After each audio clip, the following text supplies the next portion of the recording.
starts to say, hey, that's the girl for you. So what are you gonna do? Hey, little girl, I love you so. All I do is think of you. Day and night, that's all I do. I can't give you all my life. All the time, all the time. I'll be gonna take the long way home, just so I can be alone to think of how to say my heart is here to stay. I'm in love with you. I think the world of you. So won't you please, please be mine? Please be mine.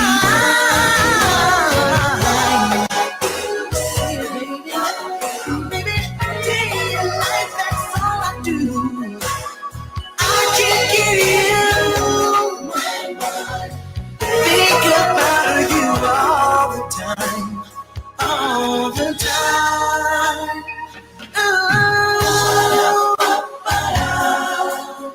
girl, there's so many things that I want to tell you, baby. I'm in love with you. I think the world of you.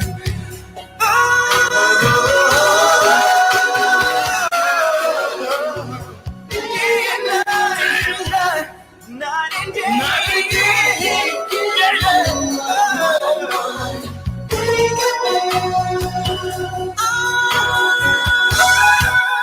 Oh, baby. I keep thinking about you all night long. Oh, baby, day and night, that's all I do. Whoa, I can't get you, can't get you off my mind.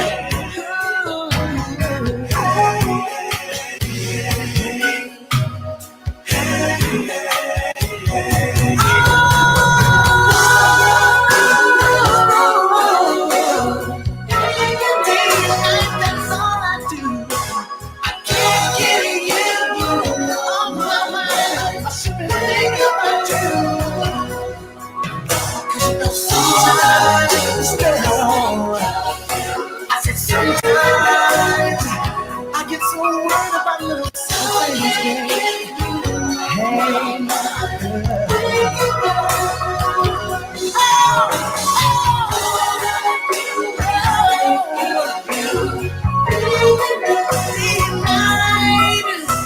I can't get you off my mind. I should be thinking about you.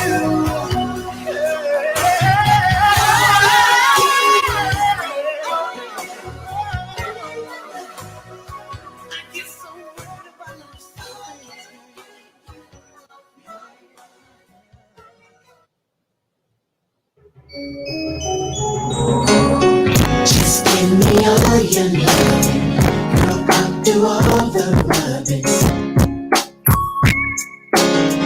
That's all I ask of you. I'll kiss you in the air. Yes, love even there. That's all I ask of you. Kissing you is not enough for me. You know I'm a big boy, and big boys have desires. Making love is what I wanna do, but I need a true friend to make it come together. Just give me all your love. I wanna kiss you right there, just in right there, little girl. Anywhere, especially there and there. So I ask of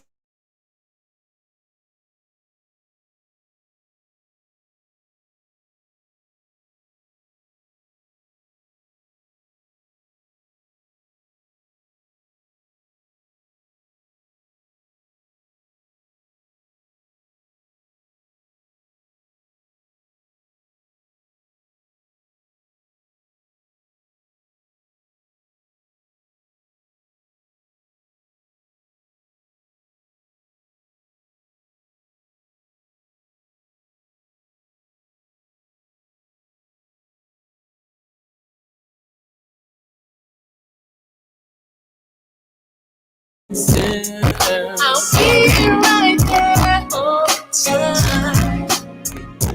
It's your place for mine. Just show me the way. I really love you, Deja. I love you, Deja. Just give me all your love. Give me everything I want. I'm sure I can please you anywhere. I'm gonna kiss you right there. Just stand like that little girl. I'm the candle. See if I can handle you.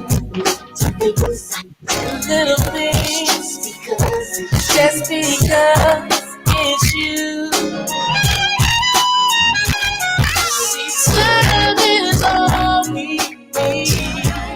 You there? Time is all we need. Just show me the way. I really love you. I love you, baby. All your love. I will do all the rubbing. Oh, we live.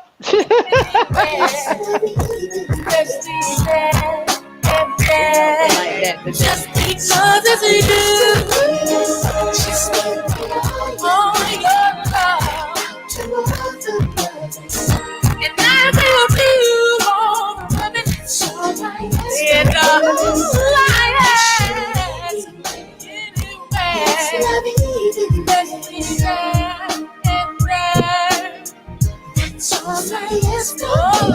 Okay, can you hear me?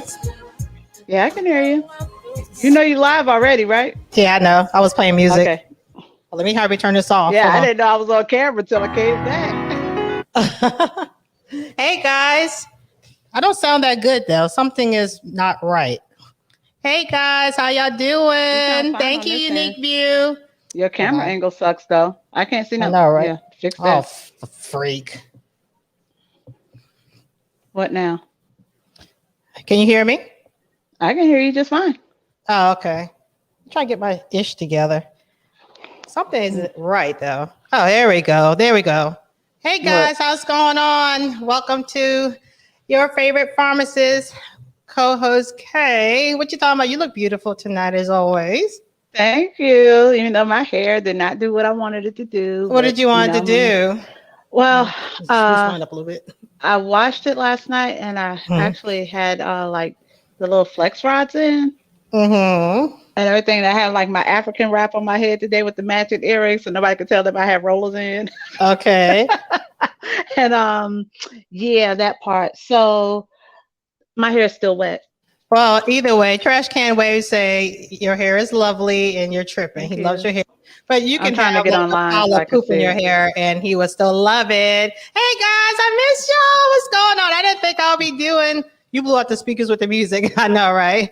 I didn't think I would be able to like do anything when he started work and everything. But Trash Can Wave. Can you read the comments? He said you need to do a yeah, and I'm trying to get on. Go ahead. Oh, what? Get on what? Get on some. My phone. I'm just joking. I'm getting on now. I have to use my other phone to get to the comments, but I haven't been able to use this phone for a couple of days, so I'm super excited that I finally am able to use it. Like I'm gonna try to play some music during the live, some free beats. Oh, thank you, Trash Can. But yeah, the hair is still wet, so I was going for more curls than this. Can you hear the probably music? try to. No, I don't hear music anymore. Damn it! I could never do it right. I'm gonna have to get someone to help me. I don't know how to work the logistics of. Hold on. You know me, I'm good with that. Can you hear it now? Mm-hmm. Okay. Is it too loud? Hey guys, is it too loud? The music? Oh shit. Yes, that's too loud. Okay. Anyway, we don't need music because we about to get crunk on it. What's it that Thursday night? The Yes, night today's Thursday, innit? Thursday. You want to talk Geechee forum? You want to talk to Um, Geechee forum girl? Or you you go shame, ahead, huh? knock yourself out. Oh You know what? No, wow. this is the thing. What's I the can't thing that you always can't do it talk spur of the Geechee? moment. No, I can't always do it spur of the moment. Sometimes I can. Or you have I to get can in the pull it out. mood, Yeah, I have to kind of be like vibing and with my family right? or Oh, you just something can't that, get that I can basa really throw it Ichi. in there. But I'm sure Uh you can because you pretty much get you 24/7. So huh. Okay. And what are you? I'll get you at will. Oh, okay. Oh, because you're from POI, so that's a little bit different. I'm just saying. So what the heck are we talking about? I was supposed to have another guest, but Oh, we'll see. What time is it? speaking of that PI GT thing, girl, why did I walk out the door this morning smelling like GT? I was like, You smell like stinky sulfur? Well, because of all the way Georgetown? over the bridge. It came all the way over the bridge. Uh-huh. I was like, yeah, but I had to go to GT anyway, so Well, you had to go to GT for to get some Tony's famous pizza. the funeral home is in GT. Oh, so they did that instead of staying Yeah, in the area.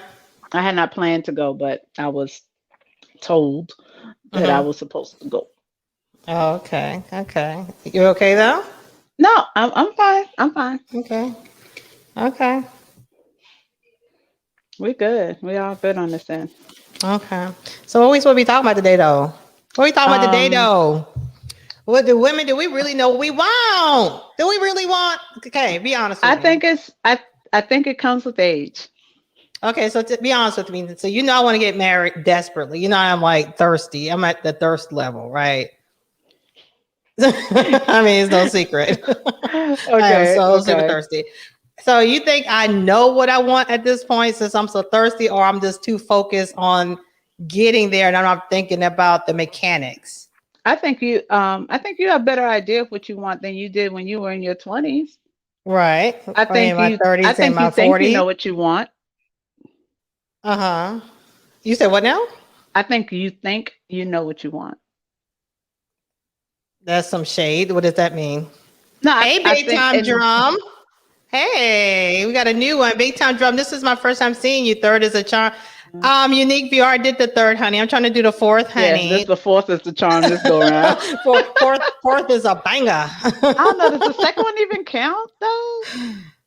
Did I the mean by third one law even it count? does, but But did the third one even count?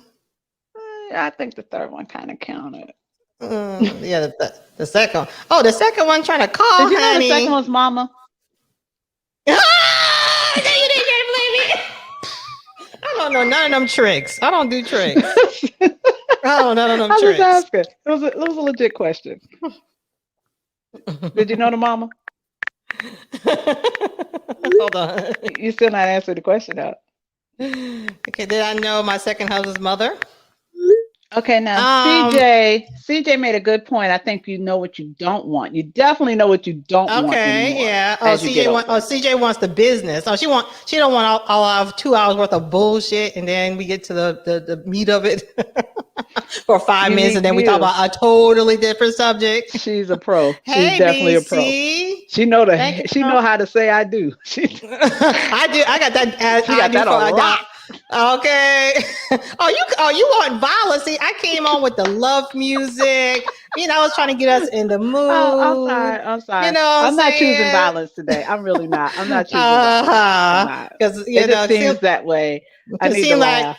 Maybe I do need to choose violence because seemed like that's what brought the lead attorney out. Seemed like he wanted some violence, and then he want to act so surprised when he was getting some violence. Like you was watching at the beginning. Sexy. Yeah, well, clearly he was acting surprised. I do look up Unique View trying to be funny. So what does big time drum says? Most women don't know what they want because they are subject to change fast. Absolutely. Hold on, this is the thing. Hold on. Okay, hold up for 1 second. Why he put at your favorite farmers? Is he trying to throw shade at me? Why did it have to be shade at you? You're the host. I mean, because and he just wanted to get your attention. So it highlights. I mean, but I'm here. I'm reading it. Thank But you you. know, sometimes you be 20 minutes behind on the comments. Well, No this tea, is no their first shade. time on my live, on our live, so That you they know don't of. know. This is the first time they commented. You don't know if this is the first time they Yeah, viewing. I do. I do. I do. Okay, what were you saying there, honey? Who, me? Yeah, you. You were saying Mhm. something? Oh, hell. What was Kay saying, y'all? Yeah. Woman, hold on. Trash can say if you ain't meet your husband, mama, Ed. But It meet them don't for count. what? Meet I'm them like, for she's still what, alive and you though? didn't meet her. I'm just saying. I didn't meet that hag. Saying. She a hag, too. I met all them Ooh, hags. not a hag. Ooh, not a hag. Okay. I had to bust out the old school term, hag. Y'all know y'all don't be feeling y'all in-laws. Hold on. Did you check those to see if they work? We see third is a charm. I think you know what you don't want. So CJOJ, so are you married or what's your status? If you ain't made the side piece, Unique View, what you trying to say? What are you trying to say about the side? This light is burning the heck out of my eyes. Hold on. You were responding to the comment. Yeah, so honestly, Kay, honestly. Okay. So you think I'm ready to meet someone? You think if I were to get married tomorrow, would I be ready to be a wife? I'm not so sure if you're ready to be a wife. What components I'm missing from not being a wife? Well, Our okay. third So person here's is coming in 20 minutes, they said. So okay. we're gonna get a male perspective and hear what they CJOJ engaged. Yo, I'm trying to get my son to come in on a show. Oh, okay, that'd be My hot. oldest. I'm gonna see if he wants to do it. Oh yeah, that'd be hot. Y'all, if y'all want to come on the show, and say what y'all got to say, that'd be great. Hey, men want, women say. A lot of us know what we want, but what do we need? Oh, BC, elaborate on that. Okay. What were you saying? No, you don't think I'm ready for a husband? Okay, well, let me You think I'm gonna be a rephrase. bad wife again? No, I know. I don't think you would be a bad wife. Here's the Hold thing. on, have I been a bad wife? I suck. Well, that only you can answer that. But here's the thing. I think what we as women, what happens is we have an idea of what we think we want. Okay. We have that list in our head of the requirements, the must-haves, right? But then at that same time, while we are saying this is what we want, what are we willing to do to get it and keep it? Oh, what you willing to CJOJ? Are you doing what you need to do to get it and keep it? That's the thing. Get it and keep it. Because getting married is one thing, and then you're not willing to make any changes in yourself to get the things that you want. Right. To achieve. Like if you say you want these pair of shoes, I gotta have those red bottoms, whatever the case may be. You're gonna do what you need to do to get those shoes. You're gonna make whatever sacrifices it requires for you to get those shoes. Are you willing to do the same thing in a relationship? Oh, and on a long-term basis, not just long enough to get them. Like I said, you got to get them and keep them. So what are we willing to do? And that's an excellent point because on the Lead Attorney, they were talking about this. Did you hear about the lady? She's a Black lady and she's like a coach of Black women in Atlanta, no less, trying to get them to find mates and stuff like that. And she said she just quit. She said, because Black women don't want to listen. We're faking everything. And I don't mean to be messy. She was saying we wear fake everything. But on her picture, I wish I could pull her picture up. She has a 28 piece in her head. You know what a 28 piece is? A full head of weave, sound like. Yeah, 28 is like a shortcut, but it's like it's like a helmet, but it's like hair, but it's not your hair. So it basically is like she's wearing a weave, basically a wig, weave, whatever, and talking about. I mean, maybe her hair, maybe her shortcut is just the bomb.com, but I've had 28 pieces, and that's exactly what it looked like. But on the Lead, he was saying, "Hey, big medium, we'll get to you 1 second, baby Mike." But they were saying how with professional women, we work so hard to get to the professional part of it with work and accomplish this, accomplish that. But when it comes to wanting a husband, all of that is out the window.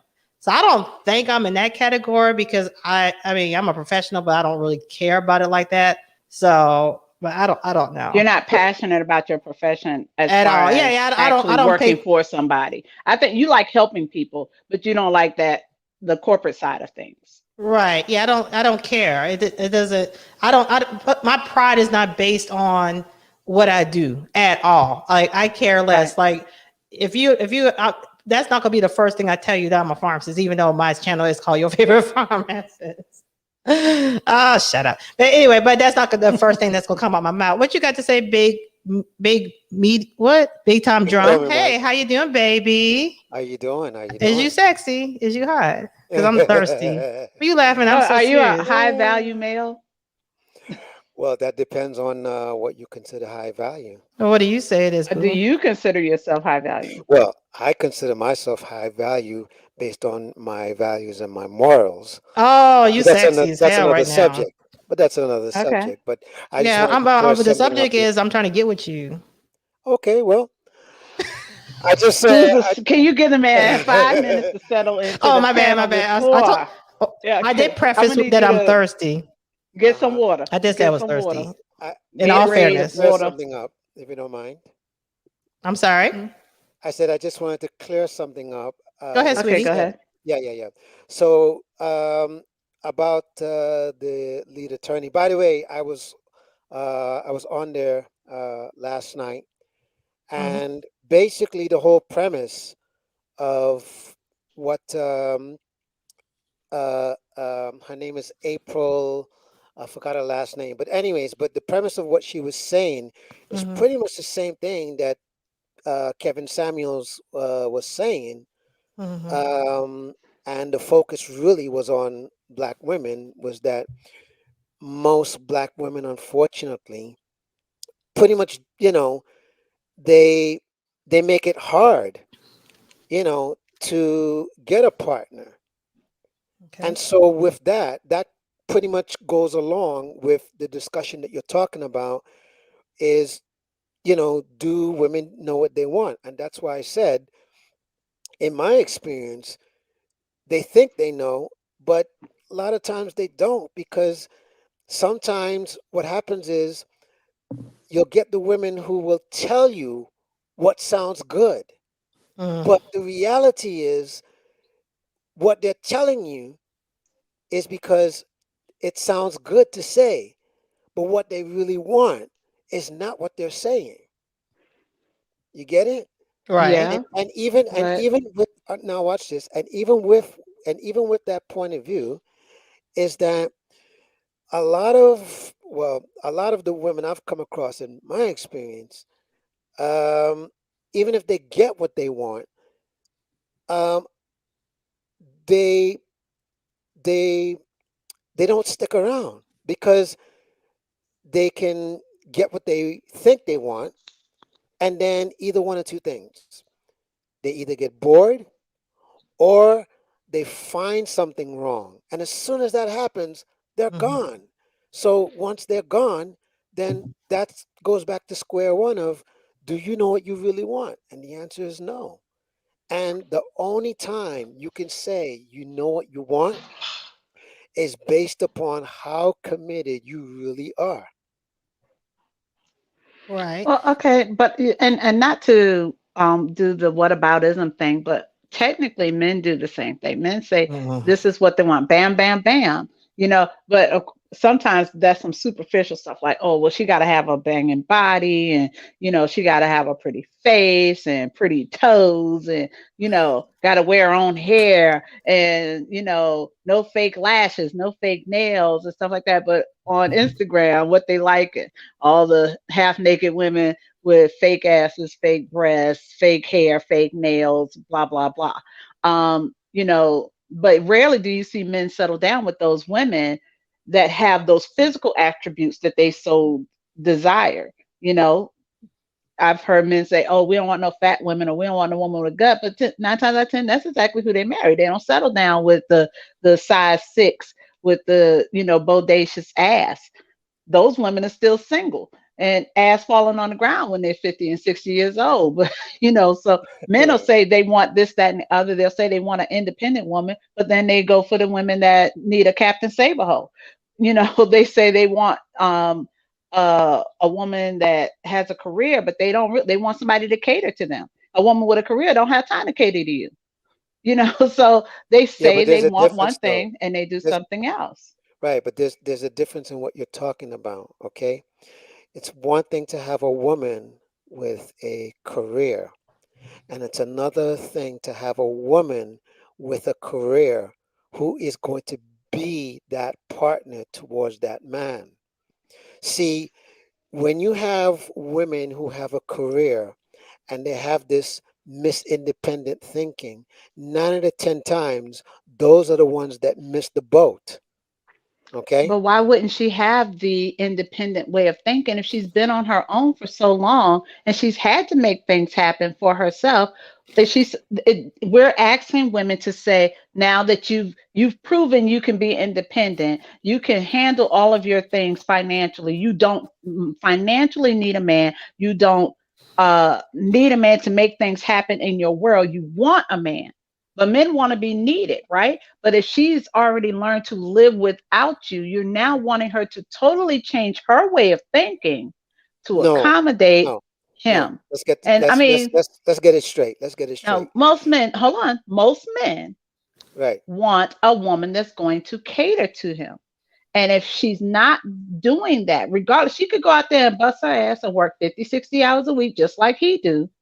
But he still wants, when she gets home, when he's home at the end of the day, he wants a hot meal, he wants some hot ass, and he wants her to cater to his needs. And I'm not saying that shouldn't happen, but I think there should be some realistic views here as far as how that's going to happen when she's damn exhausted and still got to take care of the kids. See, when y'all get home, y'all ain't got shit to do. Y'all done. You know, y'all might have to cut some grass. But you know what I'm saying? On a Sunday though. That's only on Right, Sundays. right. That's not something you're gonna do every day. When she gets home, her day is not done. So, you know, but those men, they still want to cater. I mean, and I've done it. I've done it both ways. I've done it where I didn't work at all, which has been most of the time. But and I've done it where I had a career and I came home and I still took care of the kids, still took care of the house, still took care of him. And you know, it's exhausting. Okay, but let me ask you this, right? When you said you did it this way, okay? Was your thinking at the end of the day, I still need to be a partner, yes or no? Absolutely. Right, that's exactly my point. Versus But do men think if like that? versus if your thinking is I just want to be Miss Independent, then clearly you don't need to be in a relationship because you're not trying to be a partner. Hold on. But Remember, it now takes two. my situation is very different. I've been married since the beginning of time. So Right? I Mhm. I never had to be independent. It was always an option. So it wasn't I worked for several years and was paying all the bills and handling everything. I've never been in that situation. So I didn't have to change my way of thinking based on how I was living. You know, I basically left college and went straight into a marriage. And so I did not have to retrain my brain to be submissive or to be in the catering mode. I was already there. Right. But the average woman is not coming from that because she spent so much time having to be independent. How is she supposed to, bam, all of a sudden, okay, boo boo, what you want? Let me do what you need. Let me take care of your needs. Let me do So this, that, and other. Don't get me wrong. It happens. I'm just saying that Right. mindset, there's no period of adjustment. okay, what you're trying to say? Yeah. So what are you trying to say? Because men want what they want, but you're right. As women, we have to do what we have to do. It's not like we come out and go straight into a marriage and we never have that mindset. We have to take care of someone else. We have to take care of ourselves. So what do you like? So what do y'all think is a solution for us to know how to be catering and to be basically selfless? Yeah. I want to Like, teach a class. I promise you I do. so you know, what's the answer then? Well, this Okay. is when you were asking the question, do I feel I like you're mean, ready for is that marriage? what you're Let me saying, big time drum? Is that what you're getting at? Like, so you want a career woman, but you still want her to still somehow be soft in catering when you get home, correct? Well, again, I think you're missing the point. It's not about when I get home, because remember, in a relationship, it's about a partnership, correct?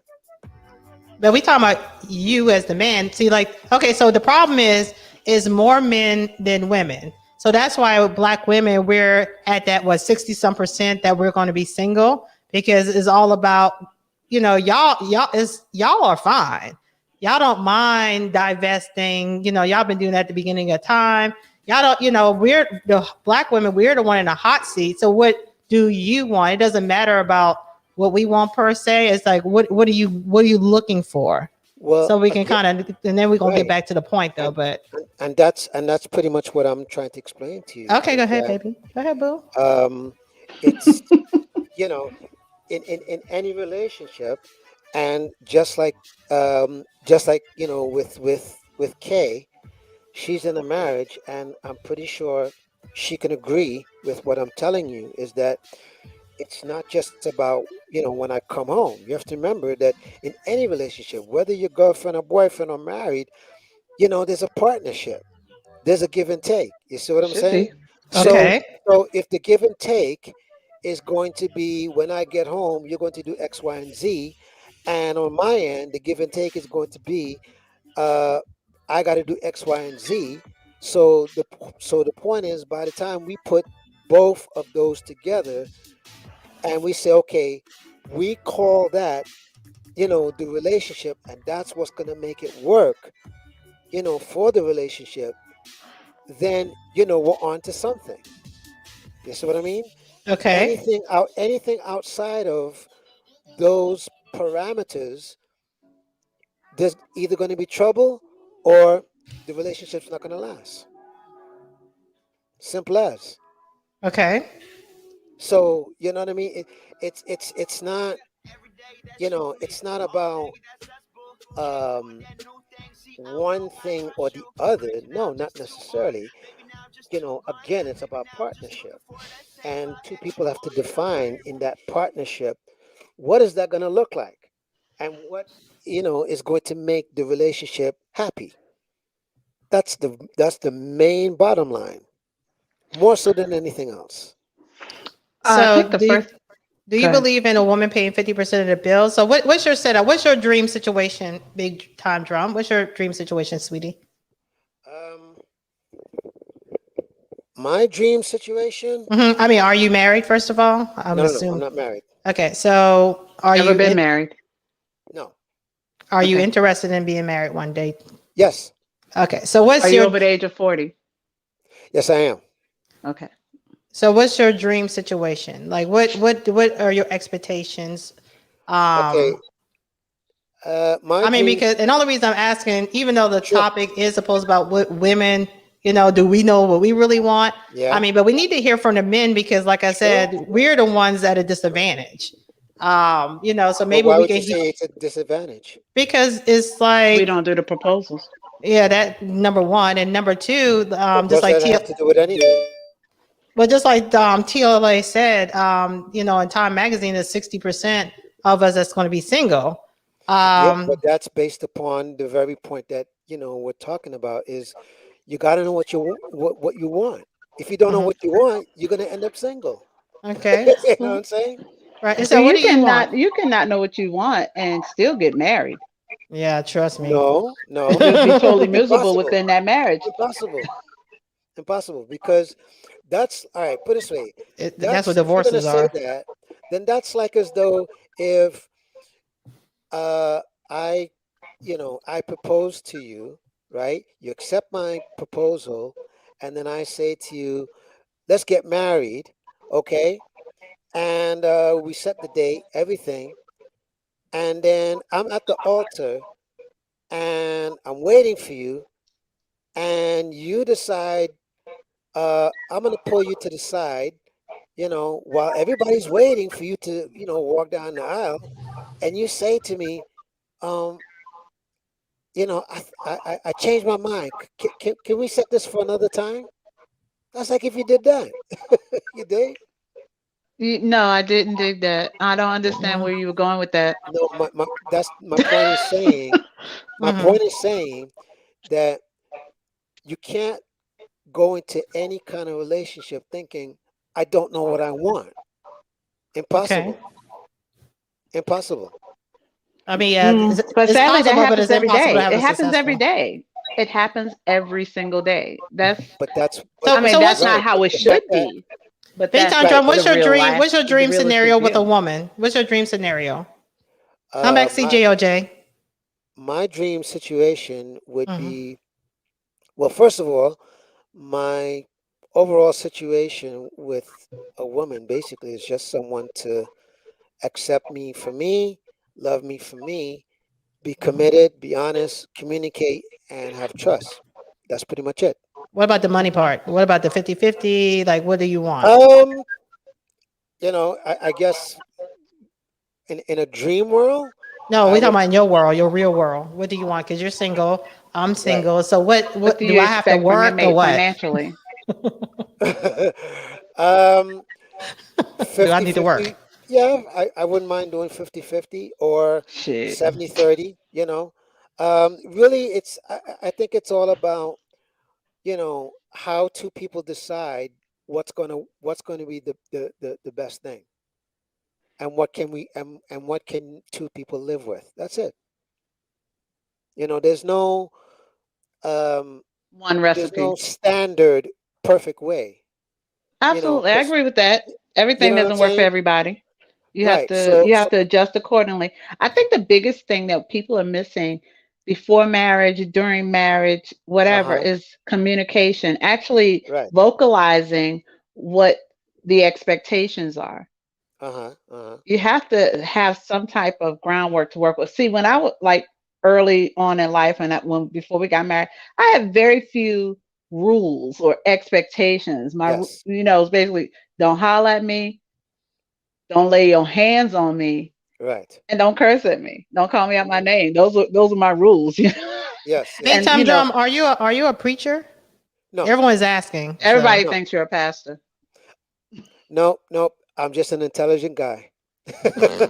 I think it's more so your delivery. Thank you. Not yeah, you all right, have that. CJOJ, come back. Come back real quick. I'm sorry. Come back. Yeah, we want to hear about okay, so your dream. So you don't sound Oh, like you does he ask help cook much. and clean? Someone asked, CJ asked if you would help cook and clean. Yeah, yeah. Can you cook? Only one way to find out. I'm asking the question. It's a yes or no question. Can you cook? Yes, I can. I can cook. I Okay. can What's your clean. specialty? I learned all that stuff from early on. What's your Yeah. specialty dish? What's the dish you make to impress a woman? I would say two dishes. One is my favorite would be curry chicken with rice and peas and that type of stuff because I have a West Indian background. Okay, I hear it in your Yeah, voice. Go So do ahead. you want to yeah, get married or what do you want to do? yeah, yeah, yeah. Would love to get Hold on, I married. want to hear the No, second dish. Girl, I'm talking interrupted. to We talking me. about food. We talking about food. I want to know what that other dish is. Listen, you got a husband. I'm trying to get a husband like today. I'm working on it for you. I'm No, you're asking not. No, you're questions. not. You're not. Hey, He's talking CJOJ, about what's cooking. going on? He's talking Huh? about cooking. I want to hear what else he cooking. Okay. Oh, y'all do that. Go ahead. I have to get my dog. Go ahead. Good. And So then what's let the other CJOJ dish? see what. All right. So this, Come on, I'm sorry, waiting. What's the other dish? You got two. I want to hear the second y'all are one. funny. But anyways, yeah. So the second dish, I would say, stewed chicken, definitely. Stewed chicken. You said stewed chicken? Yes, Okay. yes. Okay. All Mm-hmm, right. I can get with that. I can get with that. mm-hmm. Okay. I'm just saying.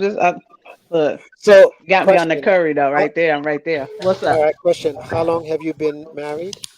Almost 30 years. Okay. So let me ask you something. In the 30 Uh-huh. years, right, that Hmm. you have been married and still going, okay, what is one piece of advice that you can give to single ladies so that they can learn from you in terms of what you know now versus what you know what you knew before you got married, and things you could say, well, if had I known this at this time, I probably would have been better off, or I would have been a much better woman, going into it. Well, mm, I feel like I came into this a pro. Let me stop. I didn't. I didn't. We grew up together kind of. We learned a lot along the way. Right. Uh Communication, I can't stress that enough. That is the Yes. advice I always give to people because I've noticed in all the relationships that I have witnessed along the way, communication is really the Oh, biggest Big Tom Tom gap. is cute. Oh, someone Thank just got much you. cuter. Hey, Playing so around. I would love to see where people actually express themselves and express Right. themselves in a way where, someone can actually hear you. I've always said, like I said, I told my husband, don't curse at me, don't holler at me. Right. You can have a conversation or argument or disagreement without yelling, cussing, and being disrespectful. Right. I Right. don't understand people that are still together after they've called each other out of each other's names. All these Yeah, but years, you know he what has though? never Can- called me out of my name. Yeah, I but don't can understand how we? people do that. I'm sorry, but can we be fair about those situations? And you have to remember that what works for their relationship is not going to work for yours. Absolutely. But it's still, you have to start, your base has to start with respect. And the moment you're calling each other out of each other's names, you're Right. not respecting each other. Yeah, but To but me, I you might as I, well have hit me. I know, but That's how serious I take that. I'm still on the fence by saying, you know, even though that's what you see, but the bigger picture that you're not paying attention to is if you've seen them bicker and this and that and the third and blah blah blah blah blah, that's one aspect, right? But it But bleeds into the but the rest of the bigger picture relationship. that yes, but hold on, but the bigger picture that you'll probably be missing in that relationship that you didn't pay attention to is that they're probably committed a lot longer than you think. And they just tired of each other. So No, Jeanette no, no, J. no, it's no, no, Oh, no, Jeanette no, J No, asks. no, I'm not Jeanette getting J. what you mean by J, that. no. John J asks. So, do you want a submissive wife who pays 50% of the bills? I We're think we not already being answered that, submissive right? at We 50%. already answered that. Um, but hold on. Let me back up. Let's go back to that because, um, again, if we are starting from a place where we are disrespectful to each other, or even, I don't Uh-huh. care if we've been together 10 years and we are being disrespectful to each other, Yeah. you have broken the bonds of this relationship at that point. Yeah. So I don't know how, I'm sure some people can bounce back from that, but I'm never going to forget that you called me out of my name.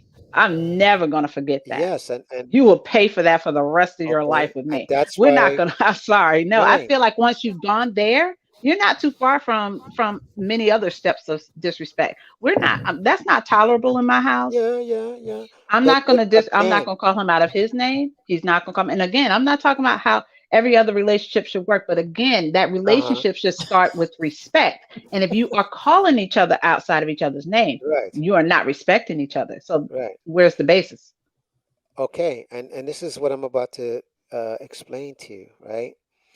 In my years of existing, being in relationships with different women, I can actually say that no two women were alike, right? Hmm. And the point of me telling you this is because there are some people that even if you cuss at them, it doesn't mean that the relationship's bad.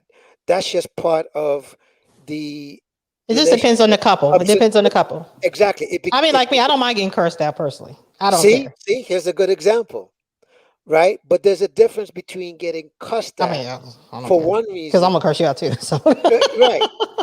But there's some. Okay, I'll use my grandparents as an example, right? Hmm.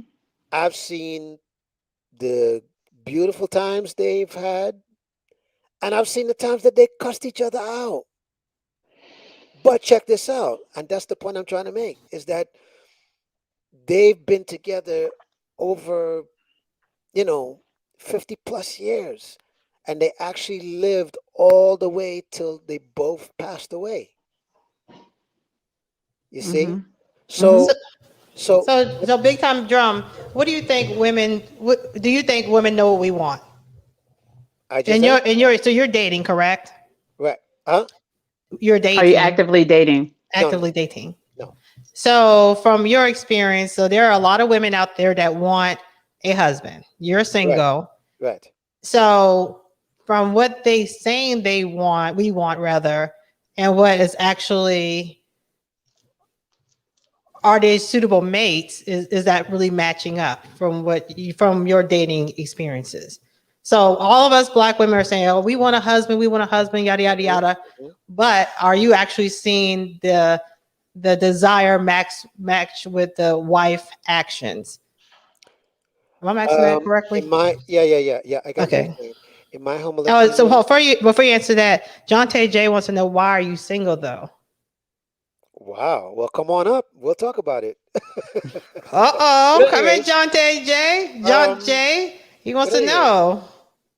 um, And in, COJ wants to know what made your relationships not work. oh, the reasons vary, but anyways, let me answer your question and then I'll Gloss get to over that. Huh? Go all ahead. of that. Yeah. Just mess with you. I will say this, and it's not just black women, even though I know the focus is on black women per se, right? Okay.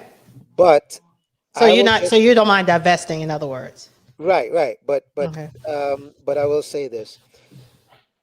From my experience, Mm-hmm. majority of them don't know what it is they want, you know, um, and the minority does know what they want because the ones that know what they want, Okay. they're consistent from start to finish. I mean, but how did you know you never finished?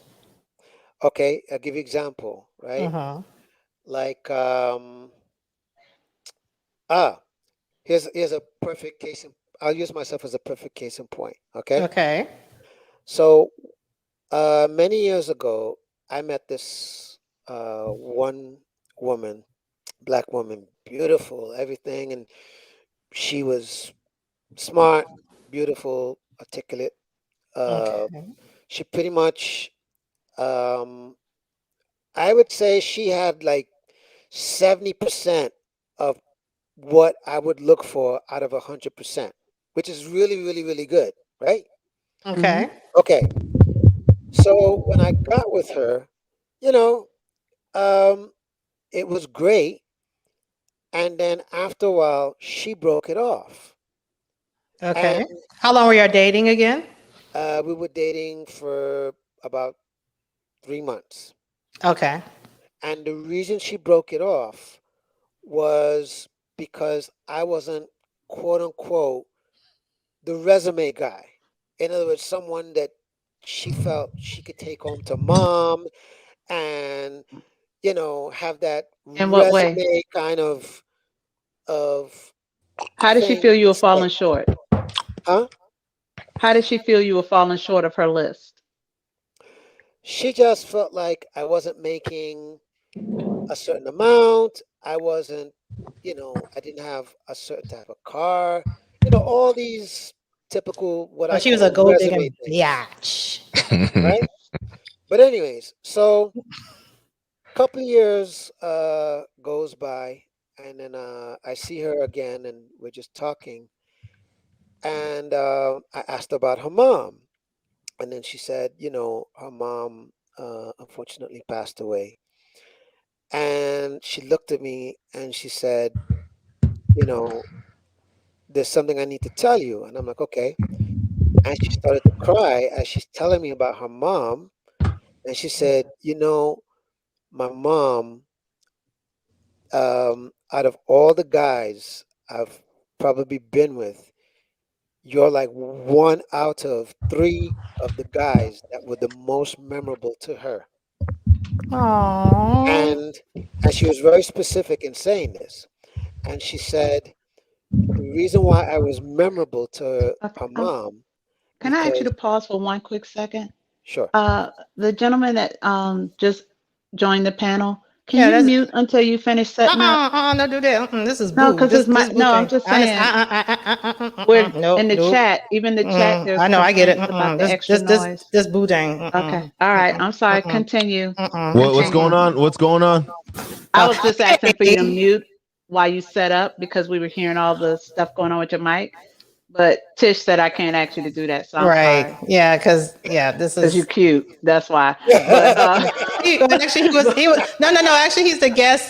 He's a guest know. for today. I know. Oh, so why you acting like that? I was just asking for him And to I got some, hold on, temporarily mute and till he I got set something up. special for him. I got something special for him. I'm sure you do. You Can heard you please it? finish your answer? I'm sorry for interrupting Y'all heard? you. Y'all hear that okay, kitty? it's Y'all hear that little kitty purring? We do not want to hear your kitty purring. Y'all hear it though? Y'all hear it?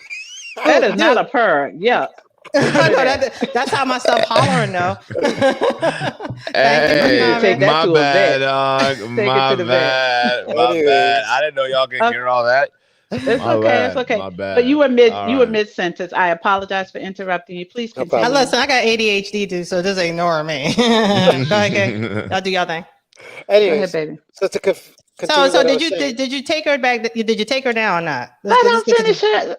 Let him finish. So she was you were the best she ever had according to your mom, and then okay, so let me finish the story so you get what I'm saying. So she was telling me that I was one out of the guys that was the most memorable to her mom.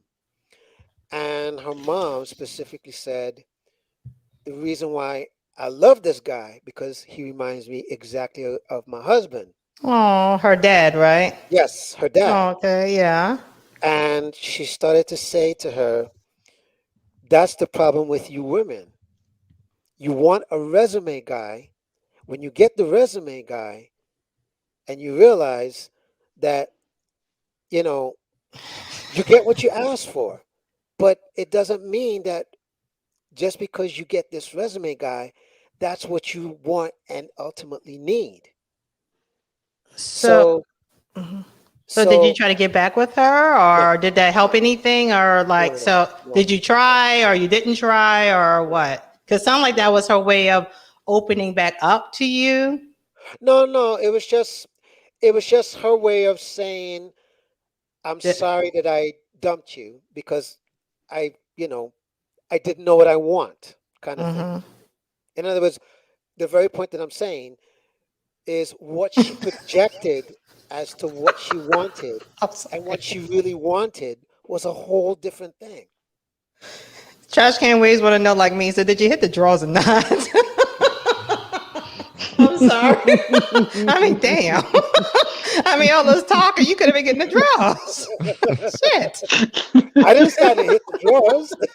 You did? So you did? So you did? I did hit it, but that was no. Did you hit it? Did you hit it? Did you hit it then when she was talking all yeah. But that wasn't the point of what I was. Oh hell, that's the good part.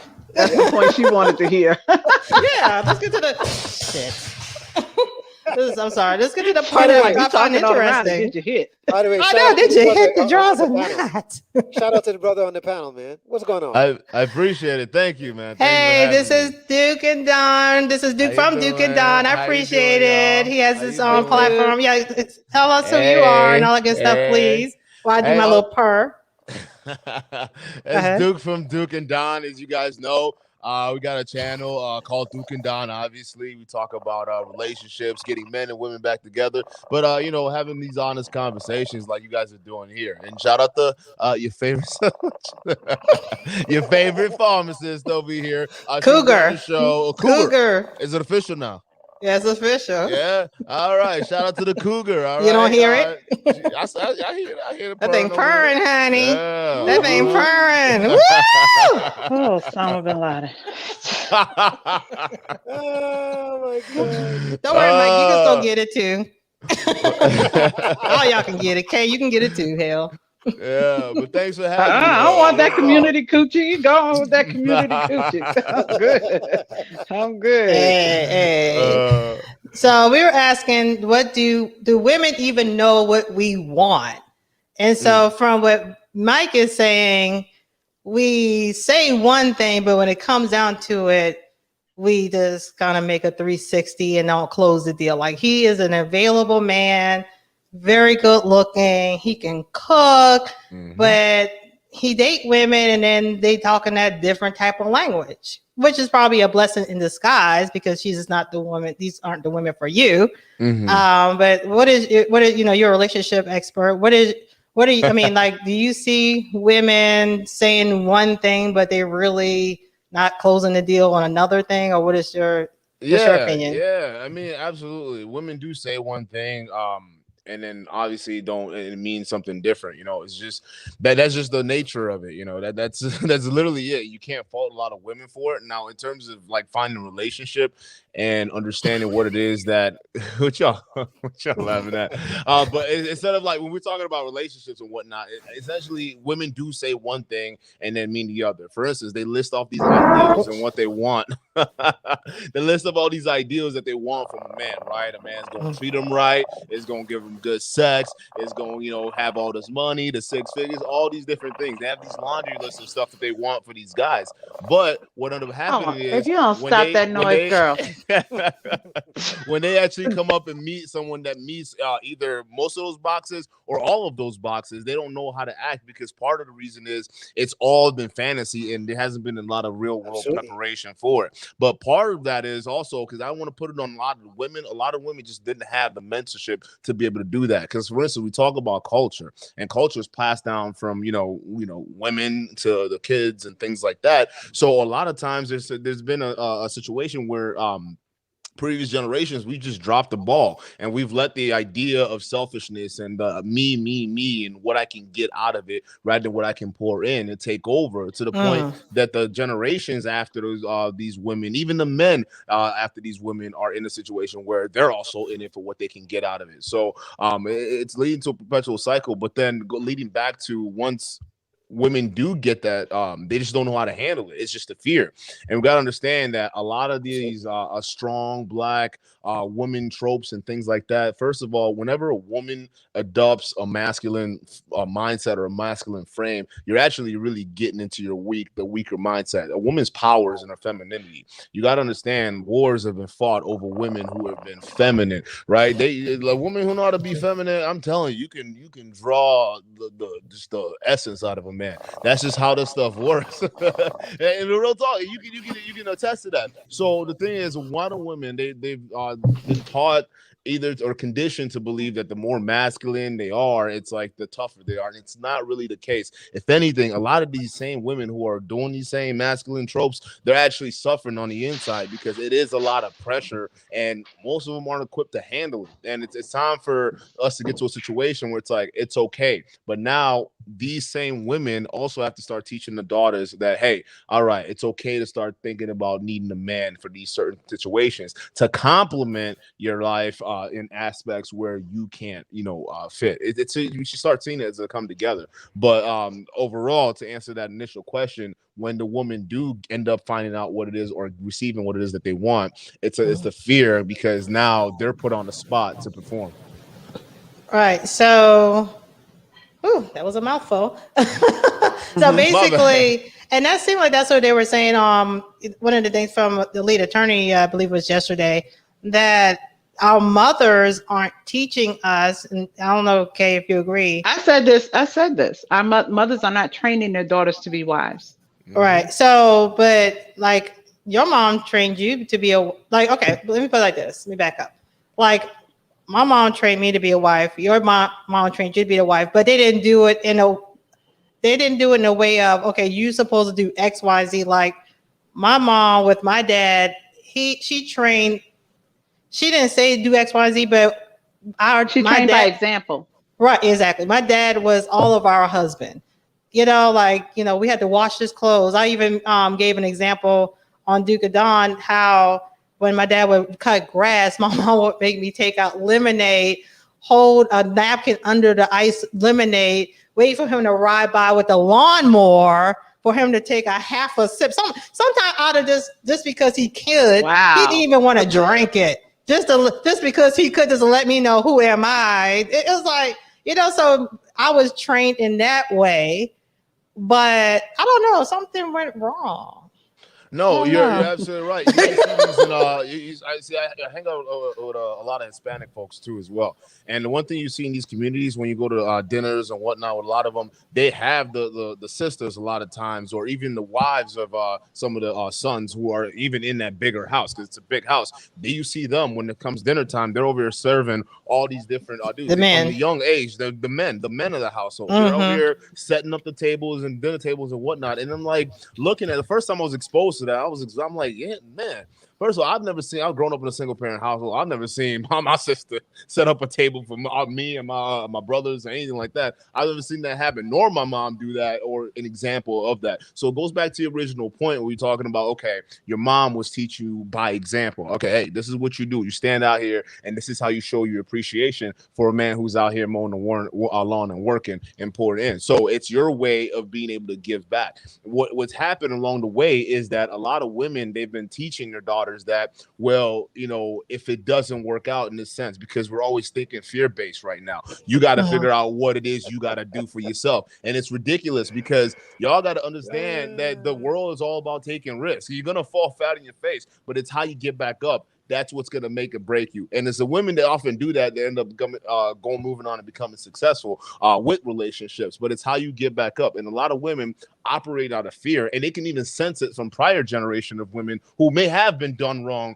by ancient dudes out there, and we're not going to deny there are ancient dudes out there that kick the cycle, that are part of the cycle too as well. But overwhelmingly, the situation is the example being passed down from the mothers to the daughters, and then being able to execute. I'm Nigerian. In our culture, growing up, the moms, the daughters, they're in the kitchen, and the moms are teaching the daughters how to basically cook in the kitchen, how to clean, how to sweep, how to do all that stuff. Now, don't get me wrong, this is stuff the sons are supposed to learn, but up until a certain point, when the sons are to the point where they're basically about to get married or before they get married, that's when them being able to cook for themselves and clean for themselves, that's when that doesn't matter anymore, because they found a wife who's been prepared by the other family to become his complementary piece. The problem is in our culture, and we're not doing that nowadays. We're trying to raise women or our girls to be boys, to be these strong rootin' tootin' things, right?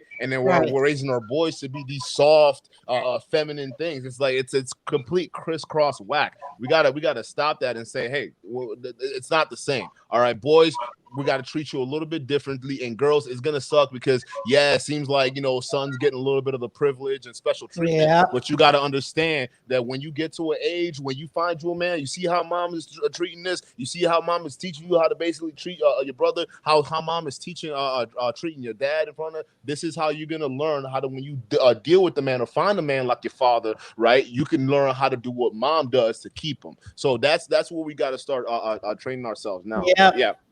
So so CJOJ really wanted to know, what is a resume, and I guess this is for you, Big Mike. What is a resume guy? Like, what do you mean by that exactly? She wanted to know. What's a resume guy?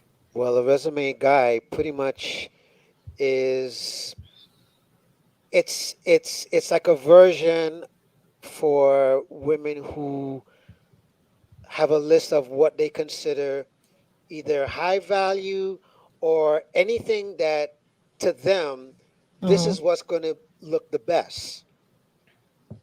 So if the best means, for example, you're a doctor, you're making X amount, you have this going on, you have a house, you have this kind of car, so forth and so forth. You know what I'm saying? Okay.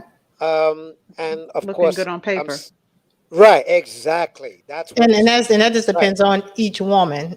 Our resume. What some women determine as what's important on what's their her list currency, of I gotta right? have. Exactly. Yeah. So obviously, me saying that, I'm showing my age, which I don't mind, but that's okay. You know what I mean? But but it, years ago, that's how we described those things. Was you just want a resume guy. It has to look good on paper so that when you took the guy back home to your parents, you can say, hey, this guy has the checklist, blah, blah, blah, blah, blah, blah, blah. And of course, to your mind, that's impressive because guess what? Ultimately, you want the parents to say, you have my blessing.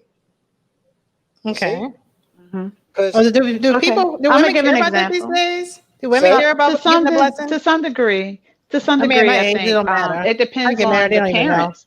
Like, say, for instance, your parents are professionals, you know, Right. and your parents are, and you grew up middle to high income household, then your parents expect you to marry in that same range. Absolutely. So they have expectations of what you're supposed to bring home to them. Okay. Absolutely. So yeah, but everybody's currency is different as to what's important. I remember my currency there was a friend of mine a couple of years ago. I tried to introduce a friend to a single guy who, you know, he was good looking. I didn't like him. I didn't like him. Okay, this was not you. You don't ever hook it up with nobody. I did hook you up with somebody, but all he wanted to do was suck your toes, and I'm sorry, I messed up. The one guy she hooked me up Your with wanted to screw my feet. got no shame. Screw me. The dude would not screw me. With her feet. That's all he wanted was her feet. But he was very nice looking. Yeah, he was. That's why I kind of stuck it out for a minute. But it was like, yo, you got to go because we ain't banging. But he was the rebound guy. You know, that was his purpose. But he didn't have to like my feet though. He could have liked me. Man, yeah, and you know what? You haven't hooked me up ever since then, and that's a good thing. You never mind. Anyway, let me get back. Okay, so girl, I was trying to hook her up with a dude, nice looking guy, professional, made good money. You know, spoke well. That's important in this one, because she was like, he don't have no thug in him. I was like, what? You know, because in my mind, that didn't even exist on the list of things that you're looking for in a man. That's her currency. Yeah, but her currency, he didn't have any hood in him. He was too clean cut, and she was with a dude, or she was dating a dude that had a grill. Translation: and the guy was boring. Yeah, he was a gentleman. Yeah, she wouldn't even meet him. I would even push back. It's not that the fact that the guy was boring. It's we would say that, but we could also say, you know, what are the masculine roles that she's been growing up, or at least grow to condition to see that were masculine roles, right? So it's the guys who similarly look like guys who put grills in their teeth, the guys that look like some of these rappers and some of these entertainers out here, right? They're out here being pushed to be the epitome of men and what they look like. So ultimately what these women are looking for, they're looking for someone that displays those masculine figures. And unfortunately in our community, you know, we're being raised from the jump to like guys who are clean cut, they talk different, you know, they talk straight. For instance, right, I know how to code switch, right? When I'm around different folks, trust me, I know how to code switch. Yeah, absolutely. I think honestly, it's an important, not even important skill, but just being able to go outside your own group and relate to other demographics and people. Exactly, it's very important. But I remember now, I was doing this in high school, and I remember this kid comes up to me and he's talking. He's like, "Man, how you black and you trying to talk white?" Right. And it was just me speaking proper English. And I looked at him, I said, you mean speaking proper English? You're saying that how screwed up does your mind have to be to think that speaking proper English is reserved to talking white? Is reserved to the white people. What is wrong with you? Do you not understand what this means? It means that I'm able to blend into that group and then be able to benefit for what the whatever resources or benefits that group has to offer, and I could take that and then move it to another situation, or for instance, bring it back to our group. And that's part of the reason. So a lot of us, you know, we were trained to see guys who were who talked proper, who were clean cut, who didn't have all these different things to be kind of corny, to be boring. Or sellouts. Or sellouts, the weaker types, right? You know, so that's what it is. So it's okay. You can say the situation of, is it a thug or is she looking for a masculine role model? But her ideal of a masculine role model is some of these guys running around here doing these wild and out stuff in the streets, or looking like some of these guys that have put grills on and all this different stuff. Yeah. So, you know, when you look at it from the biological perspective, it starts to make a little bit more sense. How old was she? Can I address? Was she like young? She was. Let me think. Hold on. She was too old for. This was about 10 years ago. Oh, so she was too old. She was knocking on 30's door. But hold on. Let me address Adrian. I'm sorry. I have a question, really quick. This same woman that you're talking about. I know you're not gonna ask her for a hookup because I'm right here, boo. I know. Hold on. This same woman that you're talking about. What was her environment that she grew up in? Did she grow up in the hood? What the hell? Yes, very much so. Very hood. Okay, that's all she knows is hood. Yeah. But she was a professional. She became a had professional. a very hood, West Side type background. So when you say professional, here's the meaning thing. what? When you say professional, meaning what? I'm trying to remember what she did for a living, but like a banker or basically something? she had an office job. I don't remember what she did. She made decent income. She spoke well. Right. But of course, as we all can do, code switch when she want to. So it she was felt just, the man were gonna be too soft. She wanted a man to be like when she didn't want she wanted Pookie. That's the short answer. And a Ray Ray. But I do realize and a Ray Ray. I will say. Go ahead. My bad. Say this: she did somewhat grow out of that. Any dude she's with is gonna have to have some hood swag to him. But I believe that she kind of outgrew that need for a pure thug. Right. I did want to address something Adrian said all off subject. She said, "I mow the lawn." I'm sorry, I plan to die without ever cutting a blade of grass. Yeah, I never cut no grass, and I'm gonna die not cutting no grass. And what were you saying, Duke? What were you saying, Duke? No, I was. We're going back to my original point. No, I was saying it's not even because it goes back to what you said originally. Because a lot of times, too, it's they're looking for the backbone piece for guys. So for instance, I got no problem dating. I've dated hood chicks before. Like I got no problem dating hood chicks. Would I prefer it? No, because I don't do the drama and whatnot. But I'm telling you, that's what y'all all say. Would you marry one? I can't. I would say the lady I married technically was pretty hood. Like she was pretty hood. She could. How did you know he was married before? Okay. I didn't. I asked, would he marry a hood chick? Oh, okay. I thought you said would he marry me? You. I'm telling you, catch me 5-6 years ago, maybe. I was a wild dude back then. Or 6 months ago. Or 6 days ago. Damn. Your perspective has changed. It's changed. But a lot of times, because I wouldn't consider myself, even the whole time I dealt with them, right, as a hood dude or thug dude or anything like that. But the one thing I have for myself is I wouldn't take shit from nobody. Like I wouldn't care who you was. So it's one of those things where it's like a backbone element to it. And I never professed to be, and I know guys who actually wild out in the streets and do stuff like that. But every once in a while, it's some guys you went to high school with, you grew up with. So you're not going to like sit there and like, all right, whatever, I'm gonna cut you off. But you talk to them, but it's like at a distance kind of thing. But it's not one of those things where it's like you got sucked into life. But it's what I'm basically getting at is it's the backbone piece that they're looking for. That's basically it. And a lot of times with Black women or with most modern women is they tend to look for the stuff on the outside, right? They look for the things that they're looking for on the outside rather than actually getting to know the guy first and getting to know his character and say, okay, this man actually has certain rules and boundaries set for himself. All right, now I can start to develop a certain level of respect for it. So a lot of times we're just looking at the outside. So if the guy has a look that, hey, he can be abrasive and he's not gonna take no shit. Maybe I might leave the door a little open a little bit to see what he's got, right? And then it's up to the dude to talk himself out of it, But that's pretty much it. If a lot of these guys, if they can, and I'm not saying they have to go in and start dating hood chicks. I'm not advocating for that. Look, that's some problems you're not ready for. What's wrong with hood chicks? They're so much fun, all right? No. It's not saying they're not fun. It's fun, but I ain't trying to go to jail. Like it's a wrap. Like I ain't trying to get in a screaming match with you. I ain't trying to do any of that stuff with you. I ain't trying to do any of that. But it's one of those things where you just got to have that backbone piece element, and that's when even coming down to when you start getting to the point of getting art, because you get tested. They will test the shit out of you. And it's one of those things where I know my limits and where I'm not willing to go.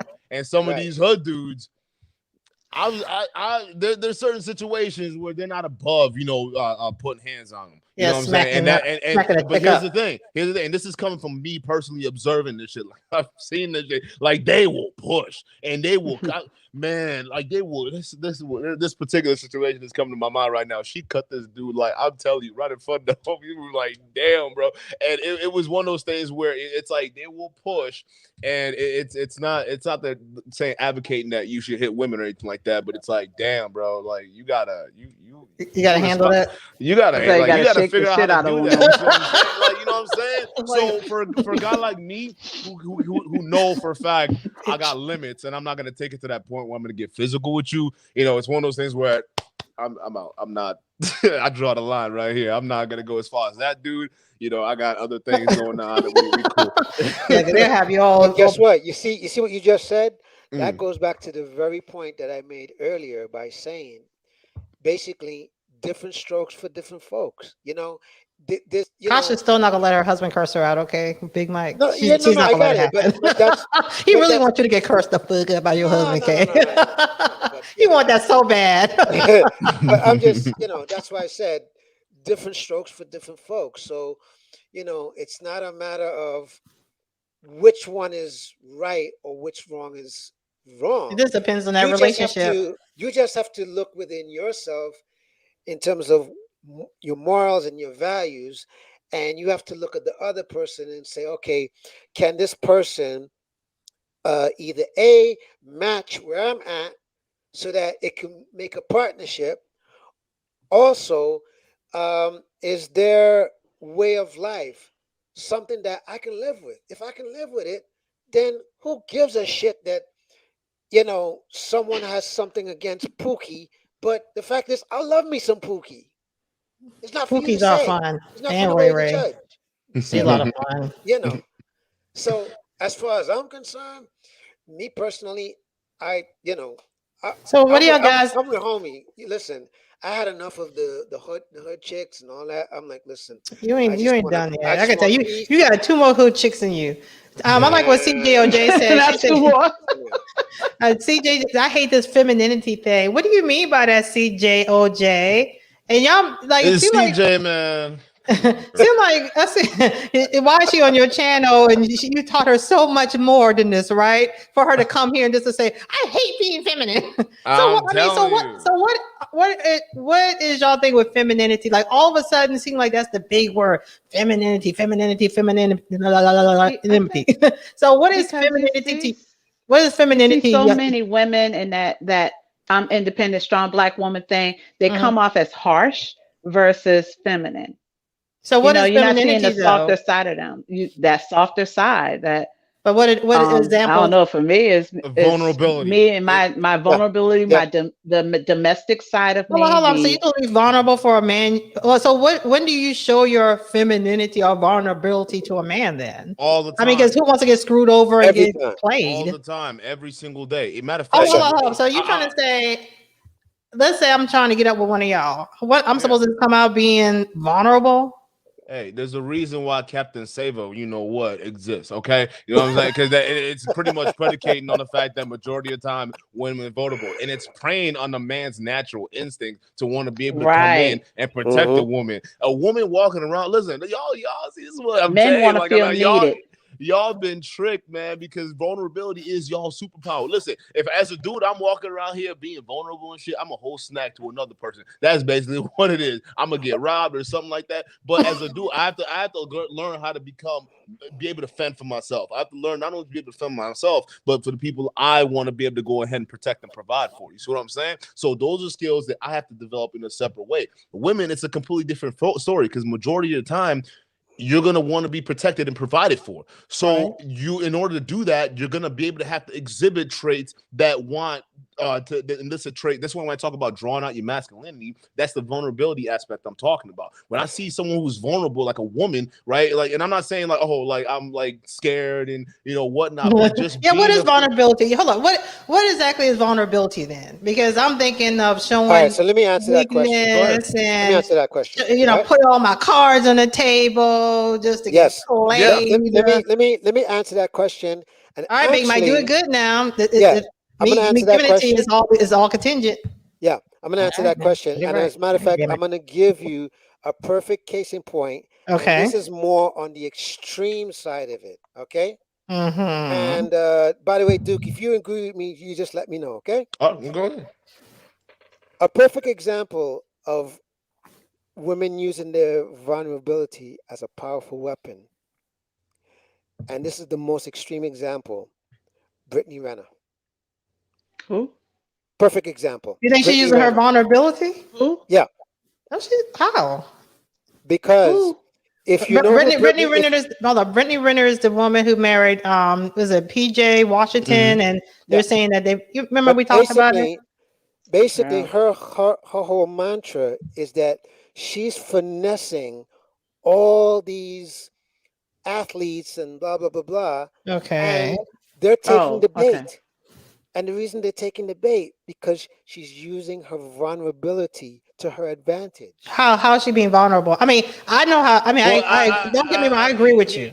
here's what Because what what happened And that's an extreme behind example. closed doors, she's like, I had to be a hoe, and I really don't. I know how she's doing it. Okay, because that's the only way right. she's bagging these dudes. But I wouldn't even say it's vulnerability. It's she's using she knows how to basically play to his ego. See, a young man like PJ mm, Washington, a woman like that, because Brittany Renner, like vulnerability in a way she can act like it. She knows how to feign it, but it's Right. not that true vulnerability with what she does and what all the other women like And her, that's why I like the say other, it's an extreme example. yeah, they understand what it is that certain men are looking for because damn near the bar is so goddamn low. Like it is what it is, right? So she Absolutely. does those certain things, like she placates to his ego. And a young man like that coming into the league, having all this windfall of cash, and you got this Instagram woman, appears to be down for you, all that. I mean, you saw his tweet Hmm. where he was though like basically you were faking it all along. I mean, he ended up taking it down, but you could tell there was a lot of pain and hurt in that tweet because he really bought into the world she created for that man. he got Does caught it? So cheating, and he wanted her to well, shut up and take it. here's That's all that here's was, and she didn't here's want to put up with it.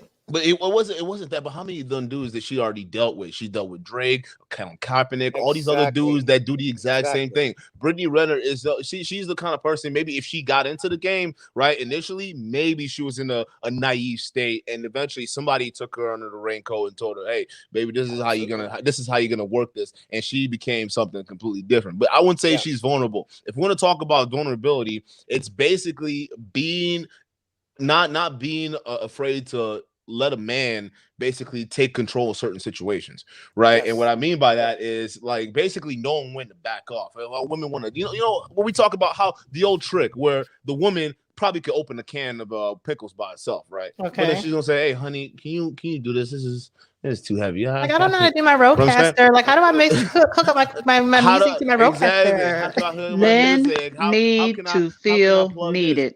Exactly. So when you make them feel Yeah. Do y'all needed, when really you care want to make about them feel, feeling you want to needed? Y'all don't act like y'all They do. want to it's not feel But they don't needed. act like it. no. Says who? It's a dudes. It's a dudes. Says Me. who? Listen, it's the dudes that you deal with. I gotta hold you accountable, girl. All right, it's the dudes that you deal with, okay? Because it's That's the not dudes girl, out it's here. You're cougar. taking some The wrong It's cougar guy, to things yeah, you. here. and here's the thing. Here's a lot of dudes. A lot of dudes are simply just what do you call it? They're adjusting to the market, and you'll even see a lot of these dudes who more of them are coming out here who are gonna be doing I call it future faking, where they basically come out here and sell a dream to a lot of these girls, right? Absolutely. Some of them they appearance fake too as well. They try to fake the fact that they're rich or all these different things by Oh the yeah. cars and all Oh the yeah. stuff that they Get drive, it right? paid, make In it. that Toro. That's what it is. That's what I'm saying. We got to stop falling for the optics. But it goes back to your earlier point, when you were talking about bringing her home to the folks and whatnot. See, this is what we used to do back in the older days, right? That's You right. had the vet, you have the girl, date the guy, bring him back so the parents can vet. But typically, it was the guy that was in the same neighborhood or from the same Hmm. community, and everyone else probably already know who that dude was. Like, okay, Hmm. that's Chuck over there. Chuck's a good guy. He's whatever. I know his Hmm. family. His dad goes to the ball game, things like Hmm. that. And then Chuck's already pre-vetted before he comes to the house. Dad is already filling them out, and all of a sudden it's a wrap. They're on their way to go do something else because Chuck's already a stand-up guy. He's not only been vetted by the community, but he's also been vetted by the parents. Now, what's Right. happening in modern culture is women are starting to, instead of relying on the community and relying on the parents and family that you originally helped make these good choices, a lot of women are doing it by themselves. And what's happening is when they're Mhm. going out into the real world, they're basically falling into these different traps. There are a lot of these men out here.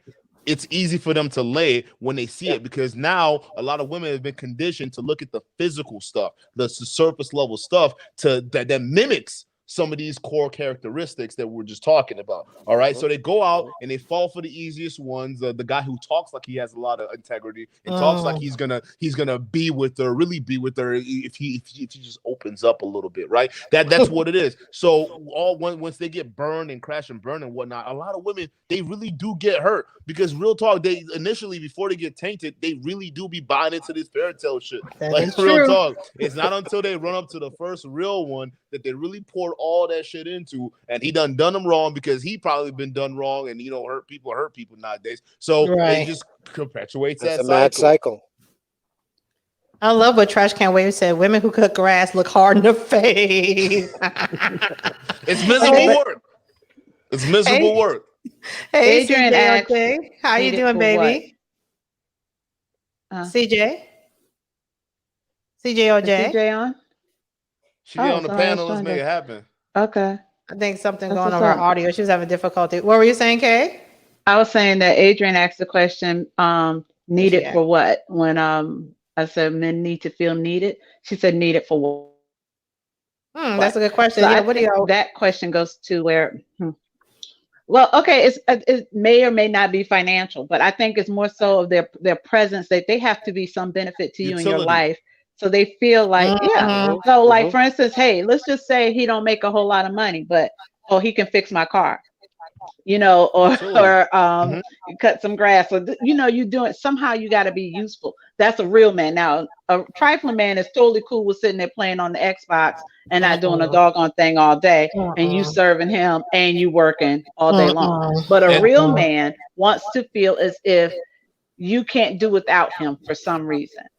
You know what I'm saying? If he feels like you could throw him out like yesterday's tissue, then why is he there?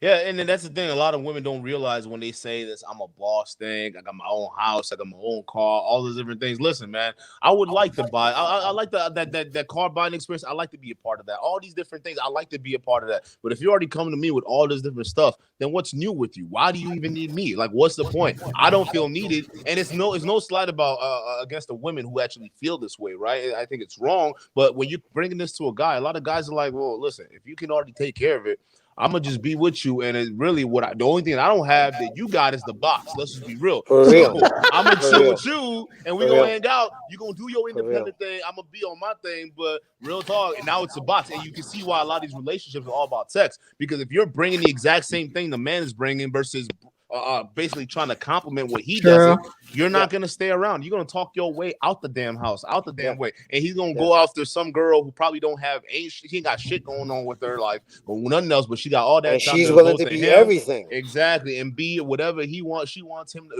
to be, right, and he's gonna go out and go marry that woman and move on with his life, and that's usually how it happens. A lot of times, this boss mentality, it don't work. It just doesn't work for a lot of guys. Now, the guys it will work for, a lot of guys who are weak-minded dudes, a lot of guys who just don't mind letting the woman take care of them. That's that money, right?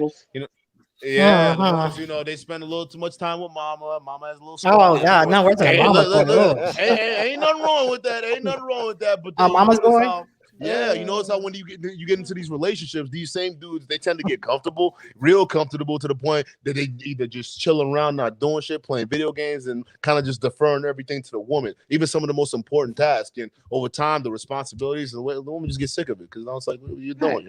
You're looking for a mom. I'm not trying to be your mom. I want to be your wife. So make me your wife. And that's a problem. Yes, big time. So y'all guys, so what were you saying, Kay? I don't recall, to be honest. But back to the original topic. Go ahead. Right. Yeah. So I was about to say. So do we really know what we want? In the chat, y'all put, what do y'all want? What do y'all really want when it comes to a relationship? Like, I think I know what I want. I'm pretty sure, and I think I'm.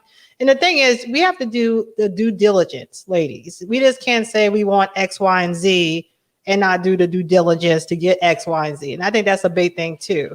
Not really doing the work. Like, I know I've done a lot of stuff. So I'm trying to do the work. I'm trying to reverse some things and just show a lot of self-control and patience instead of just, because I can easily go out and do things, but I just choose not to because I want to. Go ahead. let me ask you this question, because the question you asked me earlier was whether or not I thought you were ready to be married or if you were ready to be a wife. So the reason why And you said no, I basically. hedged on the answer is okay, because I want you to look at it this way. Let's say you could Yes be or no, married tomorrow. Kasha? Yes or no? Listen, you're going to answer that question for yourself. Okay. I'm asking you your opinion. You know me. If you are to get You married know me, tomorrow, hello. and let's say you actually find someone who financially can do what you're doing. Okay. Okay. So are you ready to let someone else lead you? Are you ready to say, before you go and spend $1,000 on a pocketbook, to have a conversation with someone else before you do that? What? Oh, hold on. Ask to do what now? I didn't say ask. I said have a conversation with someone about me else buying my purses to that I like to determine get. if you buying $1,000 purse is a good idea. Yes, you can financially do it on your own. You don't need $1 from another soul. But my question is, when you're a partner, you don't go burning money without having a conversation about it. So do you go and spend $1,000 on a pocketbook, even though you can do it without blinking? Do you go do that without having a conversation? Are you ready to be able to have that conversation with someone else, to make a financial decision with someone else before you do anything?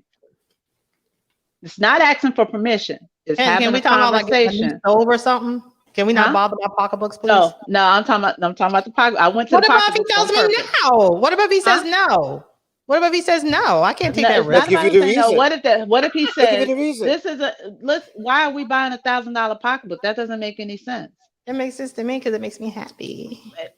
Okay. I don't think it's a good idea for you to buy a pocketbook that costs $1,000. Can you find one that's $500 maybe?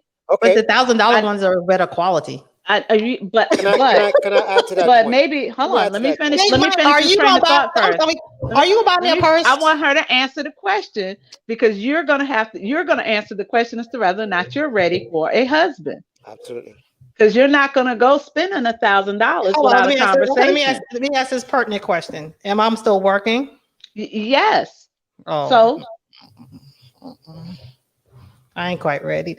I'm not ready. I mean, put it like this. I'll mention it. I'm like, I'm going to get this purse because I want it.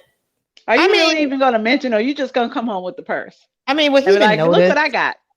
Well, would he even notice? Of course, that's not the point. That's not the point. No, he probably won't. All right. Exactly. When I'm sniffing the leather and taking the wrapping out, and God, I want another purse now. Thank you for making me want one. Right? What? Wait, Mike, you gonna buy me a pocketbook or not? Am I gonna buy you that? Yes, I want a Burberry. Well, black, I'm only gonna buy it once buffalo leather. Once we have the conversation, I'm ready. We have to have the conversation before that happens. Okay, we talking about right now. Go ahead, baby. What's up? I'm gonna get me a pocketbook. Let me put it in more direct context to what she's talking about. Right? Let's say the both of us are married. We're not boyfriend and girlfriend. We're not. Nope. We are married. In other words, both incomes are going into one account. Right? Okay. One account. Okay. Now, you come to me. I have to stop you and ask a question. Wait. Let me finish. No, I have a reason. Hold on. Just real quick. How old are these people? How old are these people? We talking about me and him. That doesn't matter. No, because it's the point still remains, right? Okay, go ahead. About the age, the point still remains. Okay, now keep in mind, there's one account we are sharing together, right? Now, you come to me. You're not asking me. You're just saying in conversation, I would like to buy this pocketbook, but it costs $1,000. Okay. I'm asking you, why do you feel the need to get this pocketbook at $1,000? And you're saying to me, because I want to look cute. And I'm like, okay, but who do you want to look cute for? Because as far as I'm concerned, you don't need to look cute just for me for $1,000, not necessarily. So you're going to have to come up with a better reason to make me feel like, okay, I'll support that. Okay. Yeah, so let's say your reasoning is to say, well, aside from being, I just want to look cute, but I really like the bag, and also the bag can hold this, and the bag can do this, and da da da da Yeah, da. exactly. You know. Now, because you've shown that aside from it being cute, the bag also has a few more things that would give it a purpose, then I might consider, okay, go ahead and spend that Oh, I can keep 1,000. my laptop to Or do my YouTube. or hold on. Or I might just say no, because right now we cannot afford to spend that But 1,000. what if we But if you could? wait, Mm-mm. if you wait a while, we will spend it. No, I'm not ready. I would say this in that scenario, you probably because I would say this because if I was in that situation, my mind is already made up. I'm probably gonna say no. All right, that's just is Exactly. what it is. All men gonna say But no to here's a the thing. $1,000 Here's purse. the thing. Here's the thing. Tasha, But thanks. here's the thing because men are biologically wired to think logically first, right? When it comes to a Absolutely. situation. So in Thousand my dollar mind, purse I'm is like, illogical. why did you want $1,000 purse? However, this is where the femininity and the charms and understanding the long game comes into play. Because you think of women that don't understand. Listen, there are women finessing dudes out of freaking $10,000 for hugs. Okay, if you want to talk about $1,000 bag, it ain't shit nowadays. Okay, you can do it. You just got to understand how to Absolutely. throw it right. So in this case, it's your husband, right? And a lot Absolutely. of times, wives should understand this more than anything else. But the reason why most wives don't, because they don't spend time on studying the husband. Like that's the opposite sex. You need to study this man. What are his True. weak points? How can I placate his ego over a certain span of time so that way he's weakened enough, drained enough to the point where it's like his defenses are down to be able to do it. And he's like, all right, baby, Right. you know what? You've given so much to me. I'll make you feel like you've given so much to me. What you want? Let me go ahead and spend that back for you. All right. That's how it But is. You can see, there's the thing. Women, the here's the power thing, of though. femininity is very important. You gotta I Some understand how girls to agree that be a just want woman. all the 100% with femininity in that. the world to It's get a $1,000 I purse. look, I it's I out agree there. 110%. But the real question here Yes. isn't whether or not she could get the purse. It's the fact that all of a sudden you have to consult someone else about Right. financial matters when you're used to doing it by Yes. Yes. yourself. And that's And why it's Yeah. even very though specific you in this like again, scenario. like I said again, you can buy $1,000. Clearly, you can buy $1,000 purse, and you're Right. not going to feel that later. However, that's not the point. The Right. If point I'm is, willing to submit enough are to you bring willing someone to else into a submit decision. enough to And she make said somebody no, else be and a that's part of your okay. decision? And then, oh my God, what are you going to do if But the here's answer that you get back is, no, I don't think that's a good idea? And I'll say, but you okay. you you And then gotta I'm you gonna get gotta the you damn gotta you purse gotta and you he's You're not going to gotta gonna get the notice. reframe purse. that. You gotta reframe that because in a way it's submission, but submission is a form of power. That's the thing. You're looking at these different things as characteristics of weaknesses, and they're not. So if you understand that you're literally because what you're doing in that scenario, you're playing a game, basically a long game to see how well I can basically weaken that wall of yours so I get that $1,000. That was it. So if anything else, you're in control. The guys you just have to wear out the guy's freaking logical defenses. And there are a lot of different tools in your arsenal to do that. These are different types of things that most women used to teach their teach their True. daughters, man. They used to watch this growing up. Women True. used to listen, and I'm speaking of this just from culturally speaking, how I see my mom and how she interacted, before shit went south, and how other families in our community would interact with the women run that. They talking about behind the scenes. Oh, they run that shit. They run that shit. The man's just there. We just out here. That's basically what it is. But in terms of how things to do, like True. trust me, these women really control things. Like even some of the meetings we put together out here, we have the UNIMA and whatnot that is women led. A lot of stuff, right? Listen, we just out here. But a lot of the time, the women understand the power of using the vulnerability and using the femininity, and they pass these down. It's like we got into this modern time where we forgot to coach women on how to be women. This is the kind of stuff and tactics they teach in these schools, right? And, these old school femininity schools. Okay, this is how you walk like a lady, act like a lady, talk like a lady, be like a lady. These are different mannerisms that basically trigger senses in a man's mind of, oh shit, that is a lady. That's someone I need to basically appreciate. That's someone I need to come at a little bit differently because she's walking, talking a little bit differently. I have my characteristic and hierarchy of women, right? You got the lady, which is the top of the top. In the middle, you got the broad, and the bottom, you got the bitch. All right. So you see what I'm saying? Well, that was a drastic decline. You know what I'm saying? So those guys, you watch my channel, you notice I use those same words interchangeably when I'm talking about certain types of women. All right. You got the lady because the lady is the highest form of endearment when you're talking about a woman who's someone that you like to wife up or you like to be, right? Yeah, The old there's phrase, levels my to lady. this shit. Oh, I love you, right? You know what I'm saying? And then you got broads, which is just women out here just, just living for the moment, I guess, and, doing the thing. And then you got the bottom of the barrel, which, we consider like women that super toxic, you probably don't want to deal with. They're fucking complete bitches. It is what it is. So that's what it is. I'm a combo. I'm a broad bitch. Hey, listen, baby. I am not a lady just yet. It all depends on the context. But you know what I'm saying? It is. So right now, a lot of women, they've forgotten the art of becoming a lady. They forgot how to act like a lady, and they become more bitch. And I would say part of that bitch attitude comes from them just acting like, God, these second-rate dudes out here. Like, if you start embracing your femininity and embracing your vulnerability, you're going to just go up to the level of, lady right there. So what's your example of a lady? So what's that top tier so I can learn? How do I become a lady? Understanding your temperament, basically understanding men. And by understanding men is basically understanding how simple we are and what do we need to basically keep us at bay. Basically things that you need to know to basically keep us coming home. That's basically it. You understand how to do those things right? Oh, you're good. And you know how they have those saying a lady in the streets freaking the sheets, and you understand the concept behind that. When you're out there, you're modest, right? You leave nothing to the imagination. You see how some of these guys in these Muslim countries, right? And the ladies are all covered up and whatnot. Right. These dudes walking around here, right? Well, a lot of things that go through a lot of these dudes' head, right? When they're looking at their eyes and shit, all this stuff, they start to imagine what the woman could be like what's going on here, right? You're living so much to the imagination, and that's what we guys do. Like that we love to fantasize, we love to build a world in our heads about the woman because that's gonna trigger us to want to pursue her, right? Because now we're gonna start building up all these fantasies. Like, God damn, like I want to know. Ultimately, it's what we want to know what you drop feel that like, veil. right? But I have a lot of on that note, I have a lot of friends that are Muslim, and they are most of them are married. And I've done toy parties for them. They're just as freaky as every other woman on earth. And a lot of them, they have on their hijabs and they're fully covered. But these same women are walking around with lingerie and heels on underneath those things. Of course. Hey, So they literally so stupid. He said covered up bitches, right?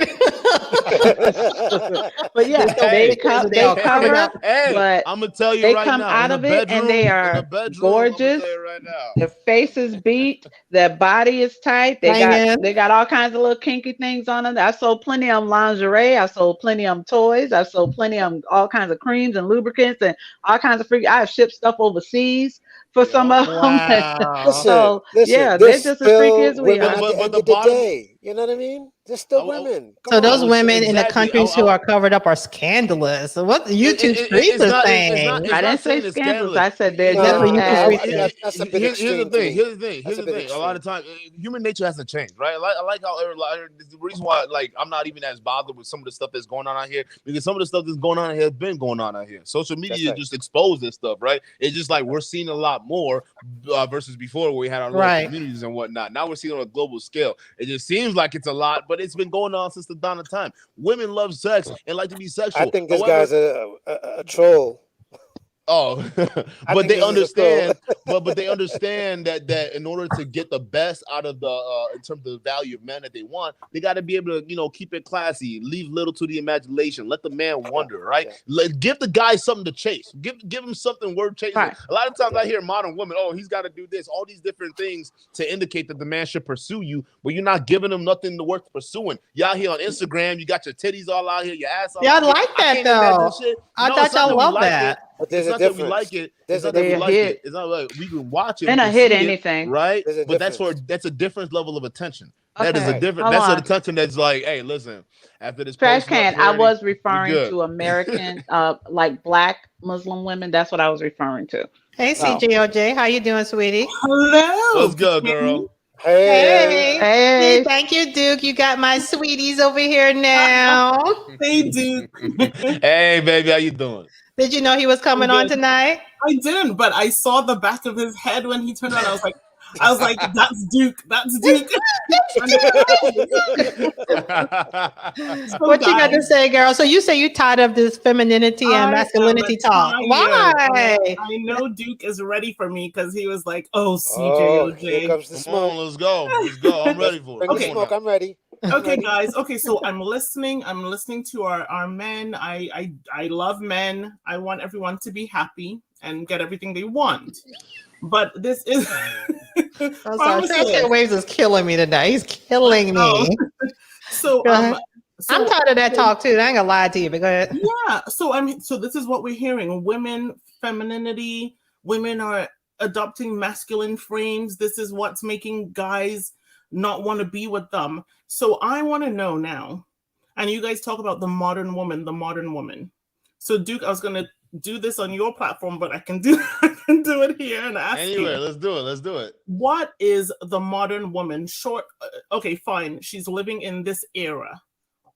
Other than that, what is the modern woman? Because you all keep saying the modern woman does this, does that, does the other. It's the power imbalance.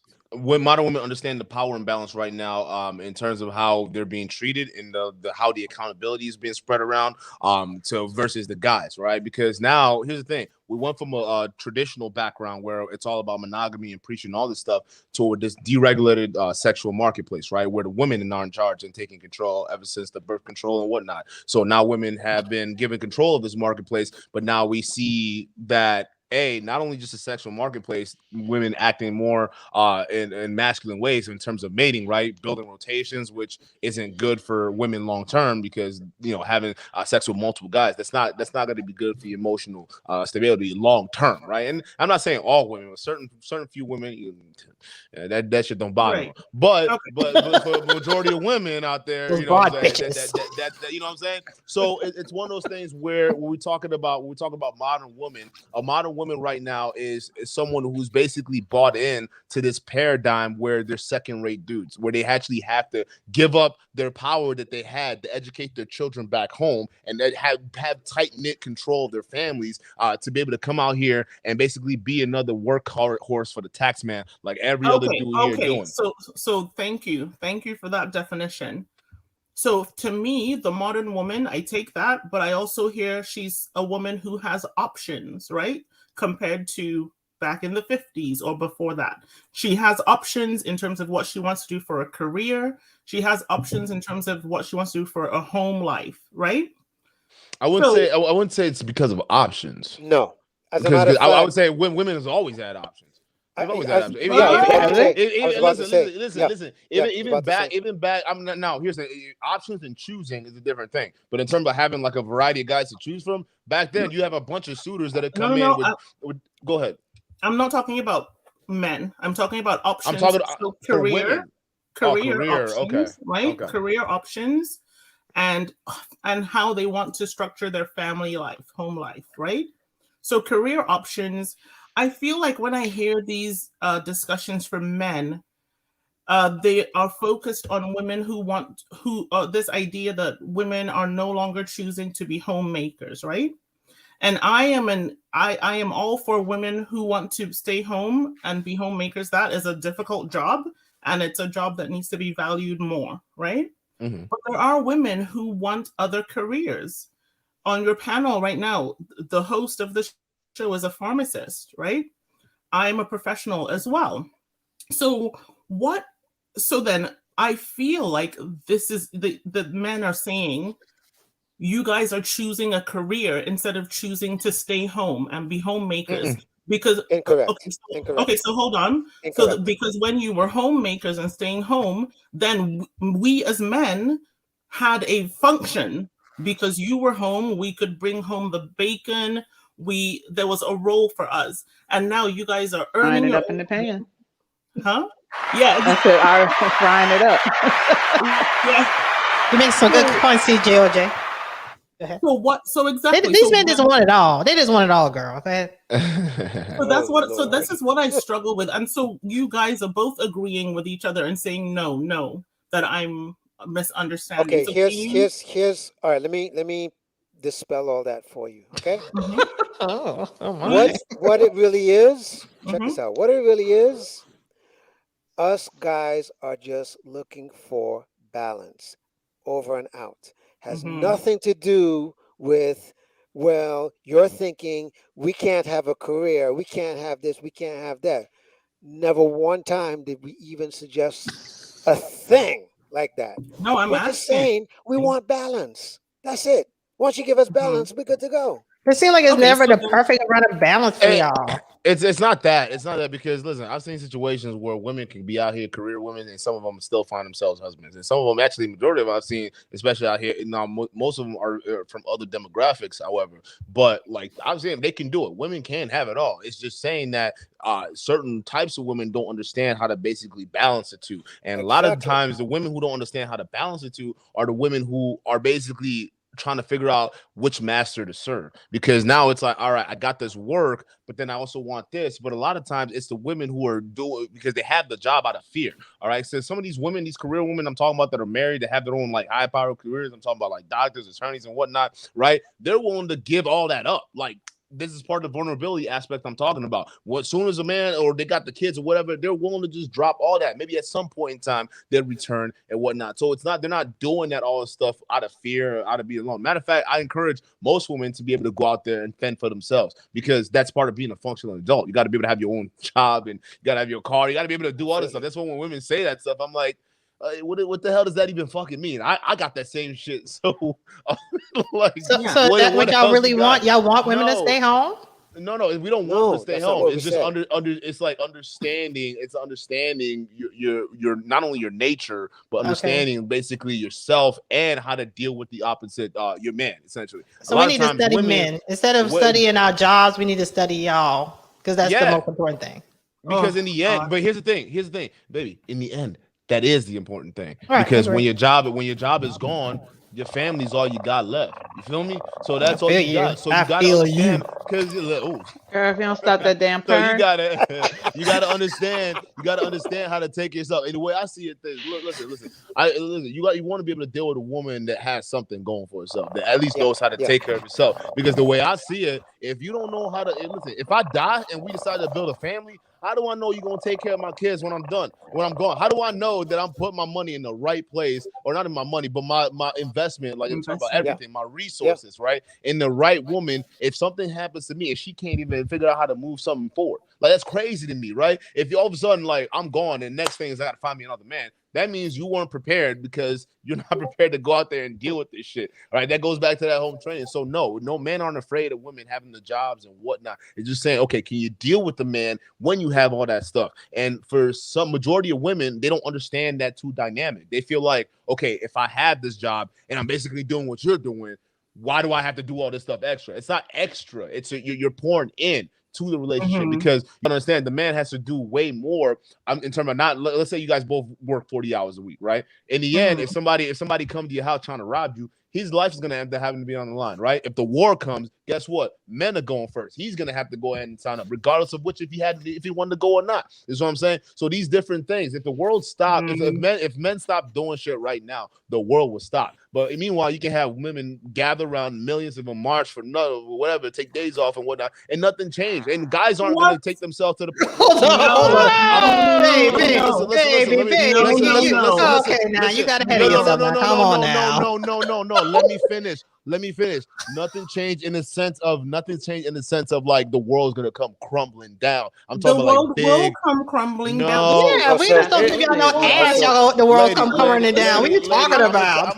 We just get close our legs and we'll see how much all that talk is then. I'm not talking about the sex or the legs part or whatnot. No, but that's what we talking about. No. I'm not talking about. I'm not talking about that either.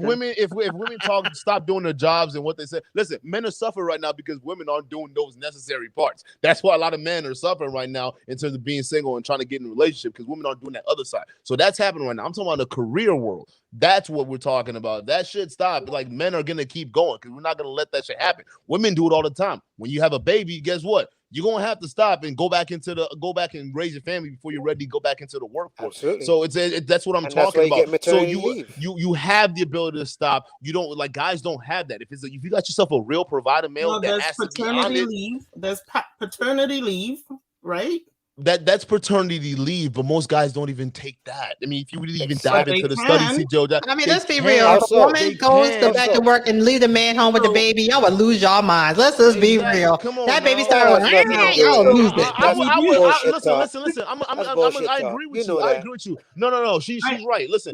Can I say something? When my daughter, let me say this real quick. Let me address her point. When my daughter was about from the year 1 to about 3 years old, before she started to use her words, I couldn't do it. I couldn't do it because I couldn't communicate with her. Right. It was like she was crying. It was just like I don't know what to do. But mama comes in, okay, like no. Okay, baby, what is it? You know, she has a little bit more patience with that. But as my daughter grew older and she's using her words and she's trying to, navigate school and try to understand things and whatnot. Now she's coming to me. Now we can like do all this, like, okay, I understand you, girl. You understand me. Let's make it happen. Let's daddy time. You know what I'm saying? But when she was younger, I felt helpless. You know what I'm saying? But now think about this.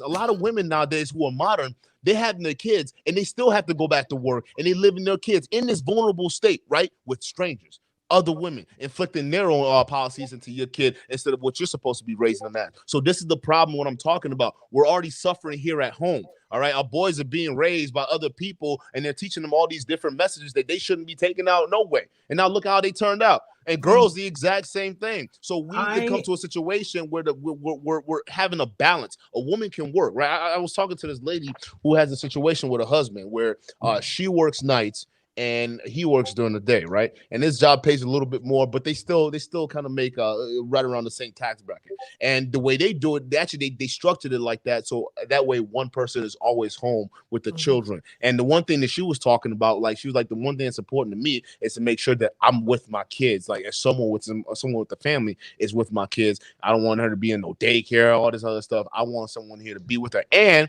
it saves on babysitting costs. So these guys figured out how to work their home, their situation, how does their marriage to work? Fit them. It's first. When do they spend time with each other?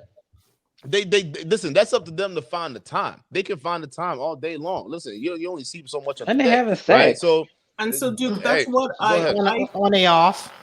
I had a situation with my first husband. I worked night shift. Remember the caution?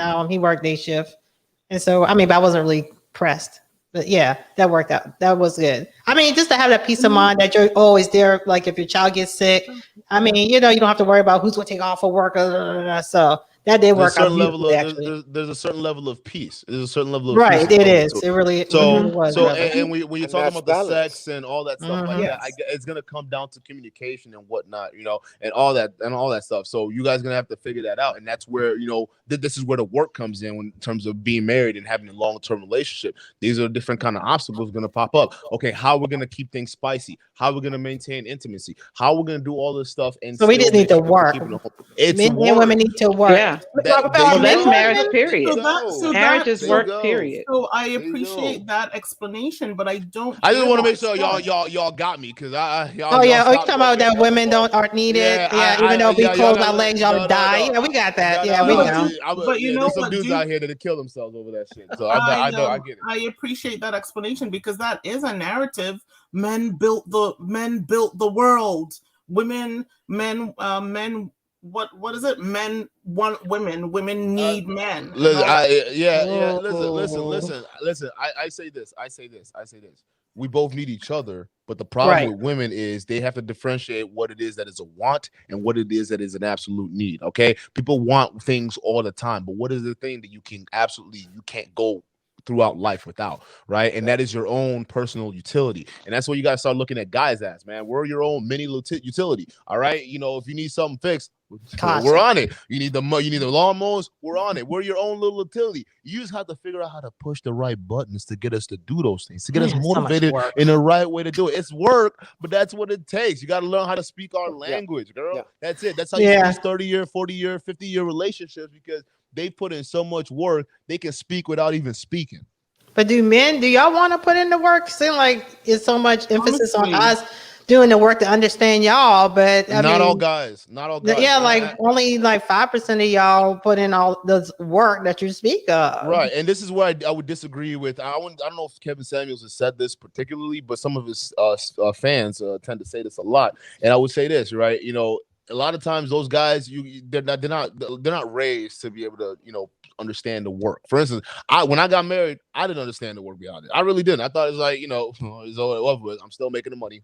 That's what it is. I didn't realize that when she's saying, "Hey, baby, spend time with us. Come do this. Come do that." Right? I thought it was all, well, I ain't trying to do that. I got to go do this. Right? I wasn't paying attention enough in that situation to understand that was important. I didn't understand that was work that I need to put in to maintain that intimacy and whatnot. So, you got to understand when you're wrong in that situation. And that's why I disagree with most guys where they talk about, oh, it's all the women. No, you got to understand what you're doing wrong too. A lot of times you got the things you can grow from, you things you can learn from. But yes, I do agree. A lot of guys out here, they're not being, they get, because a lot of times on his channel, they talk about the guys, being raised to be husband or whatever it is, and women not raised to be wives. I agree with the women not being raised to be wives, but a lot of these dudes out here ain't raised to be husbands either. Hold up, so on that channel, they're saying that men are raised to be husbands? Men are raised to be husbands. Men have never been raised to be husbands. You're right. I would say men of old, yes, but nowadays I would say most men either fuck boy or trick. That's literally what's it right now. That's part of the reason why we have. That's part of what we have the channel right now, because that's what it is. And because we have a lot of these guys who are either leading with their wallet or throwing a whole bunch of unnecessary validation that a lot of times women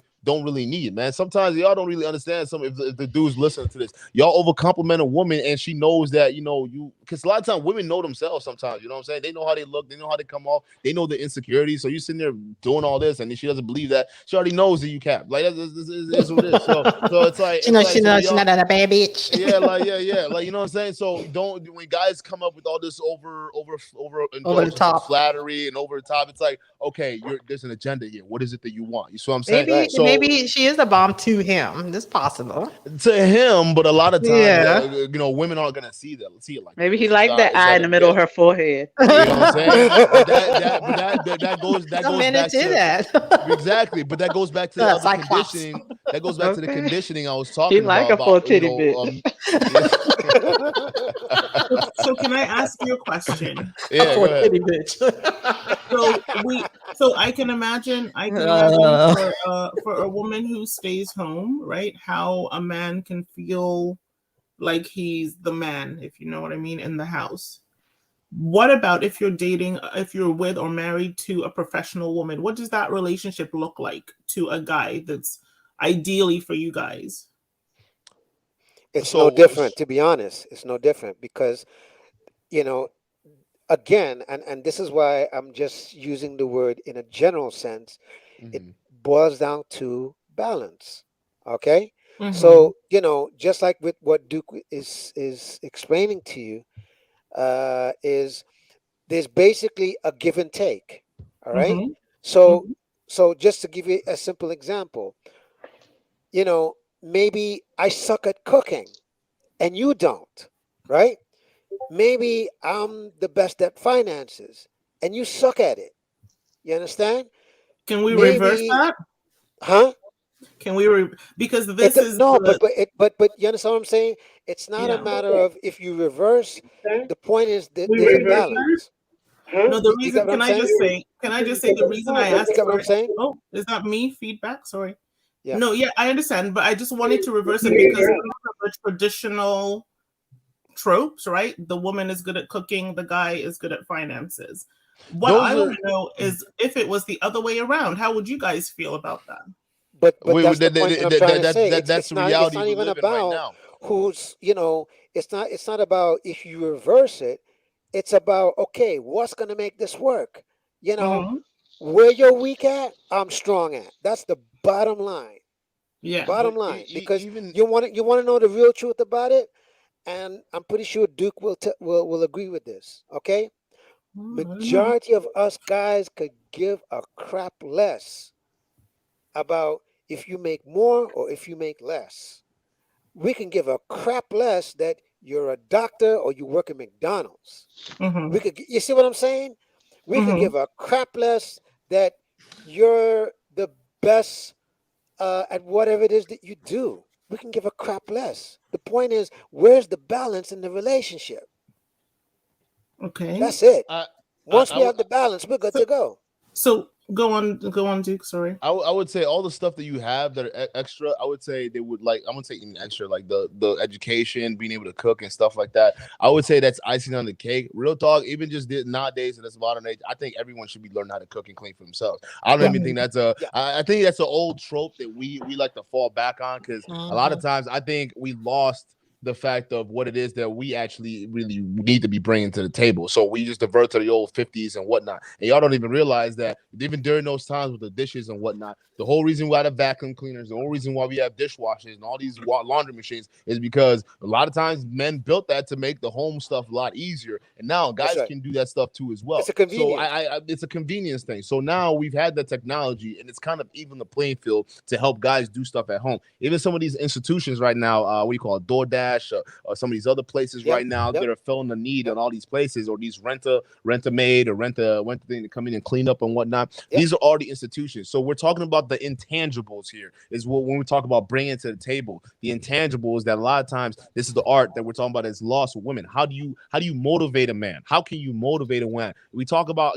with strong black women standing behind the men, right? So where is that? Where's that back piece that's gonna keep us solid when we come home to home base, right? Where is that? That's lost because a lot of us aren't raised to be homemakers. You see what I'm saying? How to build a home. And it's not saying cooking and cleaning because let's face it, a lot of times guys already know how to do that coming into the relationship and coming into that situation. But it's understanding, knowing, well, like he was talking about earlier, how to complement the weak points to make sure it's a home. So for instance, if we have two different people who are high-powered individuals and they're out there working, it's like, all right, we both have the same job, we have the same hours, we know we're on some, but what is it that, okay, if I come home and I notice this is something here is out of miss, I'm gonna go ahead and get that taken care of. If a guy comes home and I realize that he realizes that something here is amiss, he's gonna go after get that taken care of. Whatever that role is, how they can divide it for themselves. I don't like to set like standardized rules because different things work for different people. I've seen different scenarios, right? So it works for different people, but it's picking off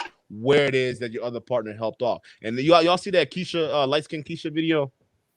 Y'all see that? Oh, yours? Those two, not just mine, but like you guys just seen it out and about on YouTube, right? So while she was talking to them ladies, basically saying, "Hey, listen, I'm basically taking ownership in my relationship.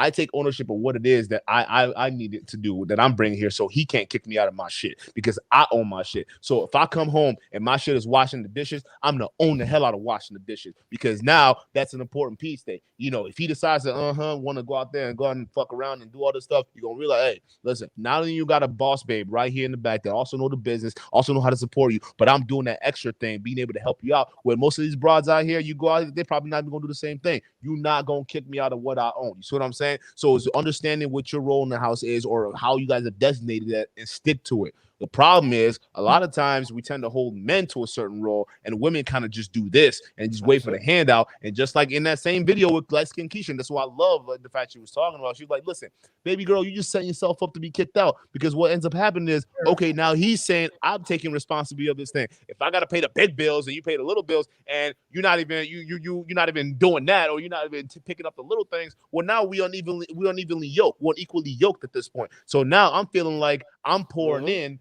and I'm not getting anything back, and you're getting a whole lot. Now you just getting set up to get kicked out. You're getting set up to get ghosted or cheated on.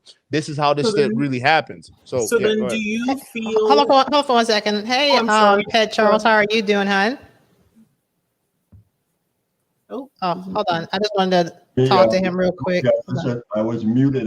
Can you hear me? Okay, yeah. I'm gonna let CJ or Jay finish her point, and then we're gonna have you speak. Okay, sweetie. Thank you, I was gonna ask because that's how I envision a relationship. So, for example, in my relationship, we're both professionals, and we both share the tasks equally, essentially, right? So you come home from a day's work. Sometimes I cook, sometimes he cooks, sometimes I do the dishes, sometimes he does, sometimes he goes for groceries, sometimes I do. We go together. We share those things. We make time for each other. That's how I envision it. Exactly. So that's what I see as right. Balance. But that's what you see as balance. But that's not what a lot of women are being taught to see this balance, or not a lot of women are even being, shown that balance or even told that. That's the problem, right? That relationship. So women really just chilling like that, y'all saying?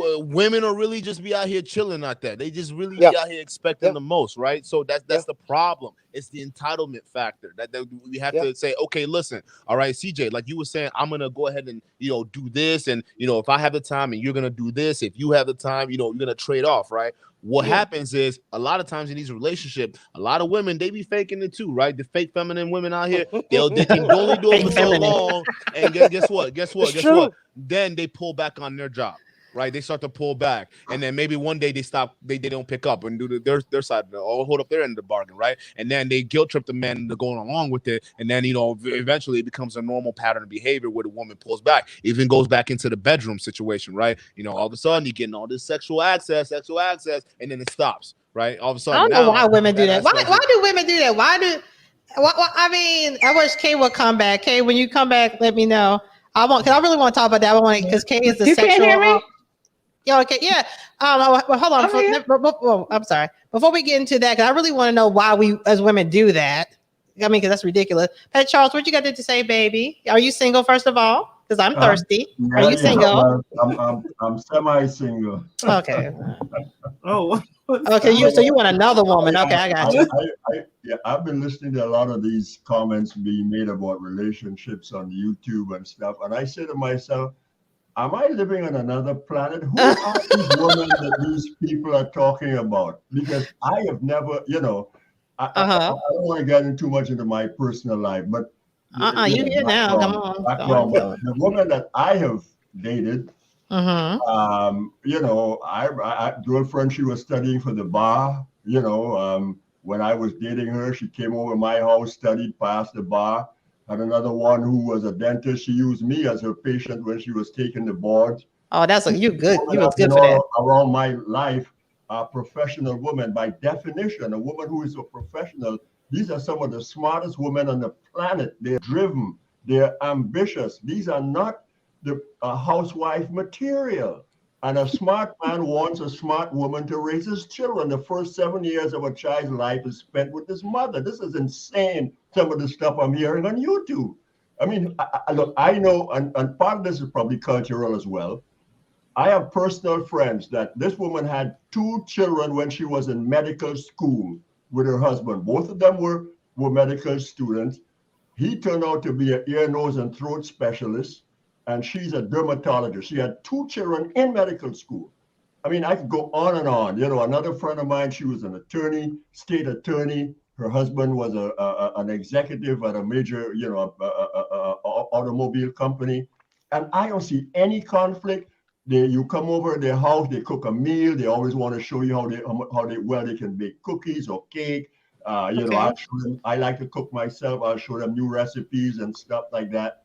And that's one end of the spectrum that I've seen, right? The other end of the spectrum is when I was in college, my landlord was from Savannah, Georgia, and some of her family was from Pinpoint, Georgia. And this woman used to cook up a storm, and her husband had a small construction company. That guy used to come home in the evening, dog tired. And this woman was out there in the yard with a little tractor doing stuff. These women from Georgia and the South, they pick up trucks and stuff like that, and they don't hold you up. So I just have not seen any of these people, and maybe I've been just lucky to be shielded from them, or maybe I just self-select. Of course, if a woman like that would not get in my space in the first place. So there you go. You just answered the question. I've never been around them, and I don't know them at all. You just answered the question, right? And that's the thing, because men have to grow. They have to grow out of the space to be able to attract the women who are going to be able to complement their lives. But a lot of times, guys have to know what it is that they want, right? But a lot of times, guys right now, young guys, are being raised to not know what left from right, the difference between that. So they don't know. So they're out here thinking the Instagram baddies or the girl that just look good, that's going to be wifey material, right? I mean, think about it. Look who we look up to nowadays. A lot of young stars, they look up to celebrities, look up to these athletes who are known known woman, to that's make for sure. right. But these guys, they're known to make horrible relationship decisions. I mean, it's Right. out on display all the time. They choose the worst women time after again. And a lot of these red pill guys and some guys in this space that you're talking about, they basically say, "Oh, look up to these guys. This is alpha male. This is what they did." It's like, no, man, these guys are they don't know what is going on with these relationships either. We shouldn't be looking up to them, right? So a part of it is understanding yourself and looking towards some of these other relationships, like, you know, if you want to say Beyonce and Jay-Z and whatnot, not just but how she handled the whole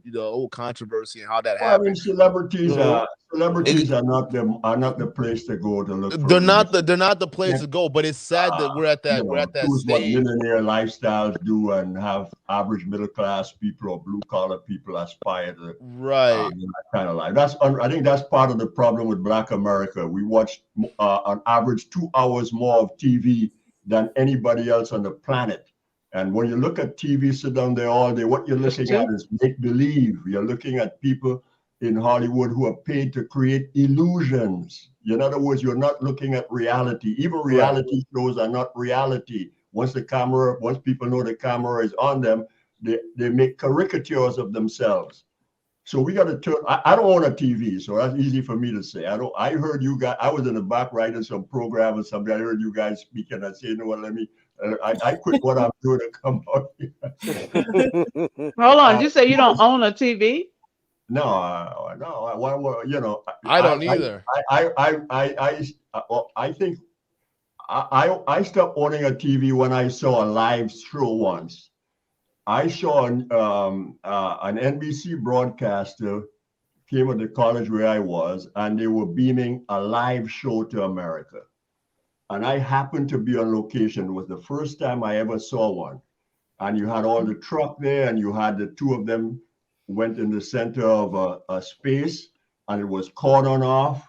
There were students protesting, placards or whatever, and none of that showed up on the screen. The engineers screened it out. They delayed the so-called live so that they could filter and edit out stuff. And if I did not see that with my own eyes, this is not what somebody told me. I saw it with my own eyes. And since that day, I said I will never believe anything I see on TV, not even live stories. And we now see CNN has been caught faking stories, faking tragedy. So I need that garbage for in my house, man. That's crazy.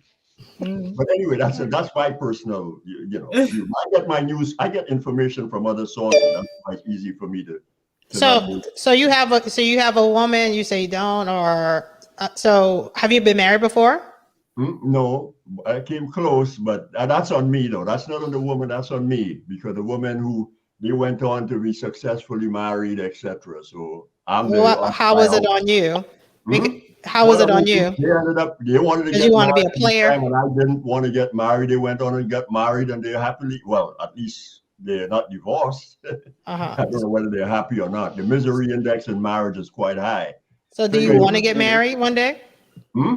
Do you want to get married one day? That's going to happen. Of course, that's going to happen. I mean, that's why I said I was semi-single. But the problem is, I always get in these crazy long-distance relationships. The woman my quote-unquote girlfriend is now in France. You know what? That is not your girlfriend. I'm glad you said that, because it made me thought about something. I'm gonna do a broadcast on it. I don't know. It'll probably be tomorrow's broadcast. I don't know. But I think I'll tune in. Start having a honest conversation about dating in the workplace, because this is how we a lot of times in the manosphere space, in the red pill space, we talk about don't do it. It's a big red flag.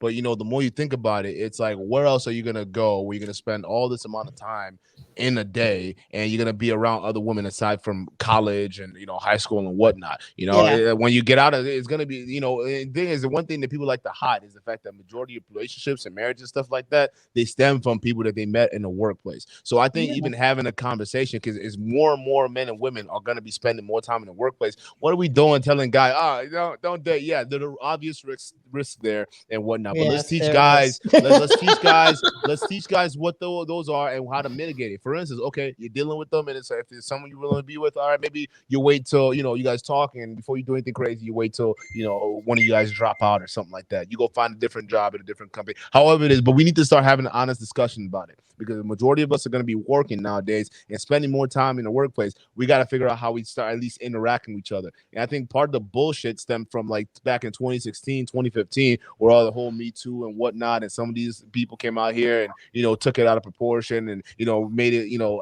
what it needed to be, and scared a lot of dudes, right? There were articles coming out where, you know, Wall Street guys didn't even want to mentor or have closed door meetings anymore. As a matter of fact, I've even worked at corporate offices where they took out the doors. There ain't no doors. There's no freaking doors. Ever since that shit happened, y'all remember running amok. They're not playing. They're like, hey, we don't want to get caught up with whatever this Weinstein, whatever this shit going on. We not, you ain't gonna catch us with that. They take doors out, and some of them, like when they know they're going in the meeting with women, they have other staffs around, or they have other women interview those staff. So that's what I'm saying. It's just more of a fear than anything else. But if you can cut through that, understand, okay, how can men and women relate to each other? Now, how can we relate to each other in the workplace? And that's teaching women basically, how to be, you know, how to state what it is that they want, right?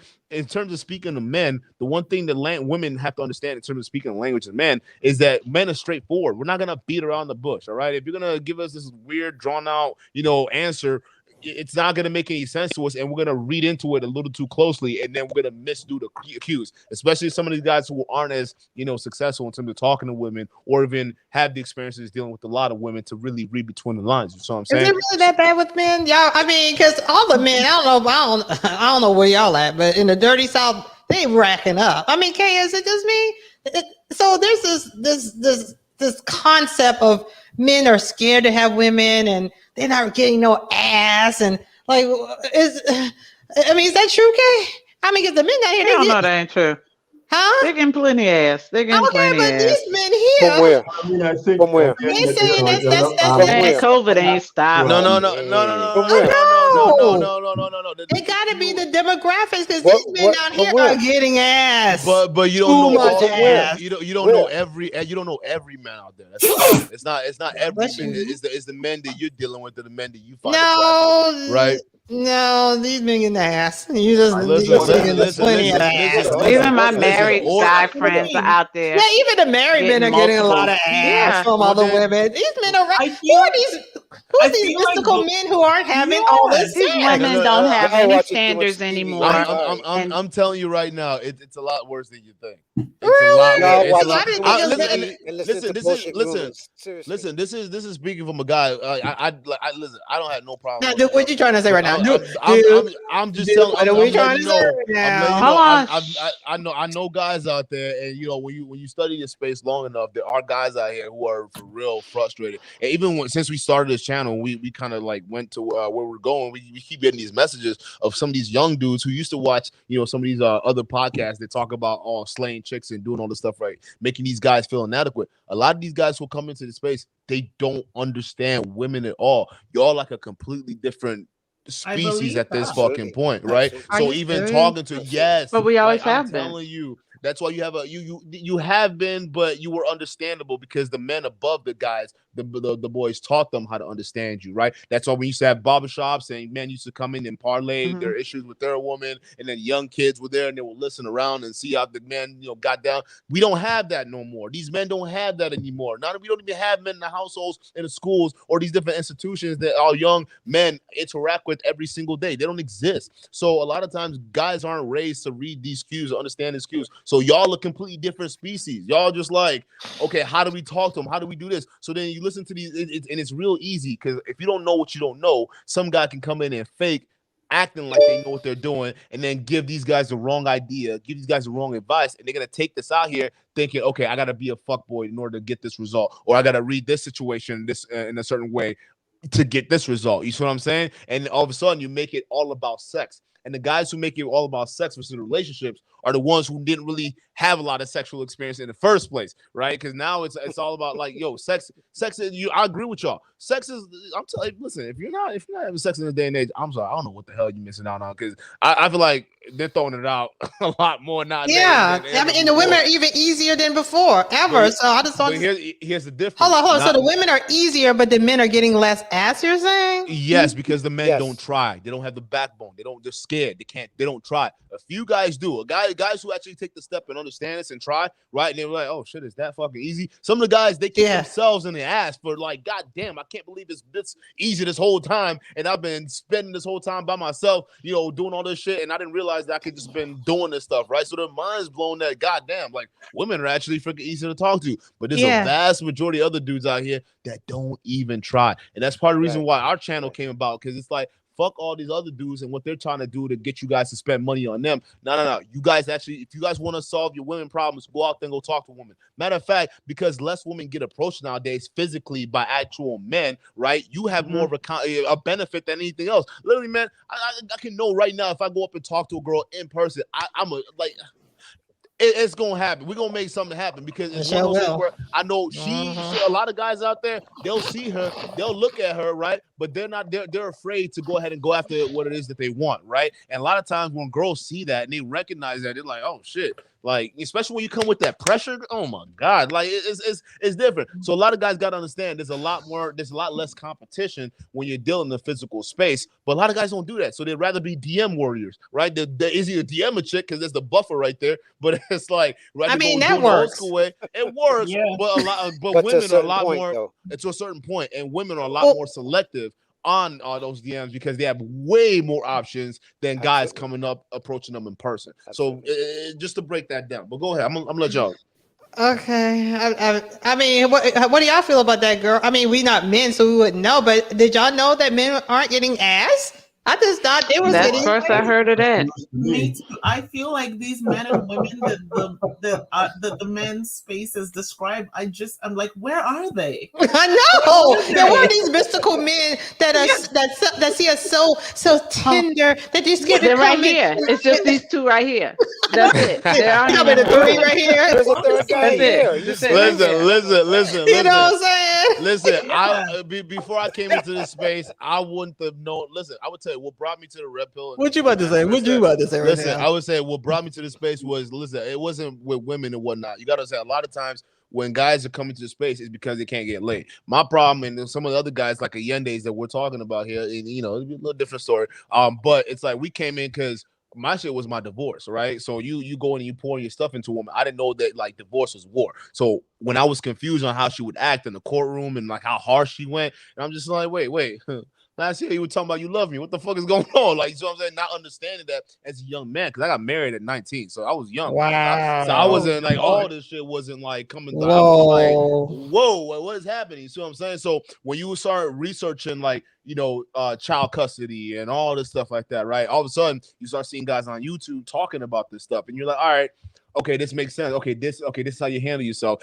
Like lead attorney, the guys that like that, they come on and they give the guys a skinny on divorces and, you know, understanding and stuff and how men can navigate that. And it even dismantles the trope that some of these guys use in the space where they're like, oh, it's harder on guys in the divorce space. It's like, no, you guys don't fight aggressive lawyers. Listen, when I went to my shit, I got the best lawyer money can buy. And listen, it worked out in my case. So that's what it is. A lot of guys aren't fighting in these court situations. That's why they're losing, but then they're complaining about the fact that they're losing. That's a problem. So stop complaining that you're a loser and figure out how to do something about it. But yes, but can I also preface this, Duke? Okay. Yeah. Even the lead attorney, right?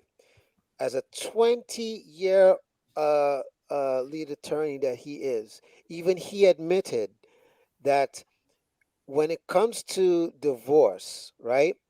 Okay. Most of the times that it's in the women's favor, right? Yeah. And even as great as he is, he even admitted, you know, for guys, it's not that simple as people would like to think, you know. And it doesn't matter if he is that good. He still has to go through that fight. Here's the thing. And sometimes, in some cases, you know, like he pointed out with one of his cases that he had, he said, you know, there was everything about the case that would suggest he would win, right? And this guy forked out like I think it was like 10 grand or whatever it was, okay? And in the end, because the judge, you know, ruled in the woman's favor, that guy had to eat the 10 grand that he was thinking, man, I'm going to win this case. Yeah, and those are individual. Those are the bro. I'm gonna tell you right now, the stuff that I went through my stuff when I was going through, it was horrible. You know what I'm saying? So I can't imagine. I know the guys out there that have been through way worse. And these things happen, especially when you split up. That's when the freaking the hand wrap comes out, the gloves come on, and y'all fighting. That's basically what it is. But the thing is, to solve all that, get rid of no fault divorce. You know, that goes to the options that we're talking about with women, right? Because when you have one foot in and one foot out, you know you can do this all the time. Listen, what no fault divorce did, it took away the consequences and the accountability of actually getting into a relationship. Because now, if you understood, you know how the kind of fears that most modern women have, but what if I get stuck in this and it doesn't work out? Now you think twice when you're dating the guy and you're vetting the guy. You say, hey, listen, if I get into the union with you, it's going to be that much harder for me to get out. So I got to make sure you're really about the shit, you're really about that guy that's going to happen. Right now, marriage is this thing where like women go into it, and I would say most women, but like a lot of times people go into it thinking that this is something that, okay, I can go in, I can change my mind at any point in time. That's what it is. We see this all the time. People just go in, it's almost like, all right, well, I fell in love, irreconcilable differences, I'm done. I don't want to do something else. Versus, okay, this is something you could have easily just worked through, right? These are things that if you would have just put, because there's no incentive to put in the work in these marriages anymore. You've incentivized people to walk out the door the moment when things get hard. And on top of that, you got all these little freaking snowflakes and what do you call these kids out here being raised to be soft. What do you think? What do you think is going to happen when they run into something difficult? They're going to run away. That's what it is. A bunch of these people are going to be track stars. That's just how it is. So you get rid of no fault divorce, and you have these women understand the gravity of getting to this union because it's a contract. It's real. What state are you in? Lives. Wisconsin. Okay, I'm moving to Wisconsin. Y'all talking real good. No, there's Wisconsin. I'll say is the south of the north, right? Like a lot of dudes here, they be doing a lot of farm stuff, and you be seeing some of the women out here. They be driving tractors, doing some like the real hardy stuff, and the men and women here. They be working. So that's why when I see this stuff like Fresh and Fit and whatnot, I'm like, what reality? I'm the same page with y'all. I'm like, what reality? What women are y'all talking about? Yeah. Like, that must be this Miami vibe and whatnot, because I'm seeing women that are completely different here. And that's part of the reason why we came out here and we're doing this stuff, because like, yo, I'm seeing women who are marrying guys that aren't rich. They look, they're fat as hell. They don't look too good. You know what I'm saying? I'm just like, how is she end up with? But it's out there. It's I like. Would you get married again? Would I get married? Oh yeah. Okay, absolutely.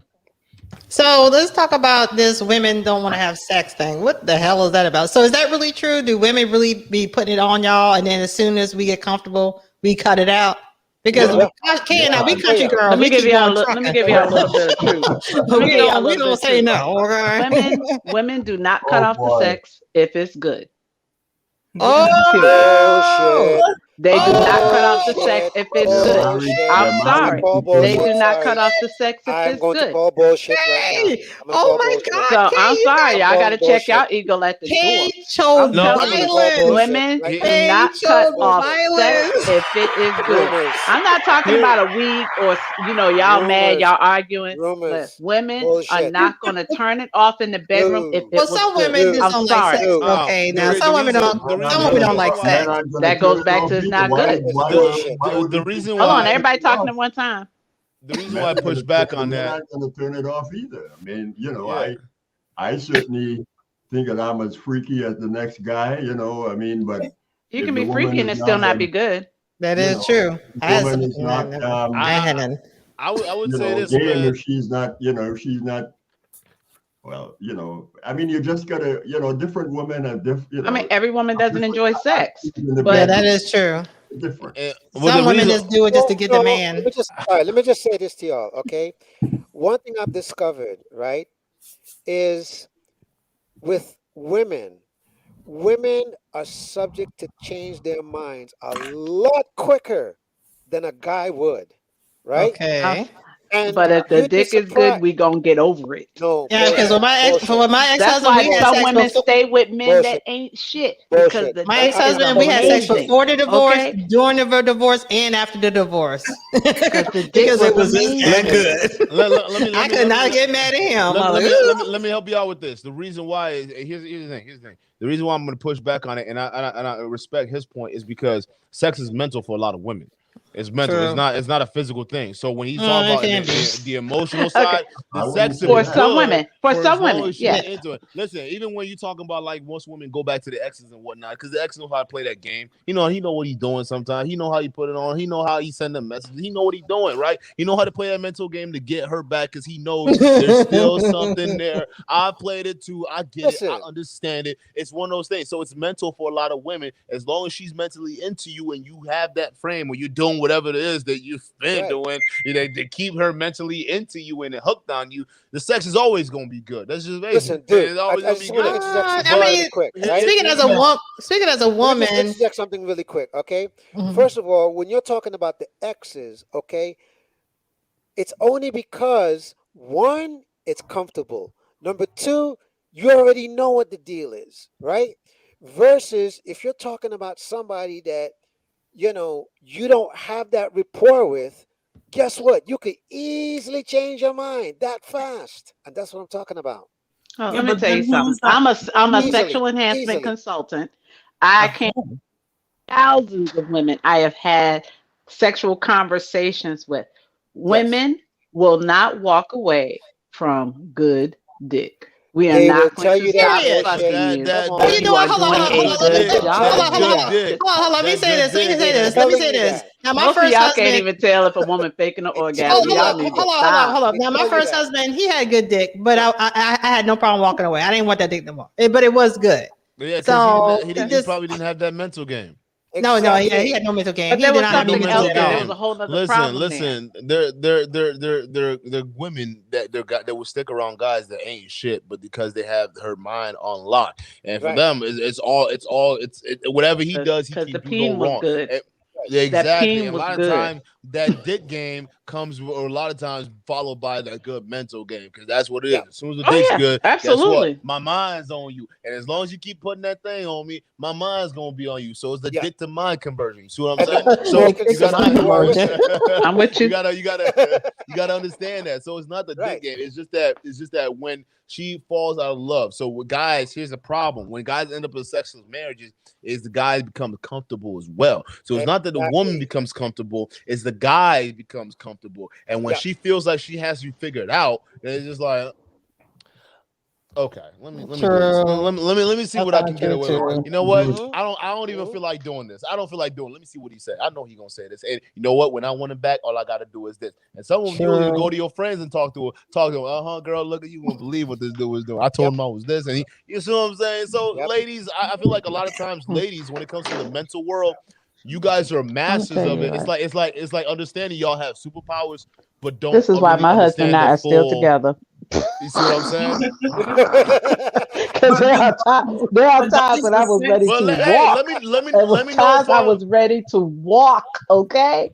And I was like, "Ooh, I can't put that good dick back out there in the world." There you go. I'm talking about, girl. I wish I had some dick that good. Hey, I was gonna go to hell back. Like, I like. Was it that bad? Hold on, let me think about this. Okay, yeah, okay. You're comfortable. End of story. And that's the thing, guys. Hey, listen. And I have fallen out of love with him. And still bang him. But that did. Listen, and Cougar. This is the one thing. That when I agree with you that first time, right? When I agree with you the first time when you were talking about happiness and whatnot, I agree with you on that, because happiness is something it's a momentary thing. It's never something that's permanent, and it's never something you should be chasing as a goal, especially if you're going in a relationship. Because it's something that's in the moment, right? Because real world, the life right now we exist in, it's all about work. It's all about work and paying taxes and dying. That's what it's miserable. But the fact of the matter is, understanding existence is misery. The little nuggets of peace and happiness you find along the way, if you understand how to build yourself and understand how to sit in the moment, whether it's being with friends and being present with them, you're gonna understand that you're gonna appreciate those little moments a little bit more. They're gonna be they're gonna make life worth more living. And guess what? As you get on in life, you start finding your path. You're gonna start seeking out similar moments. But it's one of those things where you're not meant to be happy all the damn time. That's not what it is. People go into a relationship. Oh, I want to be happy. I'm married for love. What love got to do with it? Love ain't got shit to do with it. All right. The moment you get married, you sign that paperwork. Now it's time for y'all to love is over. Exactly. It's over with. And now y'all have Exactly. Y'all gotta start the work. No, seriously, y'all gotta start the work towards building a legacy, because that's what marriage is supposed to be about anyway. But y'all got this whole thing twisted where it's all about love and happiness and whatnot. It's like every minute, every second of the day. Exactly. You're right. It's a partnership. It's a business. Yeah. It's a business. Yes, hold on. What you say, honey? It's a what? It's a business. It's a. I'm talking about marriage is a business. Mr. Duke Bear. Would you say, little Duke Bear? Hey, I agree with you. It's a business. Okay, you just gave me a hard time when I was calling it a business before. No. You were misusing the term, but I know that business don't mean what business mean over here. So okay, you won't give it to me. You won't do it. Hey, look, it's your platform. Business can mean what business wanted to mean. No, I want it on every platform. When you go on my platform, hey, business means you taking care of paper. There's no emotion involved whatsoever. You talk about logic, all right? And outside your platform, what you mean is logic. Women should date with using more logic than feelings. Right. I agree with that, right? So if you feel like he's wasting your time, it don't matter how good the D is. You need to understand when to walk away, because he's probably fucking with you. So that's what it is. So yes, you want to be logical, but on your platform, you can call it a business. I got no problem with that. Thank you, sir. CJOJ, what you think? Do women that do they get tired of, they get a man with sex, and then all of a sudden after they get the man comfortable, they get stingy with it? You aren't stingy, are you, CJ? Are you stingy? I am not stingy, but yes, I think most women I know do that. Why do we do that? Why do you think? Because with your field, you definitely understand relationships and you understand psychology and stuff like that. So why do women do that? Like, why? I mean, so they also want it in the first place, and they just trying to reel the man in, and they let their true desires out, or what? No, I think everything's all exciting in the beginning, and then time passes and people get comfortable. And the truth is, a lot of men don't put enough time into sex. Women. That is true. Yeah, that's the thing with my ex. He always screwed me like from the day one to the day last, like it was always the first time. Exactly. Like you have to put in time. Men, it's easier for them. They just do their thing and they're Kama Sutra. Sutra. Most men don't even know what to do. Get you one of them little books, all right? It shows you all the little positions and whatnot, all right? Every night you got your girl over, or you and your girl, you feeling froggy, you want to try something new. Go ahead, say, hey, baby, let's try this over here. Listen. It's work. This is the kind of work I'm talking about. You got to work to keep it spicy. You got to work to keep it interesting. You got to work. Everything is work. Yeah, we both lost the ball on this. We can admit that. All right. Yeah. The thing is, well, I would say this. Right, the reason why go ahead. If the woman is a Scorpio, you were saying. You were saying, dude, I didn't want to hear that bullshit about no sign. What were you saying, dude? You gotta bring the what do you call it, zodiac? Astrological signs all up in. Man, I like what official urban therapist. Dookie was saying. No, but it's true though. We just got to understand these things, man. That's real talk. I mean, I was getting towards the end of it, but that's really what it is. And once we understand that this stuff's work, and you can't slack off, right? You know, you got to be able to pick it up, and you got to be able to figure out how to keep it interesting. And that's what we even do on some of our segment. I don't know if you've been on, but I know CJOJ you've been on, and we've had Steve the Dean Williams. Shout out to Steve the Dean Williams. Yeah. But he's come on here, and he also talks about the art of romancing a woman, right? And this is stuff. I don't care about romancing women. Listen. I'm gonna tell you this. I'm a kind of man right now. Like, I know Pet Charles ain't romancing no woman. I know he ain't. No, I'm gonna tell you right now. Listen. Here's the word. Here's the lost art, man. Here's why the way you date is right. You figure out what it is you're looking for. You look at the woman. You look at the attributes. You look at the aspects of it you like, and you study her. Right? You study how you gonna get into it. That's what it is. And a lot of men, they just think that women are given. They have all these standardized things. So if she looks like this, I'm gonna treat her like that. It's like, nah, bro. Women have different trigger points, and you have to really focus on what it is that you want. If you don't stop playing that thing. You see what I'm saying? What are you gonna do to get that mental game, get her on lock with you, right? Because a lot of times we're over here sitting there. I don't know why she won't commit to me. Like she over here, What are you saying this? We're these mystical men that's worried about certain things. Listen. I'm moving into Wisconsin. Damn it, because these dirty South men are just ridiculous, and I sound like I just need to move up there and get spoiled. Right? Y'all got to go on. For what y'all say.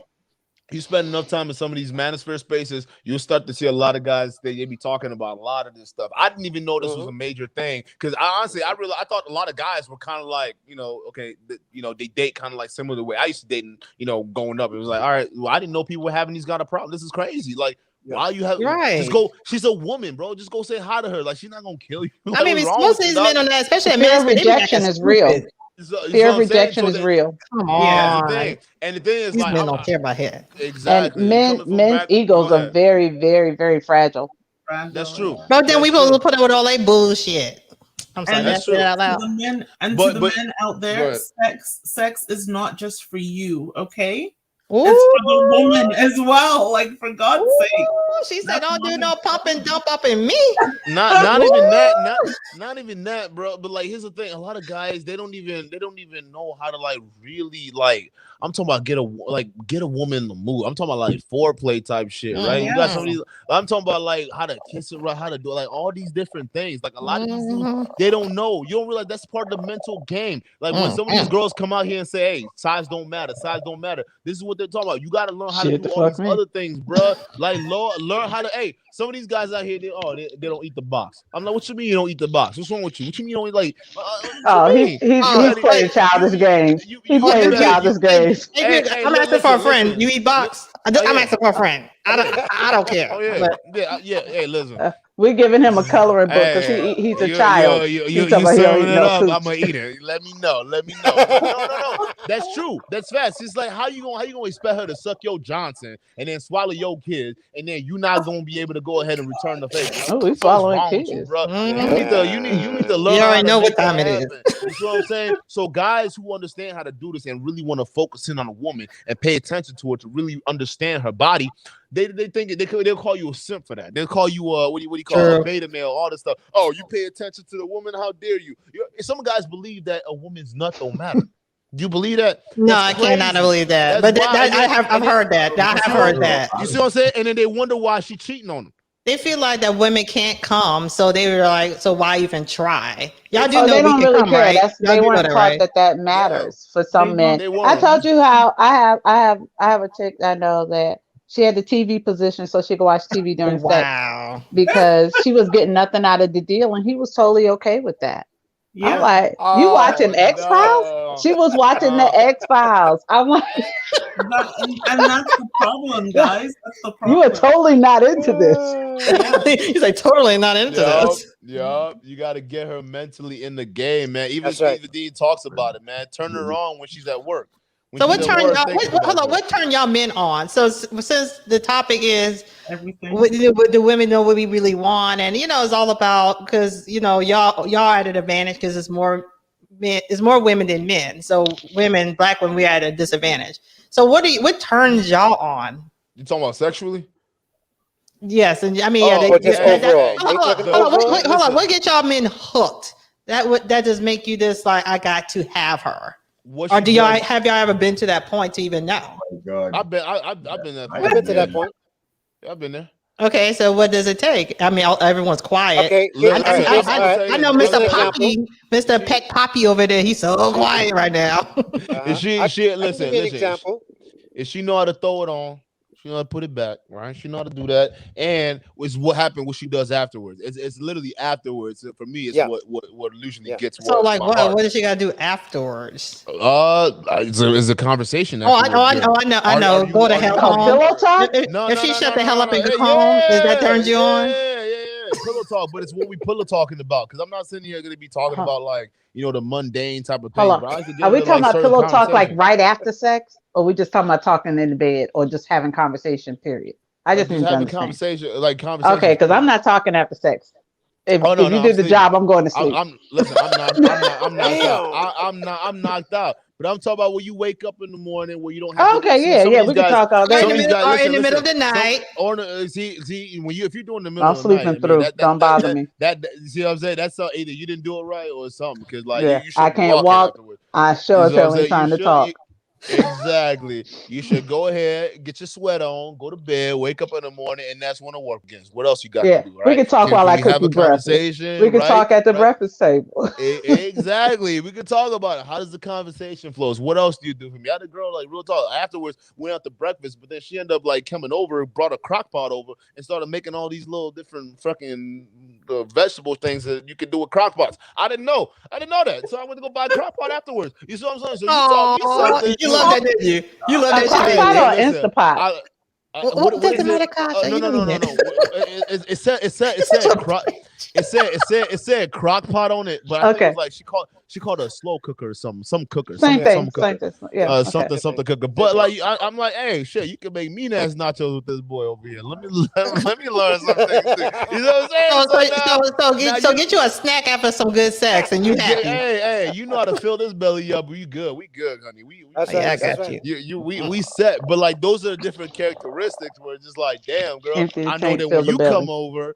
Every time after, shit's going down, we're gonna do something. It's always gonna be a pleasant. And bring your crock pot. You broad bitch. Bring your crock pot, you broad bitch.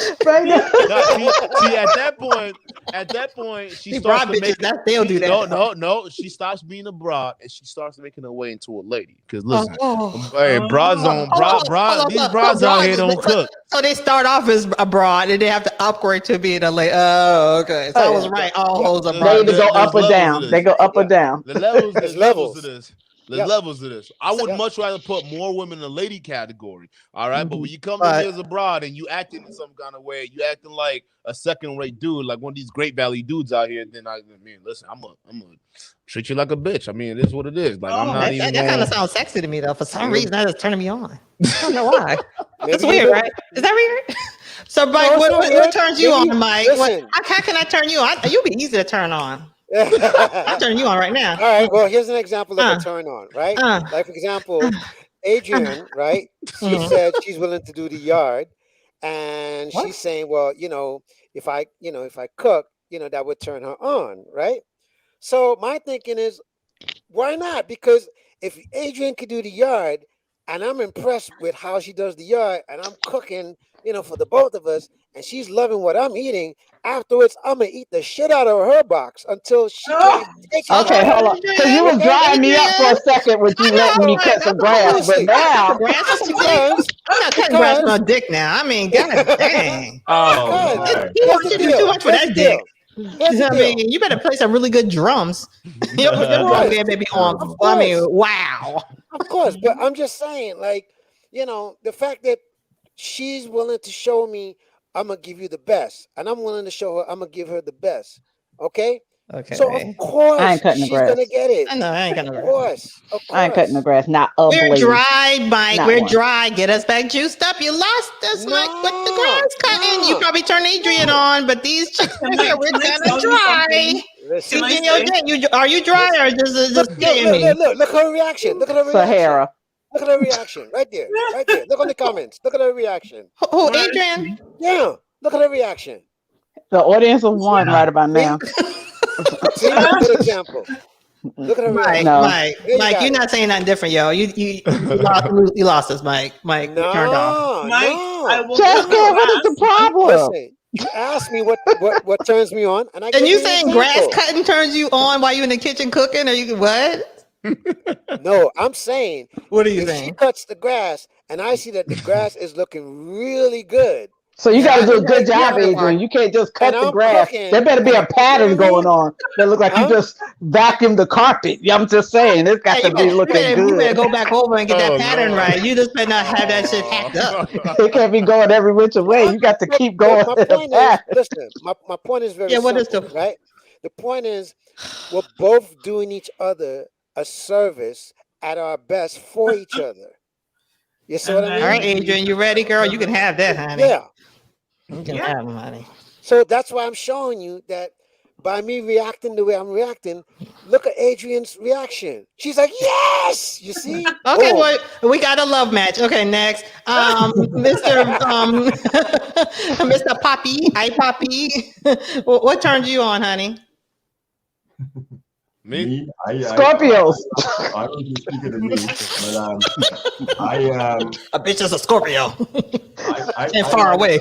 Well, I'm just, I found a Scorpio woman, they're dynamite. And I know a lot of women talk a lot of trash, and when you get them in the bedroom, it's a completely different That is true. That's true. Women do talk smack and ain't take no dick. You're right. Oh, and men don't? Long, so it's a whole. He want to hit it from the back with 3 inches, girl. Bye. Oh, Lord. I like a woman who is curvy. Okay. What turns me on? Now we talking. Plan the evening, you go out to dinner, and when you come back home, you take your time, and you make love as long as you want to, and What's a long time to you, Poppy? Hi, Poppy. What's a long time to you? So there's no really. I wish I had the answer per se. You got to take it based on the woman who you're with. No. You should have a time where this woman, you go wear her out and she got to take it. How long, Poppy? She's gonna have to. If you're talking trash, you better be ready when she come in the bedroom. How long, Poppy? How long can you go, Poppy? As long as I have to. Well, how long is that? All night long. She wants the minutes. She wants a number. I want a number. 45 minutes, 60 minutes, 70. Oh shit, Poppy! 2 hours? Oh, 5 Poppy, hours? I gotta get my cardio in before you, huh? Woo. I gotta get my cardio. Can't have y'all doing me like Poppy. That's why the thing. I'm not a Scorpio. Something like that. If I'm getting someone, that's between me and her, and she know what's up. You know what I'm saying? She know what's up. Sis, you're not a Scorpio, so it doesn't matter how long he can go. She ain't messing with you. That's right. No, Poppy got a long one because it stretch all the way to France. Oh. Poppy paid that long. How do you feel about Aries? How do you He's not a feel about Scorpio. Aries. No, I'm an Aquarian. Okay. So I like what official urban therapist. She has a question. Would you stop dating if your partner doesn't go down?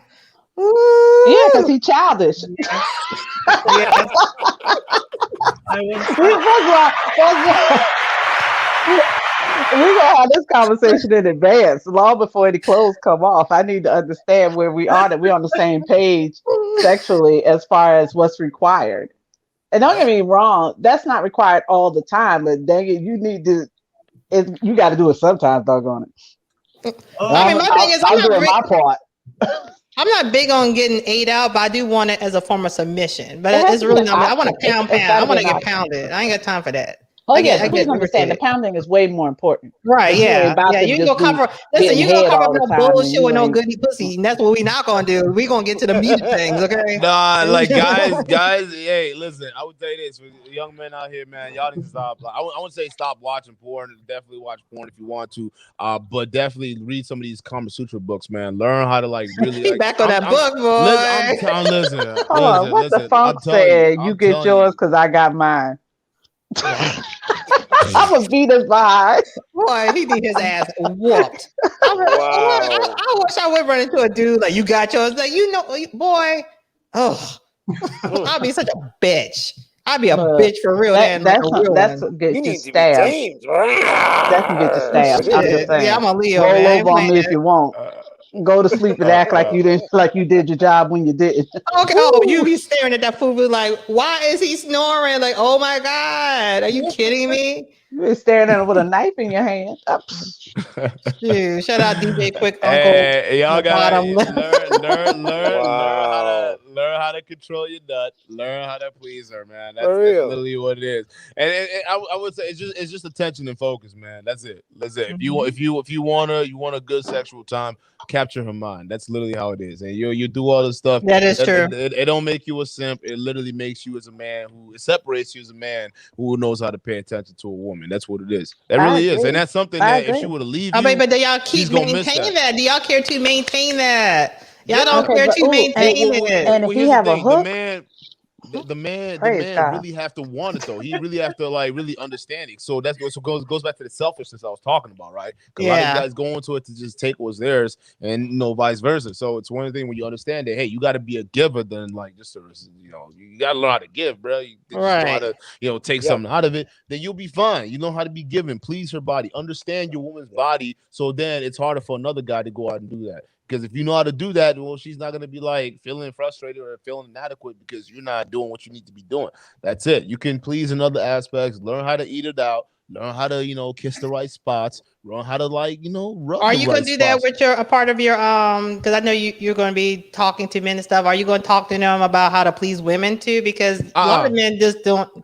I'm gonna leave that to some of the other guys. I want to focus more on like the motivational aspects and like the relation aspect of it, but that's the whole point. I want to bring guests on if listen, I could talk about sex all day, but I'm gonna let other people talk about it. That's y'all can go ahead and talk, had a conversation, and we can go over there. I want to have the more of the difficult conversations that is harder for a lot of people to get through their minds, but because I understand my skill set being able to convey those ideas without having people get all butt hurt and shit. So I know how to do that. So sex is easy. People love talking about sex. That's easy. But let's talk about the mental. Let's talk about the mental stuff, like the mental. Right. Yeah. If you start off with the mental, then everything else will work out. It falls in line.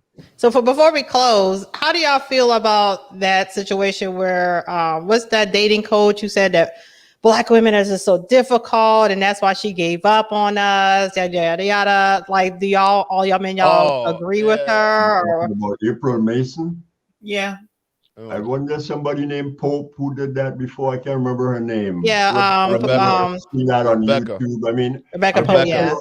I mean, again, who are these? Like I said, because I don't know some of these people that these folks are talking about, I really can't comment on it. I don't, the people in my space aren't like that, so I really can't comment on that.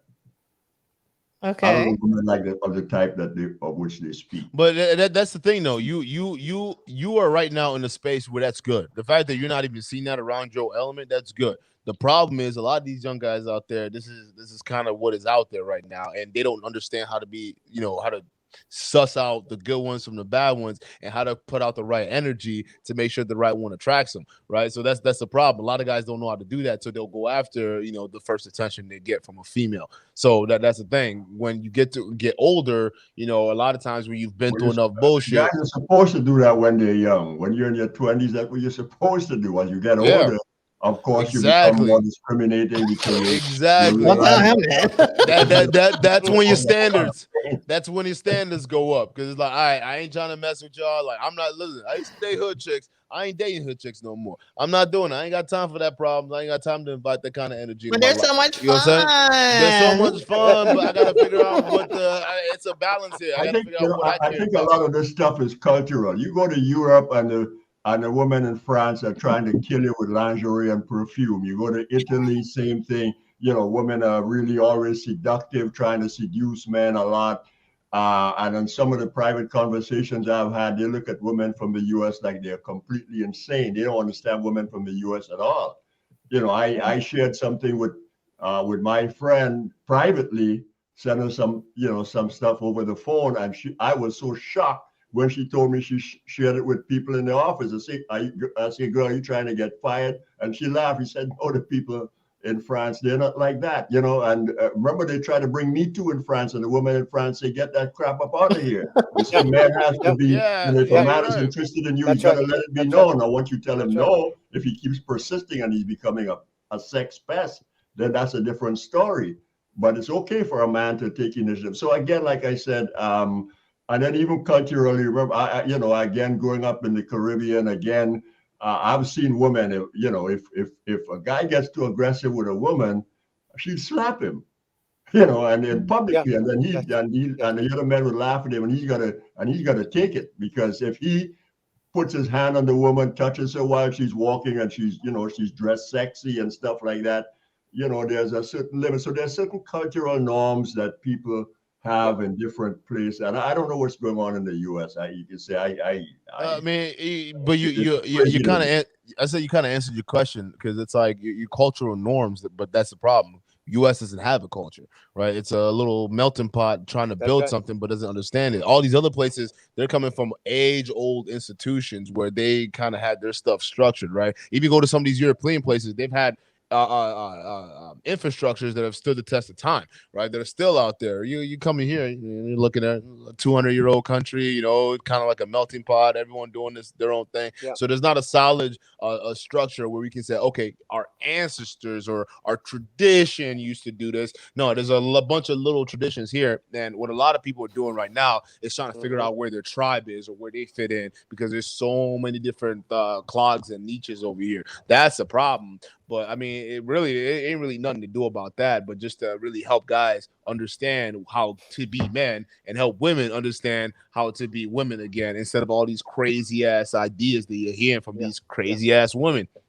What you think about this, Duke? With B said, Duke, you just need a leveled up hood chick. How do you feel about that?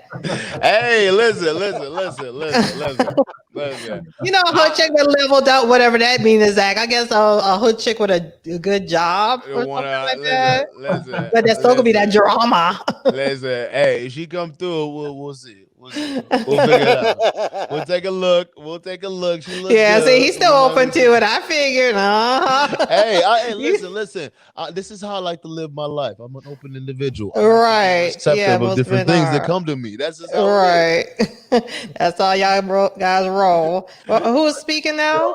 I want to just make one more comment. I think social media has really skewed people's perception. One of the things I wanted to talk about earlier was this notion about meeting people in the workplace and dating colleagues.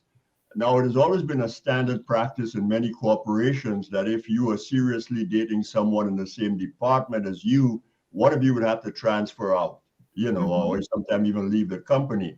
But when we see stuff like what happened to Tavis Smiley, and at the same time you realize that one of the guys from Google met his wife at Google, divorced her, and is dating another employee from Google. Nobody says a word. I thought Tavis Smiley was sexually harassing people. No, he was involved in consensual relationship with people that he worked with. And you sit down in the office working 70 hours a week. Right. Chances are you're working late at night with somebody. We are men. We are visually stimulated. Yes, we try to be professional, but sometimes you might ask somebody out, and one thing leads to another. So I think this idea that and then but there's also the statistics that most marriages nowadays are taking place from people who met online. So that's another statistic that is online is trash. And, but when you meet somebody online, they could put up I was on a dating site once, and I would recommend that to anybody. You say you would or would not? I say I would recommend it. Contrary to popular opinion, a lot of people on dating sites, they're not people who can't get dates or who have problems at all. Some of them they're just tired of doing it the traditional way.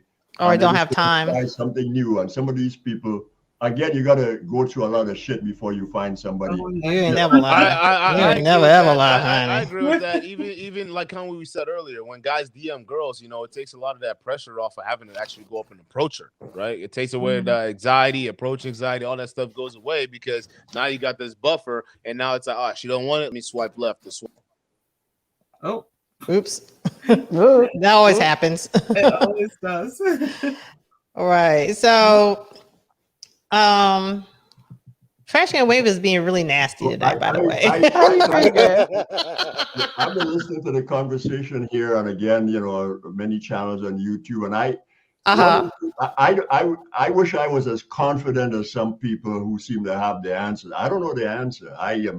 I'm always skeptical about something. I have to take long and careful observation to look at facts, and that's probably because because of my scientific training, I kind of, I want to get empirical evidence first before I kind of run off at the emotional stuff. You see stuff on the surface. What do you do?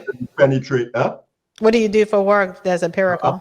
I'm a mathematician by training. So. Oh, wow.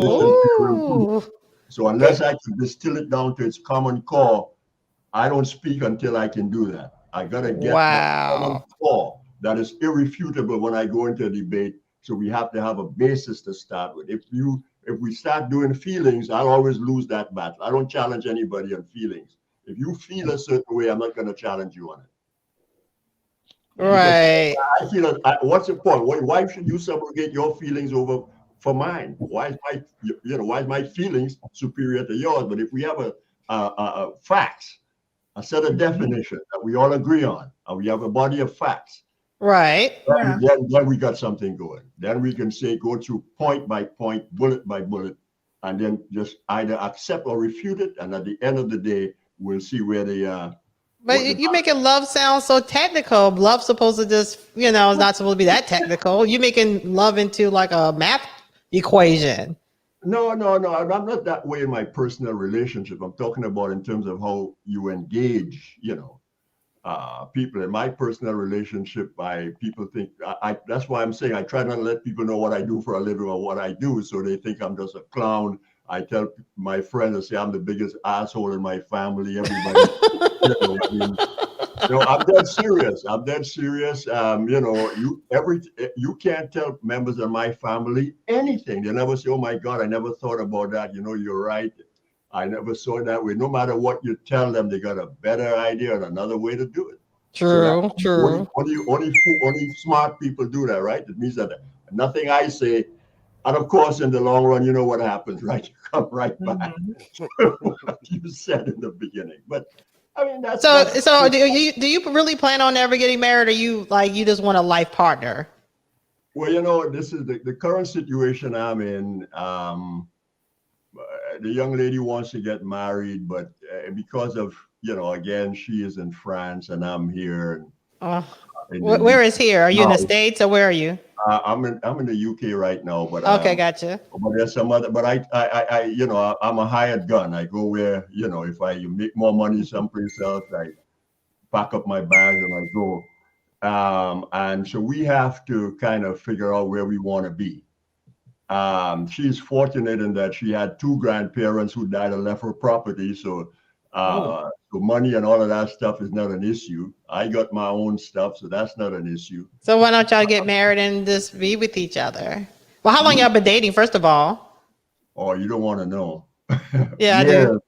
Years? Part of the logistic. Yeah. No, I know that might seem really strange for you, but I remember. I won't say the name of the person because even though they're a public figure, but I remember when this person met her husband at the airport.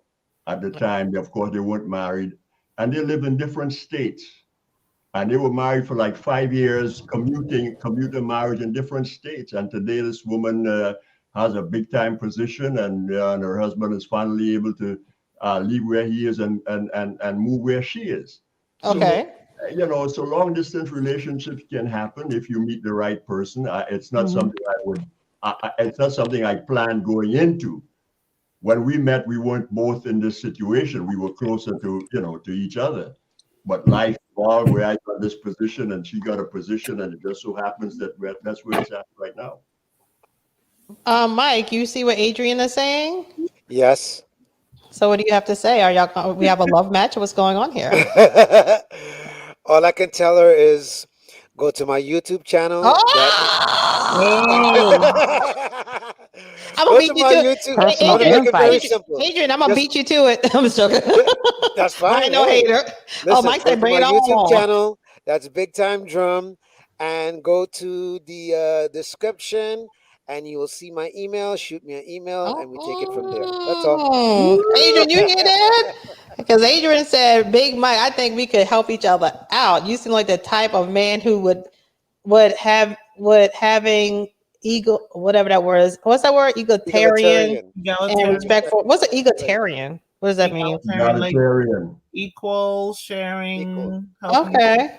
I don't know that word. Obviously, I never lived that life. And respectful relationship. Okay, then, Adrian, he said to go to his YouTube, go to the about section, go to his email, and send him a nasty pic. Hit him up.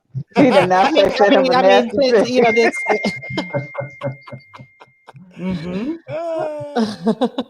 We see. Okay, I'd love to be.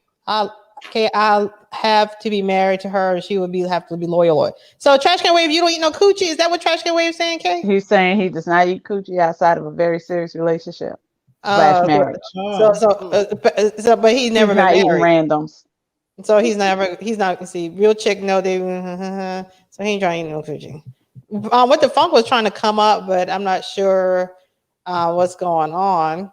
But so did we come? The funk? Oh, you was gonna kick him off if he had a shirt on. You never lie.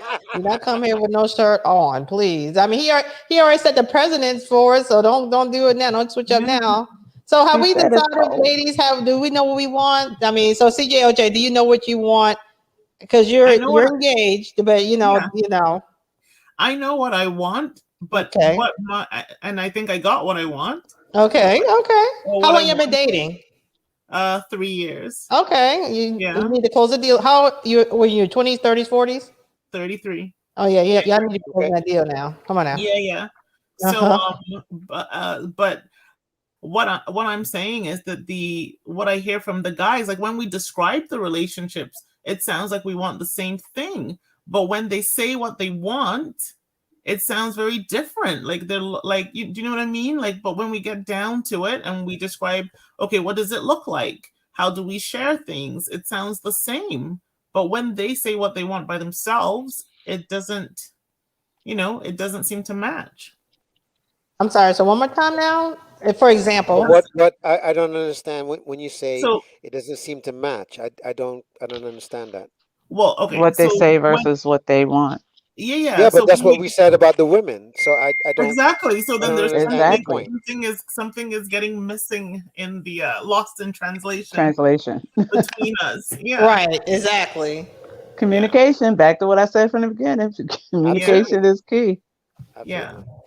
So I mean, so what do y'all guys think? Y'all think that we're learning, or y'all think we're getting progressively worse on this? What the funk? How you doing, sweetie? What the funk? I hear something. I see. Is that his finger? I hope that's a finger. I know, right? Please, Father God, let it be a finger. I know you said, please, Lord, let it be a finger. What the funk? Is that your finger? Wave it, do something, wiggle it. Wiggle it, yeah, do something. Flex it, let us know it's a finger, do something. Oh, Lord. I don't think it was a finger. I know, so I don't think that was his finger. Now he's shamed. Yeah, hold on. You mean to tell me you don't know the difference between a finger and a Johnson at this point? We just want to make sure, man. We just want to make sure, man. You don't assume nothing, okay? Especially on these YouTube streets, you don't assume nothing. It's all these different demographics and stuff. You don't know what's what, who, what, okay? Wow. So y'all think your favorite pharmacist? I want to speak directly to the theme of tonight's stream. Right. And whether or not women, know what they want. I'm going to answer that indirectly. Okay. Like I always tell my niece, I say, a lot of what we see happening today under the guise of feminism, I tell her women are going to be the ones that's going to change it and bring it back to what it used to be. And I thought when I said that it was hyperbole and I was being outrageous. But when I listen to the young women who are, I guess they call them Generation Z, okay, young ladies between 18 and 21, when you see those demographics, where over 60% of all females in colleges, people in colleges now are female, and this is in med school, law school, etc. In some of the black colleges, the numbers are even more extreme, and many of these young ladies are now starting to panic because women can at their level or above. And what's going to happen is you're going to have a dwindling, set of men that fit that profile, and a bunch of women, chasing after too few guys. And a lot of these young women are now realizing that, and they are actually trying to get more men on campus. And that would also lead a trail, perhaps rejection of some of the indoctrination that goes on in universities. If you notice in the in the voting patterns, college-educated women are the ones who are working in media. They're the ones who are supposedly defining the national aesthetic, but they're in the minority. The majority of women are married to blue-collar men. Many of their husbands lose good-paying factory jobs, and they want those guys to be happy. Again, domestic violence increases, as we all know, when there's a high unemployment rate. So I think what is happening is we're seeing a false narrative being told because the people who have the mic just happen to be the more educated ones, and they're the liberals and the ones who have this feminist ideology. But I don't think that represents the average woman. At least not the ones who aren't college educated. Can you expound on what the feminist ideology is? Because this is another thing that I hear: feminist, everything. Okay. So yeah, right. My understanding of it is because you asked me, so I'm gonna give you my view. Feminists start off in a good place. Their notion of equal work for equal pay. I mean, if we have girlfriends, wives, aunts, mothers, of course we want them to get equal work for equal pay. But what it is morphed into now is we want to replace males in the corporate boardroom at the president level. We don't want to replace them for picking up garbage. We don't want to replace them at that level. We don't want to replace them for being mechanics and stuff like that. But look at Hillary Clinton as a case in point. They did everything to prop this woman up. And look at this woman who is one heartbeat away from the presidency, a woman who didn't get a single delegate. And we see, look at what happened in New York. All of a sudden, this guy's been sitting there for 10 or 12 years. We get a chorus of women against him. And then we get a woman coming in, again, who don't have on paper, you can call me sexist if you want to, but on paper, none of these women have shown themselves to be comparable to the men who they've replaced. And what I'm seeing here is women are being used as forged in the lives of men, especially so-called high-value men. And that garbage has to stop, where they're using the judicial system to transfer wealth from wealthy men to women. I mean, you look at what happened in the Bill Cosby case. Somebody says that 40 years ago, he took me into the Playboy Mansion and his records show he wasn't even in the state, and the judge still let that case go through. And some of these women, you find that one of them caught with drugs and bringing in drugs in the San Diego County Jail. One of them was disbarred for lying and stealing clients' money. All of these are some of the people sitting up there singing this chorus with what's her name, Gloria Allred, a woman who is there.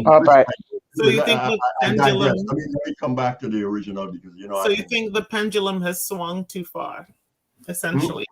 I wish it was just me. Again, women. Again, you guys. The reason why we're having this conversation, the reason why I'm seeing a lot of work. You think what I'm saying is bad. You need to listen to Pink Book Lessons. No, Red thank you. Diaries. No, thank you. No, thank you. They're more hardcore than most of the men I hear on YouTube. And these because they're trying to they know how to get money out of men. I gotta ask. In reference to Bill Cosby, are we trying to say that he's innocent? No, they're saying that he just should be able to do what he wants, and everyone shut the hell up.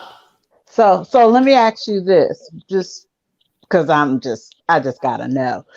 You think that, let's just say that he did indeed drug and rape this woman 40 years ago, any woman 40 years ago. You don't believe he should go to prison for that? Well, can I just interject on that point of view? All right. Oh, you want to? Poppy needs a break because Poppy is digging a nice little hole. I know. I just want to interject on that point. He's digging a nice little misogynistic hole. Girl. Because we have to remember a couple of key points with the Bill Cosby case. Okay. Oh, what? Like what? Like what, honey? Yes. Number one, majority of the cases that went through, except for this last one, were all thrown out, right? Because a lot of them were alleged. That's number one, right? Okay. That's why they got thrown out. Number two, the other reason why they got thrown out because of the statute of limitations. Yeah, that's what I was right. So let's not mix up. That's why they were thrown out. 40 years. Let's not mix up what's the word? Morality with what's the other term? Yes, The morality of legality. things with the legality of things. Let me Yes. finish, Yeah. and I'm going to show you, where I'm going with this. Okay, Because honey. it does because the whole point that you're trying to make, Mhm. morality is one thing. Right. When it comes to the law, they have another language that you need to make sure that you're in line with. And if you're not No, in I Right. line don't with have to that, make sure I'm in line with the law when in reference Listen what to I'm what I'm saying. Listen what I'm saying. saying. I'm not in Listen what I'm court. saying. Okay, but listen what I'm So saying. okay, Right? so the question we're answering now is what was Should your he question go to jail again? for rape? I Right. mean, okay, let's say it was within the statutes of limitations. Should he go to jail for rape? If it's Well, proven. of course, if he did, of If course, it's if he proven. committed the act, Well, he However, actually hold said he on, did. hold He on. actually said he did it. He actually did Right, say but he gave Right. women That's the other drugs. thing. They sealed Right, those but documents, but he said in court that he did it.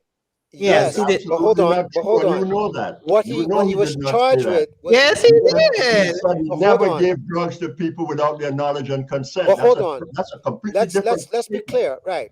Let's be clear. He said he did it, right? And he did say that these women that took it, they did it willfully. And they also admitted it also because it was proven. It was proven. What was proven that they knew that they They were took it taking willfully. Yeah. kilos? Yeah, they took it willfully. Why It was would they do proven. that? Why would they do that? Why would they take? Because That was think the of it whole. this That was way. his whole fun. His whole fun was to get Hold on. them drugged up. Because think of it this way, right? It's kind of like saying CJ, you need to come in now. Come on, girl. I'm listening. I'm listening. Okay, hold on. you gonna hold us down though, right? It's kind of like saying Okay. if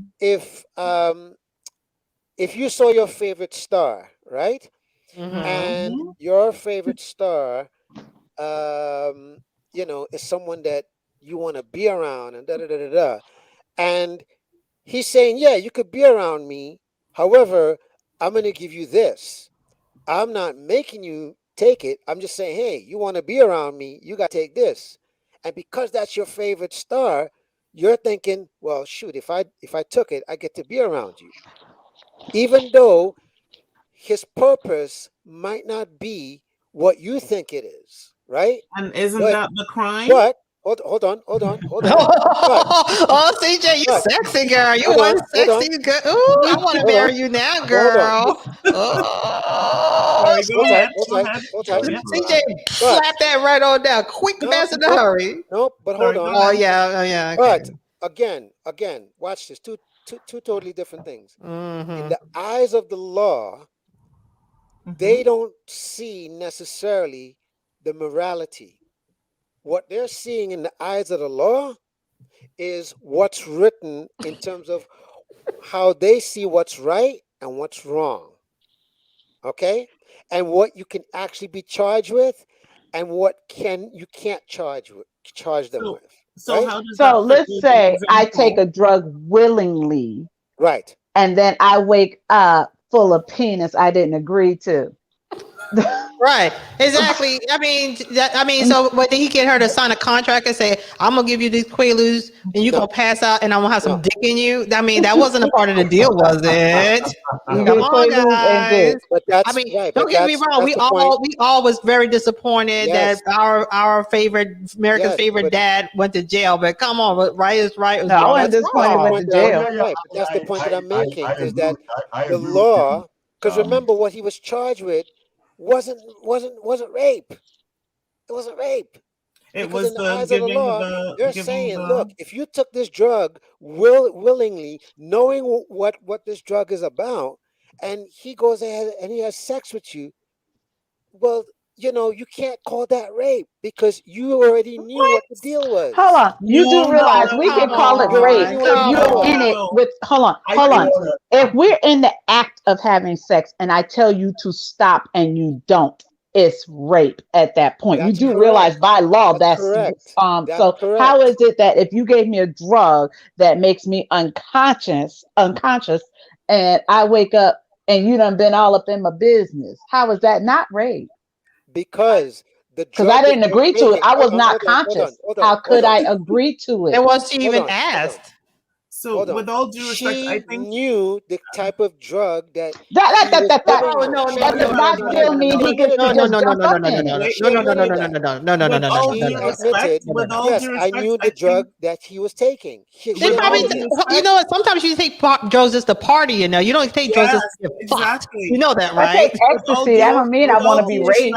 It wasn't a secret. I think you're mixing up two concepts, two things. So, okay, fine. You're saying he wasn't charged. The charge was not rape. It was giving the quaaludes, right? Correct. So that is where the question ended in the eyes of the court. It was, did you agree to take this drug or not? So that's why the case ended there. Knowing what type of drug it was. Right. But the moral part of it was that he went on to assault them sexually. The court did not pursue that, unfortunately. Right. So because that's I think you're conflating the two, and it's not sounding good for you. So no, I'm not conflating anything. That's what if he was a white man, if he was a random white man, would we be saying the same thing? No, we would not. We'd be like, oh, he was wrong. It wouldn't be all this back and forth. It wouldn't be. When you say knowing the type of drug it is, that is where I am having. That is where you're losing me. Because then are you saying then that these women should have? Hold on. Let's see JOJ finish what you were saying. Will you say CJOJ? Are you saying then, because I'm with you, if you're saying the court stopped at the level of did you accept this drug? Right, knowing what it is. Yes. Knowing what it is. It's a quaalude. And that's fine. And a quaalude is a date rape drug. No, she knows that, and she admitted it. Hey, she admitted it. As a pharmacist, please tell us what that drug is. No, she admitted. It's basically like a roofie. You make someone pass out. This is all too. It's like what we call roofie now these days. Yes, it makes you pass out, make you not conscionable. It's not a date rape drug. It is a drug. It is a date rape drug. Excuse me, sir. That's what doctors prescribe quaaludes for. Excuse me. So it is a drug that renders you unconscious or incapacitated. Now, what happens after that? It's up to the perpetrator, right? People take drugs, substances to party, like we said. Right. It does not mean that the woman said, yes, once I'm out cold, you can rape me. Right. Yeah, but I hear what you're saying, and I'm not here to say morally what you're saying is incorrect. I'm saying in the eyes of the law, this is where they're saying, hold up. You knew exactly what you were taking. You knew exactly what could happen, right? And you said yes. And also you admitted you knew exactly what could happen. So if you've already admitted what could happen, you can't call it rape at that moment. I don't think that's how the law works. That's not how the law works. In other words, you have admitted by saying, yes, I knew I was taking the chance.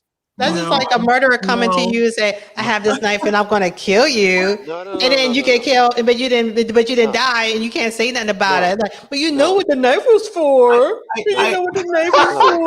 I have to look it up. I have to look it up, but I don't think that's, from what I remember, and I could be wrong, I don't think that's what the case hinged on. I think it was some procedural issue. Right. Yes. That's why he's out of jail now, because everything's procedural and money. The matter is the transcript, I'm going to just quote a statistic here, and it's not implied, but who the cap fit, let them wear it. Do you know that studies show that the average American person does not read a single book after they graduate from high school? Which means people get, I sat down there and I literally read that transcript. I read the transcript. It's available on the internet. And it's really painful for me to argue with people who are espousing, news media propaganda, and we don't get to pick and choose. If the guy testified under oath, and we all say he admit, but we never quote the part where he said that I never gave anyone drug. He never answered the question. He never answered the question. If you read the transcript, he never answered that question. His lawyer objected before he answered whether or not these women, he hesitated, and then his lawyer objected when he was asked if these women knew he was giving them the Quaaludes. Hold on. Right. He was asked the question. He never answered. His lawyer objected. He never answered the question. So we can't say he said that these women knew. He never said that. Just like he never said that they didn't. But if they did know, then he would have happily have said that, right? And his lawyer wouldn't have objected. So it's an assumption, yes. But we know good and well that them women didn't know. Okay, but Kay, remember, she's the one that was on the test, that was on the testimony and said, "Yes, I knew what I was getting myself into." She said, "I took a chance." Now, which woman are you referring to? Because I'm referring to the cases in the 70s that they steal those documents. Which case are you referring to? I'm referring to the old case when he first admitted to giving women, to getting prescriptions for Quaaludes to give to women so he could have sex with them. The old case that got thrown out. But that's not what I'm talking about. What I'm pointing out is that he admitted in that old case, it doesn't matter. And they sealed those documents and then they unsealed them. But that doesn't mean it wasn't true. But it doesn't mean it's any less valid. Yeah, you can't reconvict him for it or anything like that. You can't retry him for it. Yes, but my point is that he admitted to getting prescriptions for these drugs for the sole purpose of having sex with women young women he wanted to have sex with. Right. Okay, so it was a sick twist because he didn't even have to do it. Hold on. What'd you say, honey? I didn't hear him. I said he did. I don't recall him saying it was for the sole purpose. Those were his exact words. He said he bought them. He got the prescriptions so he could have sex with young women. All right. So I think those were his words. That's not what the press released. That's in the transcript. So you're not the only one on the panel that read the transcript, baby. If you're referring to the old case, from the outset, I don't do that thrown out. I say something. It got thrown out, but that doesn't mean it's not true. He admitted to this. No, I'm not saying. But what he didn't admit to, I'm admitting, he did not say, I gave it to him without their knowledge. But that's only because his lawyer objected and he was never forced to answer the question. Wasn't it that what happened was that he was convicted, but it was based on testimony about these previous incidents where he said, yes, I give Quaaludes, but then the lawyers misled him in some way. And that's different. That's the actual rape charges or sexual assault charges that he went to prison for, where they gave him the impression of one thing, but they misled him. Yes, that's how he got out. But I'm referring to the fact that he clearly did do some dirt. They reneged on the deal, and that's why it got cut short. I mean, so let me be clear. So y'all saying that he did not do the R thing, or what are y'all saying? Okay, here's what I'm saying. Did he do the R thing or not? Yes or no? Here's what I'm saying. Is a yes or no? Is either I think he did it or not? It's not and technically, none of us can. It's not a simple answer because the problem. I mean, but there's all these different women saying the same thing in the same scenario, and some of them lied. Some of them women clearly lied. Right. But I mean, if you only got one, we only need one to be telling the truth for him to be a rapist. Right. And so we know it's probably more than one. With Bill Cosby, except for this last case. All of the other cases that he had to go to trial for, all were dismissed. Okay. Well, stop saying the R word. My bad. Sorry. Yeah, I realized that. So clearly, if I'm not monetized, so it doesn't matter. Cases got dismissed, that clearly tells you majority of all of them that are accusing him of sexual assault, and I'm not going to say are, so that you don't, so that YouTube doesn't, right. Anyways, so clearly that tells you that all of these women were inconsistent. That's not clearly tell you that. That's not what that necessarily means. Because no. First of all, you're talking about a man of power. Think about it. You're talking about a man of power. Let's get that out there first. Right. And don't say it because he's a black man. No, he was a man of power. He was running stuff back then. Think about this for a second. That's not my vibrator, I promise. Think about this for a second, right? If you've been sued 10 times for the same type of charges, right? and 10 out of 11 all gets dismissed. Doesn't that tell you that the people who are trying to charge him, their story was not holding up? Yes I or think no? it tells us that the case was not strong enough, but I don't think it tells us why. So you talking Oh, I about don't. Trump's No, it reelection? did tell you Absolutely. why. I don't think. Yeah. I don't And I think we explained can it. make. And I did But explain rape it. is one of the hardest things to prove. And then, But and a he- lot of times, But some of these women, And these Brett, women didn't need him. These women had their own thing. Like, you know, Janice Dickerson, she was a model, you know, one of the top tier models at the time. Yeah, So but it's not that got like thrown he's out. dealing with That these got low thrown out. lives, you That got know, thrown like some out. of these women. I know, I'm just saying, Again, it's that not like got he was thrown preying out. on low lives. I mean, there's other women who had some there's sense and who had no their own proof. thing. It's All those especially if things you don't got go to thrown the out. police immediately, there is never going to be proof of the situation unless you like Monica Lewinsky and you got a dress with some cum on it. Otherwise, there's no proof of the interaction. It's just your word against his. Now, Right. who's going to believe a coach from a university over Bill Cosby? well, and I do know you know that the black woman who was her roommate. You remember what she said? No. Or if you don't, I'll remind you. The black woman who was rooming with her, who was also on the basketball team, said that she told her how easy it would be to set somebody up. And at the first Cosby trial, the judge refused to let that black woman testify. And that was the case that ended in a deadlock. And in the second case, he did let the woman testify, but only after he brought in 5 other people who had nothing to do with the case. And the judge's wife was a rape victim counselor, and he should have recused himself as a matter of law. That judge also ran to be prosecutor in that county. Look, I have, like I said, I have. When I first heard this stuff, I was so shocked. I didn't take sides. I said, you know what, this stuff is crazy. How is this happening? Of all the women He could have. like Howard Stern, does this guy have any case? What the hell is going on here? And I said, his wife isn't leaving him. No, of course not. Why would she? And then I go back to the case where I forget the name of her, the woman. Remember the woman who said that he was the father of her daughter, and his wife was, and Mrs. Cosby was even signing checks and sending it to that girl. Oh, okay, yeah. The girl wasn't even his daughter. And then she got greedy and tried to get more money, and she ended up doing some bedtime for extortion. Again, it got thrown out. I'm really skeptical about these cases is the following case I heard in Chicago. This was slightly different. An eyewitness said he saw somebody shoot somebody with a gun. The police found a ballistic match, and this guy was sitting down in the Illinois penal system, facing a life sentence, right? I think he even confessed because he thought he'd get less time.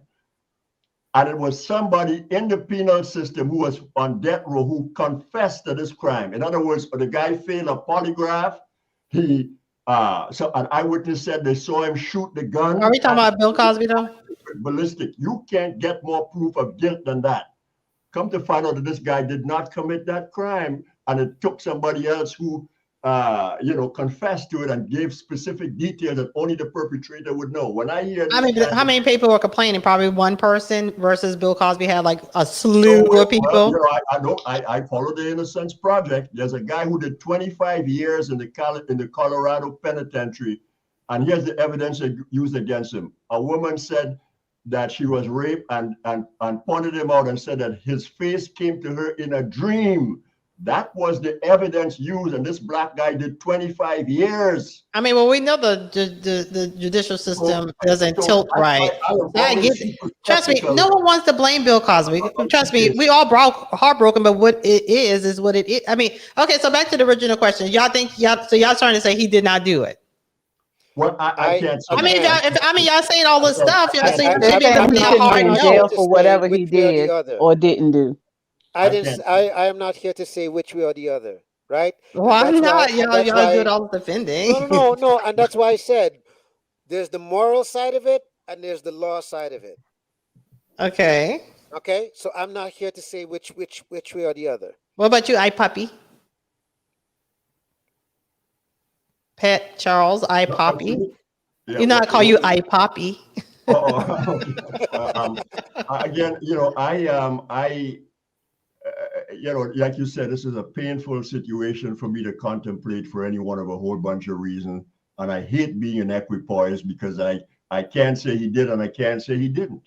Okay. And, Exactly. and that is really, because again, these things get blurred with money, once money is involved, and people are incentivized, again, it kind of, it's really, it's a toss up for me. I wish I could say, nah, he didn't do it. Of course I can't say that. I wasn't there. I don't know what happened. Mm-hmm. But I can go through each case and there are good points to be made on both sides. When I heard about the Janice, what's her name, Beverly Johnson, I said, when I was scared when Beverly Johnson came out, I said, oh my God, what Beverly Johnson said, he put her in a cab. I said, come on, man, you got this man named Scandalized because you said he put something in your drink or whatever and put you in a cab. Come on. And then another woman said, these are the 60, remember, we're talking about the 60 women now. This is one of the 60 women said he talked about me, about my butt at the Penn Relays. I said, come on, and you get included in this list of 60 people. And when I see some of this frivolity, that's when I got disgusted. I say, you go into the Playboy Mansion at age 15, you don't sue Hugh Hefner, you don't sue Playboy, and you just sue Cosby, because you damn well know if you sue Playboy, they're gonna show up with their security cameras, which they have all over that Playboy Mansion. They're gonna run those tape, and nobody would see you in the building at all. So you don't sue them at all. You make all these innuendo against this man to get money. So yeah, it's some of those things that had me disgusted about this whole scenario. Right. I mean, but they had to get the numbers up because it's a numbers games when you're trying to prove these kind of cases. With the R. So they had to try to get the numbers up to try to shake something down out of it. All those women got paid. Insurance companies settled and gave all of them money. All of those 60 women got money. I hope you know that. Right. Yeah. The money didn't come from Cosby. The money came from an insurance company. So that's the new scam. And this Gloria always tried to do the same thing to Chris Brown. I don't know if you remember.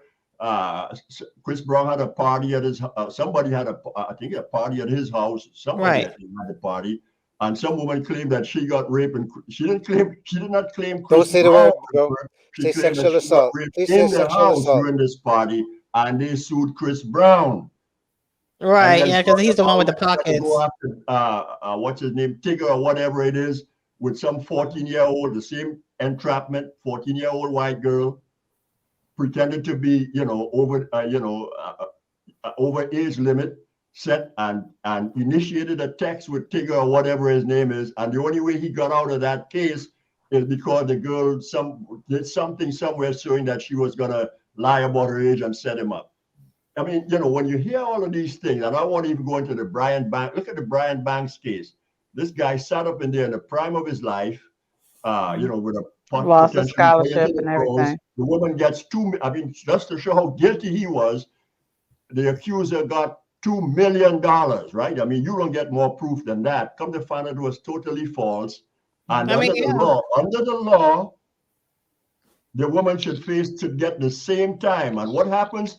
The prosecutors say they're not going to prosecute women when they lie because that's going to stop women from coming forward.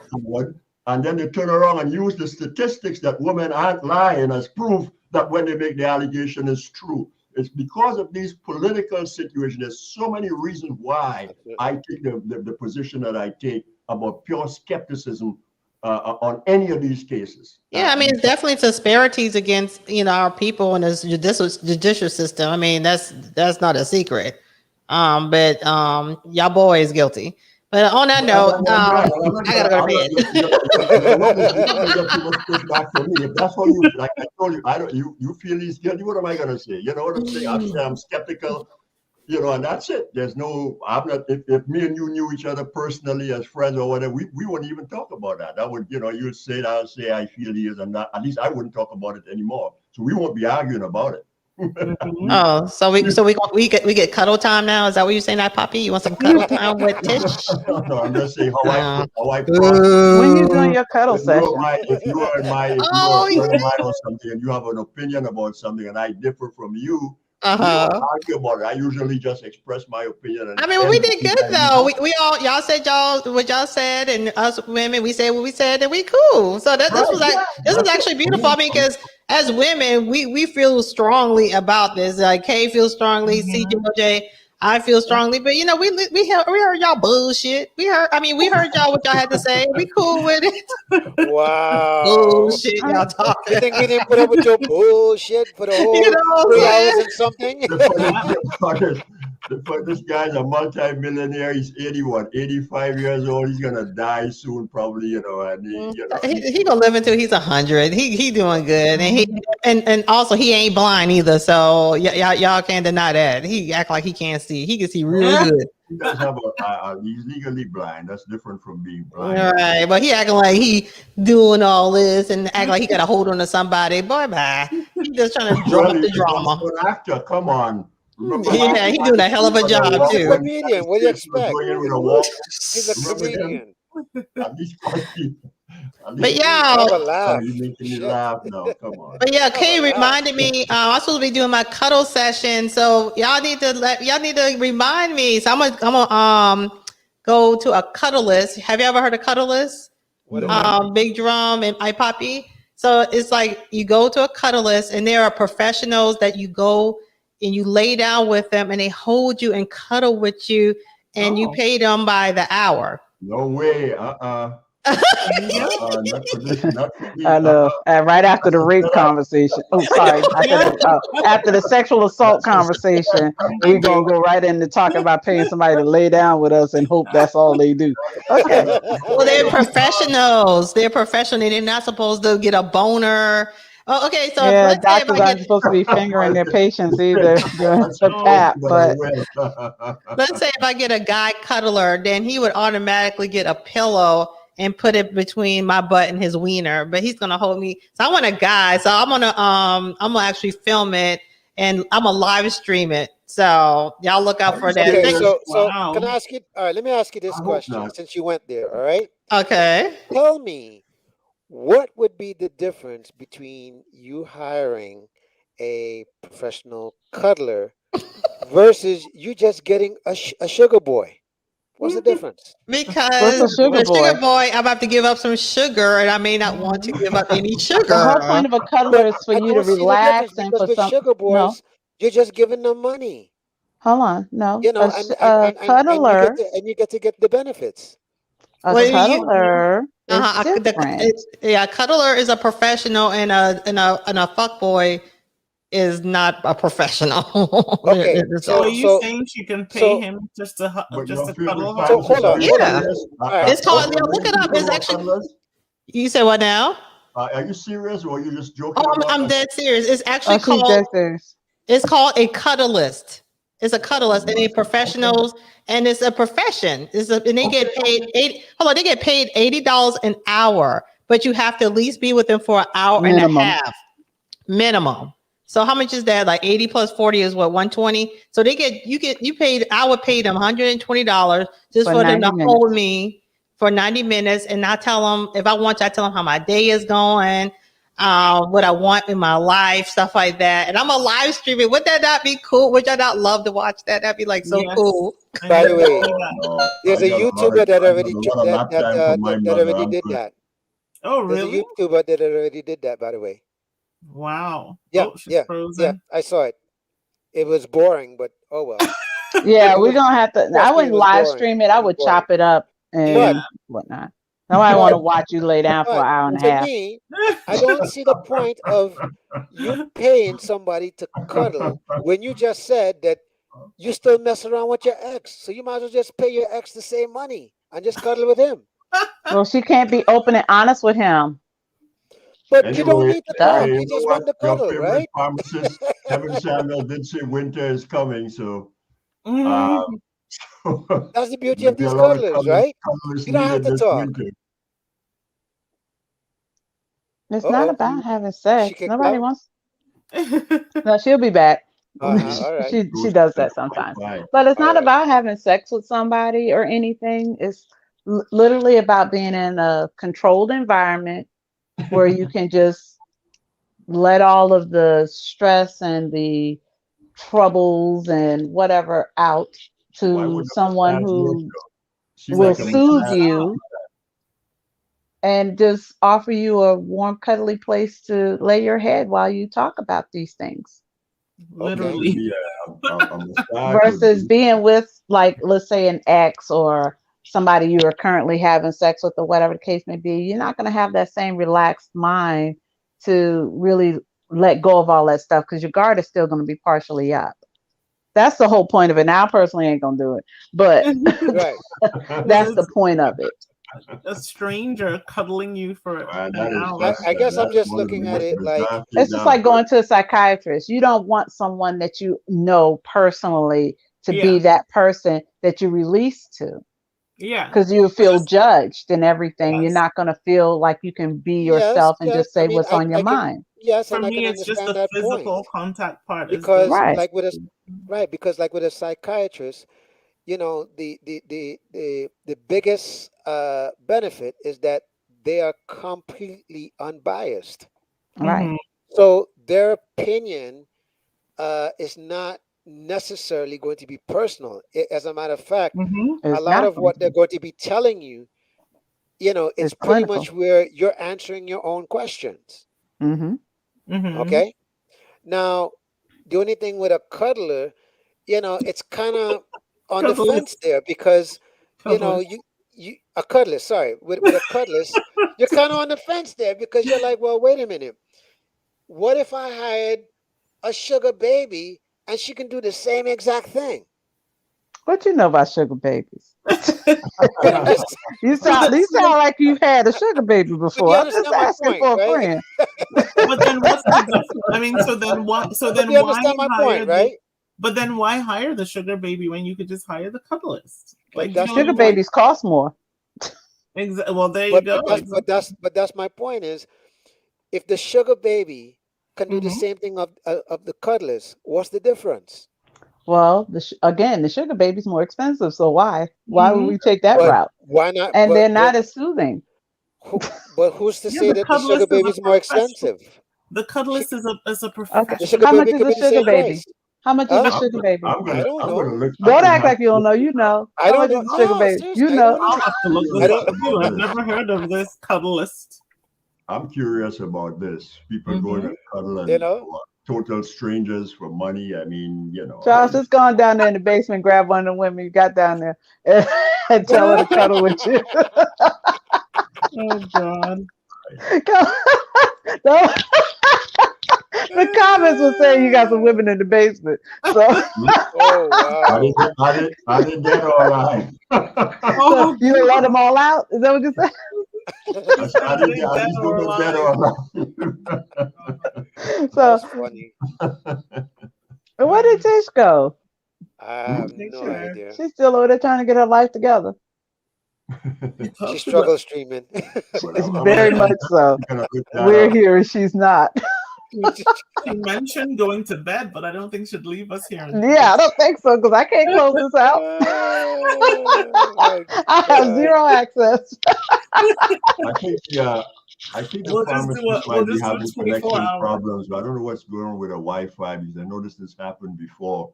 Sometimes she might need to clear the cache or whatever it is in her computer. Sometimes she need to pay her bill. That's what she needs. Come on. Well, I'll tell you what. Spectrum is not playing with her today. I'll tell you what. I'm just gonna speak on her behalf and just help to close the show if you don't mind. Okay. First of all, I would just like to say to everyone, please subscribe to her channel. Please hit the notification bell. Hold on, she's calling me. Okay, and as well as leave a comment, hit the like button on your way, okay, and show your support for the channel. And so I'd like to ask everyone on her behalf, is there any closing remarks? Hold on. Okay. Hold on. I got her on. Can you hear me? I can't hear you. Why can't I hear? She even struggling on the phone. Yes. Hold on. Okay, here we go. Yeah, we still on. We can't close out. We can close out. I mean, we can just leave, but we can't close out. Oh, because my computer, I'm not sure what happened. It's not letting me come in. The struggle streaming. Hold on, let me try again. Sorry about that. You've been holding it down. Your own stream. You don't have a moderator. Big Mike was gonna close us out. Yeah. Close us out with what? How? I don't know. Well, just final words. Just final words. Okay. He's so stupid. He said, "What's the final words?" He said, "What the hell you think?" Okay, with your struggle stream. All right. Do you wanna give us some closing words and we can all just leave the live? I don't know how you're gonna end it on your end. Just leave the studio. Just leave the studio. Yeah. Once you leave the studio, then yeah, that's it. Because she's already okay. Yeah. So So Big Papi, would you like to give some closing remarks about the subject? 300 hours. Oh, she's back on. Yeah, but I'm sorry about that, guys. I'm not sure what happened. I was the only one that blinked out. Yeah. Oh, I'm It's the sorry. struggle streaming. Oh, you know what? No, I was trying to catch up with NBA YoungBoy. Okay. You know Duke. were you? I'm just Yeah, joking. what happened to him? He disappeared too. Yeah, he said his camera died or something like that. Mm-hmm. So, but yeah, this is great. I appreciate y'all so very, very much. This was awesome. And anyway, yeah, back to my cuddling. Yeah, I'm gonna do a professional cuddlist. I'm gonna live stream it, and this is gonna be. Trash Can said 300 an hour. Is that for the sugar babes, or is that for the snugglers that he found? I have no idea. Yeah, what is $300? he might mean 300 yen. He might not be speaking. He's so crazy, 300 yen. That's super cheap. Yeah, I mean, Yep. yeah, because a cheap one, crabs. because a cheap one is a cheap cuddlist is only $80. Is $80 for an hour, and you have to do a minimum of an hour and a half. So and that's for a cheap one, so they can really run out. I was thinking about trying to go into it because I like to take naps and lay down. So I was like, well, hell, can I get some money? You gotta interact with people. Yeah, that's what I was thinking. I would have to actually talk to them. Real. Yeah, I'll sleep hard too. Okay, I'm just curious about something, right? Yeah. What if you asked Duke and Don to be your cuddler and just live stream it? That would be like a dream come true. That's like a threesome, right? Yeah, like Duke and Don. I never ran into. Have you ever met Don? I only seen Duke. I never seen Don. Yeah, Don was today. He did a short little video. Yeah. Okay. You know what? I did see him a couple of days ago. So, well, I always see Duke. But yeah, that'd be awesome. Or maybe I can give you a try. Oh no, you belong to Adrian, so never mind. I don't want to step on Adrian's toes, so never mind. Because Adrian is not going to be playing. Adrian ain't emailed you yet? I haven't seen it. I'm pretty sure she's already emailed you. I'm almost 1,000% sure. Okay, we'll see. Hey, Princess, see you back, baby. Yeah, we still going strong, honey. You said high-end cuddlers is $300 an hour. You going to get a Pookie? Oh my! Hold on. You gonna get Pookies with a grill? That'd be awesome. That's what you get. That would be awesome. Hold up. So Trash Can Wade. So you know what I'm talking about. So see, he looked into it, and a person who just to lay down with you and just talk with you actually charges up to $300 an hour. Yeah, wow. That's a career for real. Look into that. Wow. Seriously, I would be a good cuddlist. But you know, okay, you got germs issue though. You have issue with germs. Yeah, I do. I mean, what about if they don't smell right? Oh, girl. You know what I'm saying? Because you have to get up on them. Like, what about if they smell like? Where is this cuddling taking place, by the way? Oh, okay. Okay, so you can. Okay, and one more point as far as this cuddlers. Okay. I'm surprised nobody on the panel has even brought up the concern about COVID. Yeah. I was going to say. Well, hello, we just talked about my germophobia briefly. So my germophobia was long before COVID. But I mean, I guess you can do them. I mean, I'm pretty sure you have to do a test and you have to wear a mask, which would probably suck. Listen, that doesn't prevent nothing. Come on, let's not be. Listen, can I get a cuddle? Listen, I'm sorry, you don't know my backstory. I haven't been laid in over a year. Can I at least have a man touch me? Yes. So can I at least have a man touch me? Okay, you're such a hater right now. No, you don't. Listen, If you You want a understand? man Because to you touch want to you, be. you don't need a cuddlist. You need to just get laid. End of story. Okay. Well, until the right dude comes That's along, it. I'll need to get cuddled. I think that's her subtle way of saying that. Yeah, I think she No, Basically. oh, hold on, doesn't hold on. want to Basically. come out right and say, Poppy, you trying to say I'm just trying to get a male prostitute? you know, if the cat fits, wear it. But I didn't say it. You can't say I said. I have plausible deniability. I did not say Long before. But y'all, $300 an hour. Like, why are we not doing this as a career? Just to lay down and talk to people? Come on. We talking now. We can do the same thing we're doing now, but just laying down with some food. With Come on somebody's now. sock thrown over you. Listen, I wouldn't do it. Not at the stage that we're at. no. No. For me, it Okay. was kind of awkward. That's I'm way too too busy risky. I couldn't. Way too I couldn't risky. function on that. But you know what? Maybe that's why it's $300 an hour now because That's of the way too risk. risky. I'm sorry. Huh? That's The too But I would risky. pharmacist, definitely look into yes. that. Yes, live stream an I'm escort. gonna probably have to. Do I need to go with you so I can film it? Oh yeah, I mean, if you can't Wow. come with me, then I can have a setup camera so I can like live stream and then set up a camera. But I would love for you to come, and then while we're sleeping or whatever, then you can go and get lunch or something and come back at the end of it or something like that after we finish. I mean cuddling. You know how protective I am. I ain't leaving. No, But Poppy, you asked where do you cuddle? So they have cuddle stations.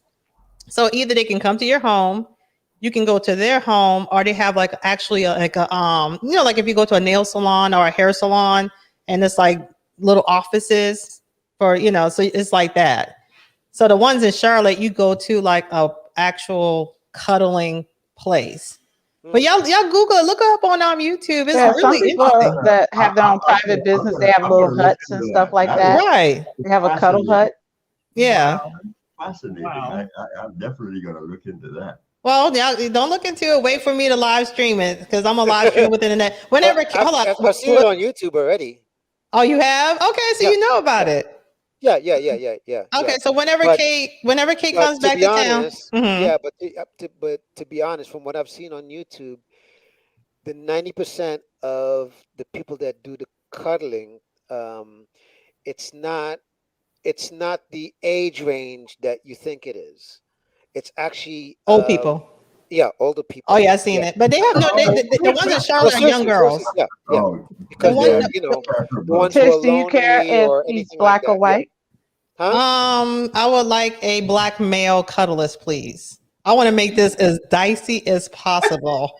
And I want him to be fine. And I want to roll over. And I just want what if he's not good looking?